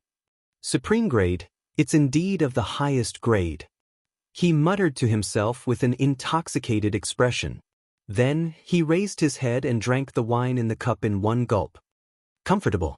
Hui put down the wine cup and laughed loudly. He directly hugged the wine pot and drank wildly. What a waste! What a waste! The other customers swallowed their saliva and roared in their hearts. How could such a peerless divine wine be swallowed like a whale? It was too violent. It was too wasteful. But at the same time, they were extremely envious. They had never tried such a way of swallowing wine like a whale. It was very difficult to bid for the heavenly immortal wine. Even if they were lucky and got it, they would keep it like a treasure and taste it every day. Or give it away to please others. The way this person was drinking was simply an extravagant enjoyment. After a long time, Qin Feiyang finally finished reading the young man's memory. His eyes also revealed a trace of light. In the young man's memory, there was really news about the demon ancestor and the demon dragon. The demon ancestor was now in Heavenly Cloud Mountain. And he had a little fame in Heavenly Cloud Mountain. Heavenly Cloud Mountain was the same as Nine Heavens Palace. There was an outer and inner sect as well as the Heaven List and Earth List. For years ago, the demon ancestor was the first person on the Earth List. 2 years ago, he left the Earth List and became a core disciple of Heavenly Cloud Mountain. A core disciple of Heavenly Cloud Mountain was equivalent to a Saint Peak disciple of Nine Heavens Palace. But in the following 2 years, he rarely appeared, so the young man didn't know much about his situation. However, in the young man's memory, there was only news about the demon ancestor and the demon dragon. There was no news about Dong Xingyang at all. Could it be that Dong Xingyang was in the western desert or the southern wasteland? This was the result that Qin Feiyang didn't want to see the most. Because in this way, he had to make a trip to the western desert and the southern wasteland. Let's meet the demon ancestor first. Maybe he knows the whereabouts of Dong Xingyang. Qin Feiyang rubbed his forehead. Chapter 2261. With a bang, Hui smashed the wine jug on the table, his face flushed red as he laughed. It's really satisfying. Obviously. He had already finished the jug of wine.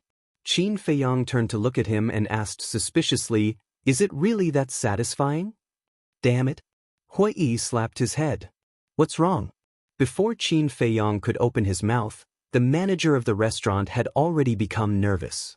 Hui looked at Qin Feiyang and said with an embarrassed smile, "Brother, I'm sorry, this wine is too satisfying, I forgot to leave some for you." The restaurant manager wiped his cold sweat. He thought it was something serious, but he was so shocked that he was scared to death. Qin Feiyang was also speechless. Hui rolled his eyes and turned to look at the manager, chuckling, "Brother, look, my brother hasn't tasted it yet, give me another jug." The manager's face immediately flushed red. "Don't be like this. I'll give you divine crystals. No, I'll give you soul stones, 100 million soul stones." Hui took out his universe ring and smashed it on the table. "What? 100 million soul stones?" Everyone was dumbfounded.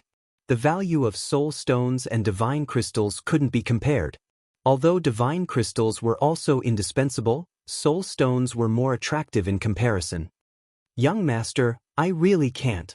As you can see, I gave you a jug just now and it already caused everyone's dissatisfaction." The manager wasn't moved by the 100 million soul stones. 200 million. Hui stretched out 2 fingers. The manager smiled bitterly. "Young master, don't make things difficult for me, okay? 300 million. Hui said again. The manager said, "Young master, giving you a jug is already my limit. Even if you give me 1 billion soul stones now, it won't work." Then 3 billion. Hui said, 3 billion?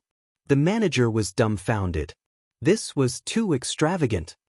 "Brother, you're exaggerating a bit. I don't believe you really have 3 billion soul stones. If you have the ability, take it out first.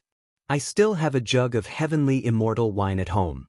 It was auctioned last year, but I haven't been willing to drink it. If you really have 3 billion soul stones, I'll sell it to you."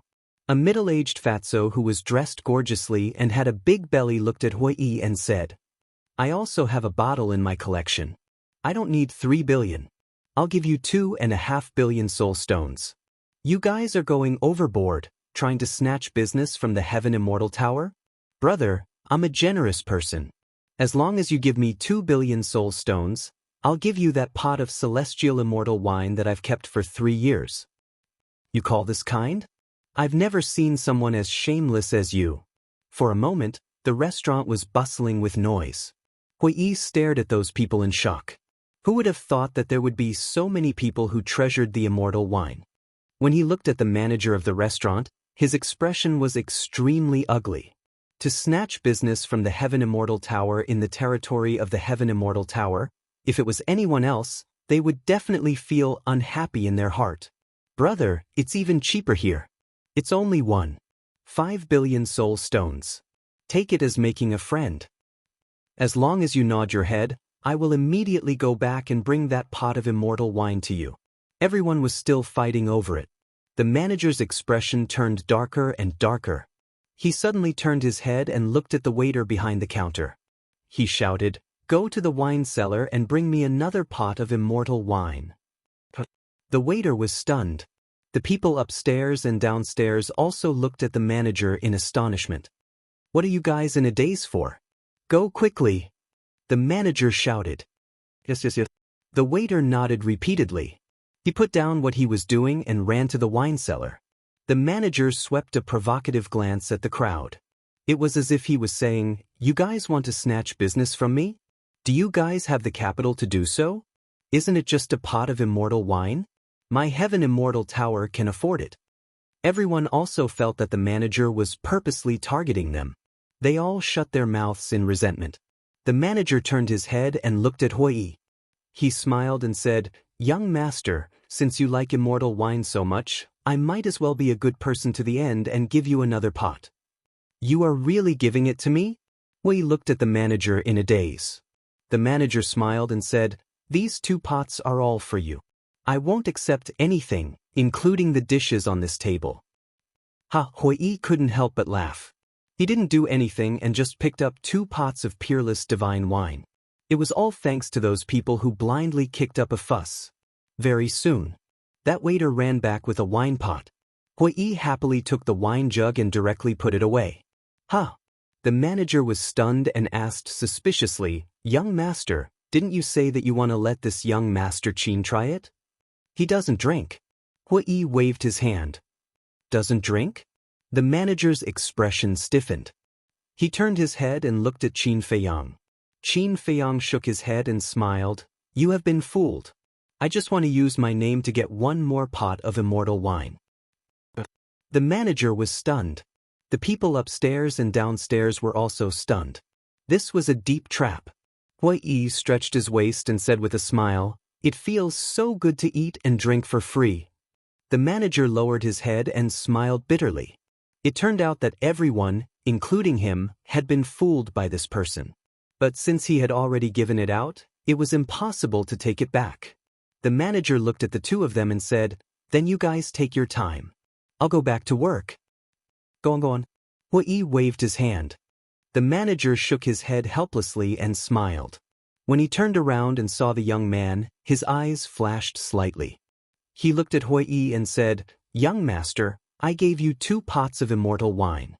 Can you give me face and let him go?" "Of course." Hui nodded, looked at Qin Feiyang and asked, "Do you need to ask him anything?" Qin Feiyang shook his head. Hui looked at the young man and said, "Then scram." When the young man heard this, he immediately ran outside as if he was running for his life. Qin Feiyang originally planned to help him remove the puppet technique, but when he saw that the person was gone. But in the next moment, the young man actually ran back. And the manager was taken aback. He hurriedly walked over and whispered, "Why are you back? Hurry up and leave." Qin Feiyang and Hui also looked at the young man suspiciously. Unexpectedly, when the young man heard the manager's words, he only smiled coldly and looked at Qin Feiyang and Hui. "What's going on?" He suddenly became bold? Qin Feiyang and Hui looked at each other, both somewhat confused. It was also at this moment. There was a commotion outside the restaurant. Qin Feiyang and Hui were stunned and looked at the door. The others in the restaurant also looked at the door suspiciously. After a few breaths, a man and a woman, surrounded by a group of guards, entered the restaurant. The manager of the restaurant was also very puzzled at first, But when he saw the man and woman, his face suddenly changed and he hurriedly bowed to salute. Not only the manager of the restaurant, when the others saw the man and woman, their faces changed on the spot, their eyes filled with fear. Qin Feiyang and Hui frowned. The man and woman both looked middle-aged. As for the man, they knew him. He was the city lord of Heaven Luo City. At this moment, the city lord stood at the entrance of the restaurant, his gaze sweeping across the hall. As for the city lord's woman, she was about 30 years old, wearing a long black dress, and her gaze was also bone-chilling. Brother Qin, look at her clothes, there is also a mountain-like symbol. Hui whispered. Qin Feiyang looked at the woman's clothes, and indeed saw a mountain-like symbol on her clothes. He muttered, it seems that she is also from Heavenly Cloud Mountain.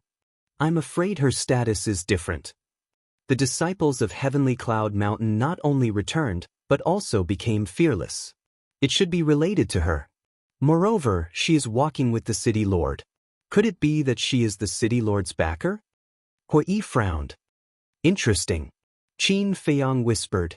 The city lord finally saw Qin Feiyang and Hui. His gaze locked onto them, and the murderous intent in his eyes was not concealed. He said, Madam, it's them. The woman immediately looked at Qin Feiyang and Hui. Her murderous intent also burst out. Madam? Hearing how the city lord addressed the woman, Qin Feiyang and Hui exchanged glances. So they were husband and wife. That young man coldly laughed. He turned and looked at the woman, bowing, Disciple greets Lord Hallmaster. Amichem? The woman looked at the young man suspiciously. The young man knelt on the ground and said, Disciple is called Zhao Seventh, an inner disciple of Heavenly Cloud Mountain. Lord Hallmaster, please seek justice for disciple. What's the matter? The woman frowned. The young man pointed at Qin Feiyang and Hui and angrily said, It's the two of them who humiliated disciple in public. If it wasn't for the manager of the Heaven Immortal Tower pleading for me, they would have killed me. The woman's eyes flashed with coldness. You didn't tell them that you are a disciple of Heavenly Cloud Mountain? Yes. But they don't even place our Heavenly Cloud Mountain in their eyes. The young man said. The woman clenched her fists and said, I understand. Retreat to the side first. The young man stood up and stood behind the woman. He coldly stared at Qin Feiyang and Hui. The woman stepped forward and walked towards Qin Feiyang and Hui. The manager of the restaurant hurriedly stood in front of the woman. The woman immediately raised her brows. The manager's expression was filled with fear. Lord, can you not act in the Heaven Immortal Tower? I won't say it a second time. Scram. The woman coldly said. The manager sighed and silently retreated to the side. The people in the restaurant were also silent like cicadas in winter. The woman stepped forward again and stood in front of Qin Feiyang and Hui. She sized them up and said, Qin Feiyang and Hui? That's right. Hui nodded and asked suspiciously, You are? The woman said, I'm the hall master of Heavenly Cloud Mountain's Law Enforcement Hall. So it's the Law Enforcement Hall Master of Heavenly Cloud Mountain. Sorry for the disrespect. Hui hurriedly stood up and cupped his hands. The woman coldly said, Are you going to take the initiative to come with me, or do you want me to cripple your cultivation and drag you away? Hui was slightly taken aback. He returned to his seat and smiled. Is there a need to make such a big fuss? Why don't we sit down, drink some wine, and chat? The woman was still expressionless. I won't say it a second time. Make your choice now. Hui put away the yin and yang rings on the table. He then looked up at the woman and smiled. Then I'll give you a choice too. Facing the law enforcement hall master of Heavenly Cloud Mountain, they actually dare to be so arrogant. They're really crazy beyond reason. I heard that her cultivation is even stronger than the city lord. This time, if they don't know how to restrain themselves, these two brats will definitely suffer a great loss. The most important thing is that she has the entire Heavenly Cloud Mountain behind her. That's right. When I think of how terrifying Heavenly Cloud Mountain is, I can't help but feel my scalp tingle. People discussed in low voices. Chapter 2262. The woman raised her eyebrows. An ice-cold aura filled the air. The city lord also took a step forward and landed beside the woman. Staring at Qin Feiyang and Hui Yi, his eyes flashed with killing intent. Hui Yi looked at the two of them and smiled. "You'd better listen to me." Boom. The woman took a step forward, and a majestic aura suddenly surged out. Hui Yi sighed. "Why don't you listen to my advice?" Qin Feiyang's eyes flashed, and suddenly his mind moved. The young man standing beside the door immediately stepped forward and walked behind the woman and the city lord. "What are you doing here?" "Go back." The city lord sensed the young man's aura and shouted without turning his head. But the young man turned a deaf ear. Clang. Suddenly, the young man took out a dagger flashing with divine light and stabbed towards the woman's back. The sharp light pierced her back. The woman suddenly turned around, grabbed the young man's wrist, and shouted, "What are you doing?" However, the young man turned a deaf ear. "What's going on? He's a disciple of Heavenly Cloud Mountain. Why would he sneak attack the law enforcement hallmaster?" Everyone was bewildered. The city lord also turned his head to look at the young man, frowned slightly, and said, "Madam, look at his eyes. Something's wrong." The woman looked up at the young man's eyes, which seemed a little dull. Before the woman could figure out what was going on, the young man's hand loosened, and the dagger fell. And at the same time, his other hand raised like lightning, grabbed the dagger, and stabbed towards the woman's lower abdomen again. Killing intent surged in the woman's eyes, and she slapped the young man's forehead. The young man died on the spot. What's going on? There seems to be a feeling of being possessed. Could it be related to the previous mark? At this point, everyone looked at Qin Feiyang again. But they saw Qin Feiyang and Hui Yi sitting at the table as if nothing had happened, as if they didn't see it. Well, Mark. But the woman and the city lord were very concerned. Earlier, before you all arrived, Qin Feiyang had created a crimson imprint and assimilated it into the top of his head. Someone said, "Mark," the woman murmured. Her eyes trembled as she stared at Qin Feiyang. She said in a low voice, "Could it be some kind of secret controlling technique?" "Control secret technique? What is that? Why haven't I heard of it?" Qin Feiyang was suspicious. "Stop pretending," the woman shouted. "I don't know if you're pretending or not. All I know is that it was you, Lord Hallmaster, who killed the disciples of your sect." Qin Feiyang smiled. "Trying to frame me?" The woman sneered. "Do you think I'm that bored? Even if I wanted to frame you, I wouldn't have picked him. What can a mere disciple do? I just want to tell some people that they shouldn't think that they can look down on others just because they have some strength and status. Even an ant can topple an elephant. Some things are hard to predict," Qin Feiyang said with a smile. "Even an ant can topple an elephant," people murmured, savoring the words. Why did it feel like he was describing the city lord couple? Hui Yi looked at the couple and laughed. "Now, can you quietly listen to the choice I'm giving you?" The couple stared at Hui Yi. "The first choice is to take your people and leave immediately. I will pretend that nothing happened before. The second choice, you go and buy 2 coffins and I will personally put you in them." The corner of Hui Yi's mouth raised slightly. "I'll go. I've never seen anyone more arrogant than him. Buying 2 coffins and personally putting them in them, he doesn't put the city lord couple in his eyes at all. Qin Feiyang Hui, these 2 guys, who are they? How dare they be so arrogant in front of the Heavenly Cloud Mountain's law enforcement hall master?" The people present couldn't help but feel shocked in their hearts. The city lord couple was also extremely stunned. Even now, they still have nothing to fear? Hui Yi looked at the woman and said, "I won't repeat my words a second time. Alright, I'm completely convinced by him. To be so arrogant in front of the law enforcement hallmaster, even if he dies, it's worth it." Everyone was already numb to Hui Yi's arrogance. Boom. However, the woman flew into a rage. An astonishing murderous aura firmly locked onto Qin Feiyang and Hui Yi. Everyone, can you give me face and not fight here?" Seeing the situation getting out of control, the steward anxiously looked at the 4 of them and shouted. However, the 4 of them turned a deaf ear to him. "You don't want to listen to my kind words? Believe it or not, I'll immediately inform the house master to come here." The steward was also suddenly burning with anger. Inform the house master? It's getting more and more interesting.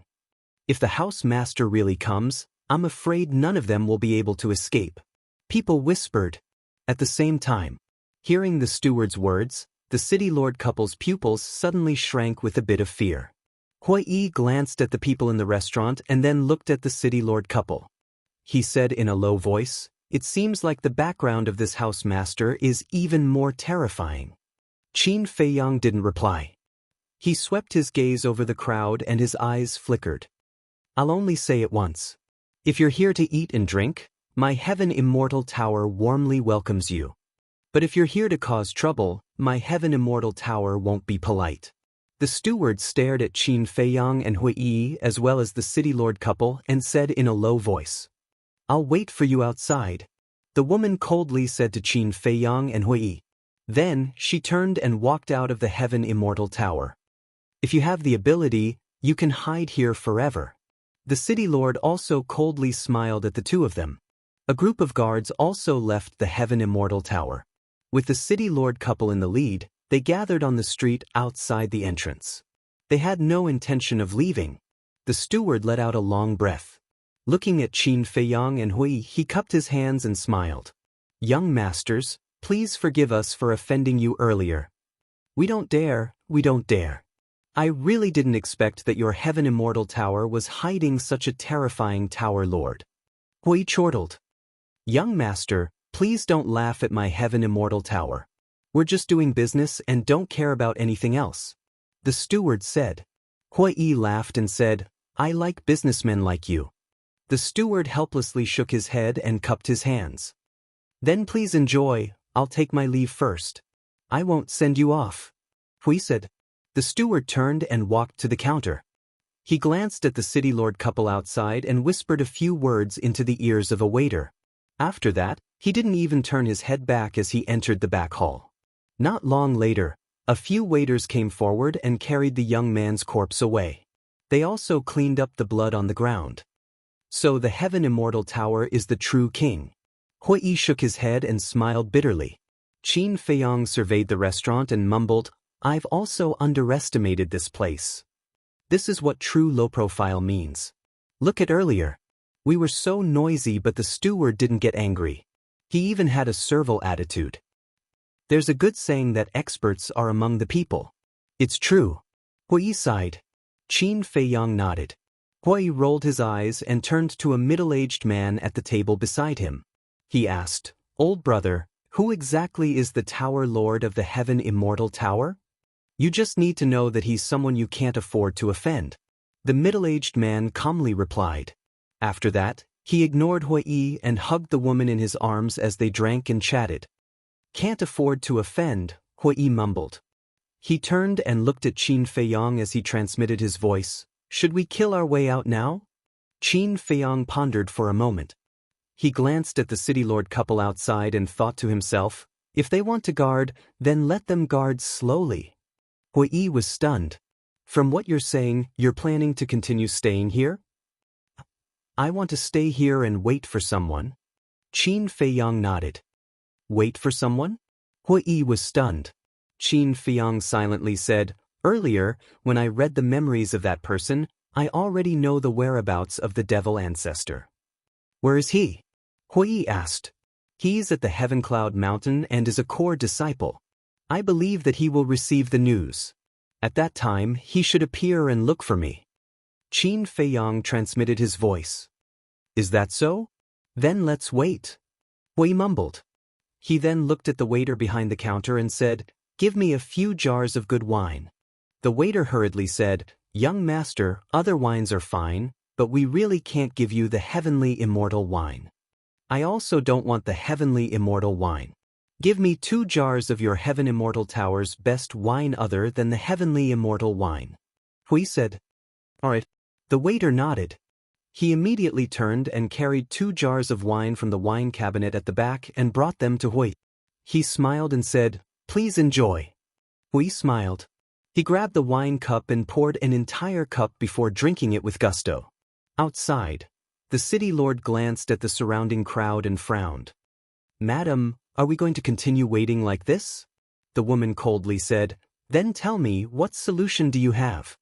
The city lord's expression stiffened. After pondering for a moment, his eyes suddenly lit up and he said in a low voice, "Why don't you personally go and look for Miss Heavenly Immortal?" The woman was slightly stunned and said angrily, "Why don't you go personally?" The city lord smiled embarrassedly. "You are the law enforcement hall master of the Heaven Cloud Mountain. Your face is greater than mine. Why did I find such a useless man like you?" The woman angrily glared at the city lord. A cold light flashed in her eyes as she transmitted her voice. "Fine, you stay here and watch. I will go and talk to Miss Heavenly Immortal." "Okay." The city lord nodded. The woman secretly said, "Don't let them escape." "Don't worry." The city lord transmitted his voice.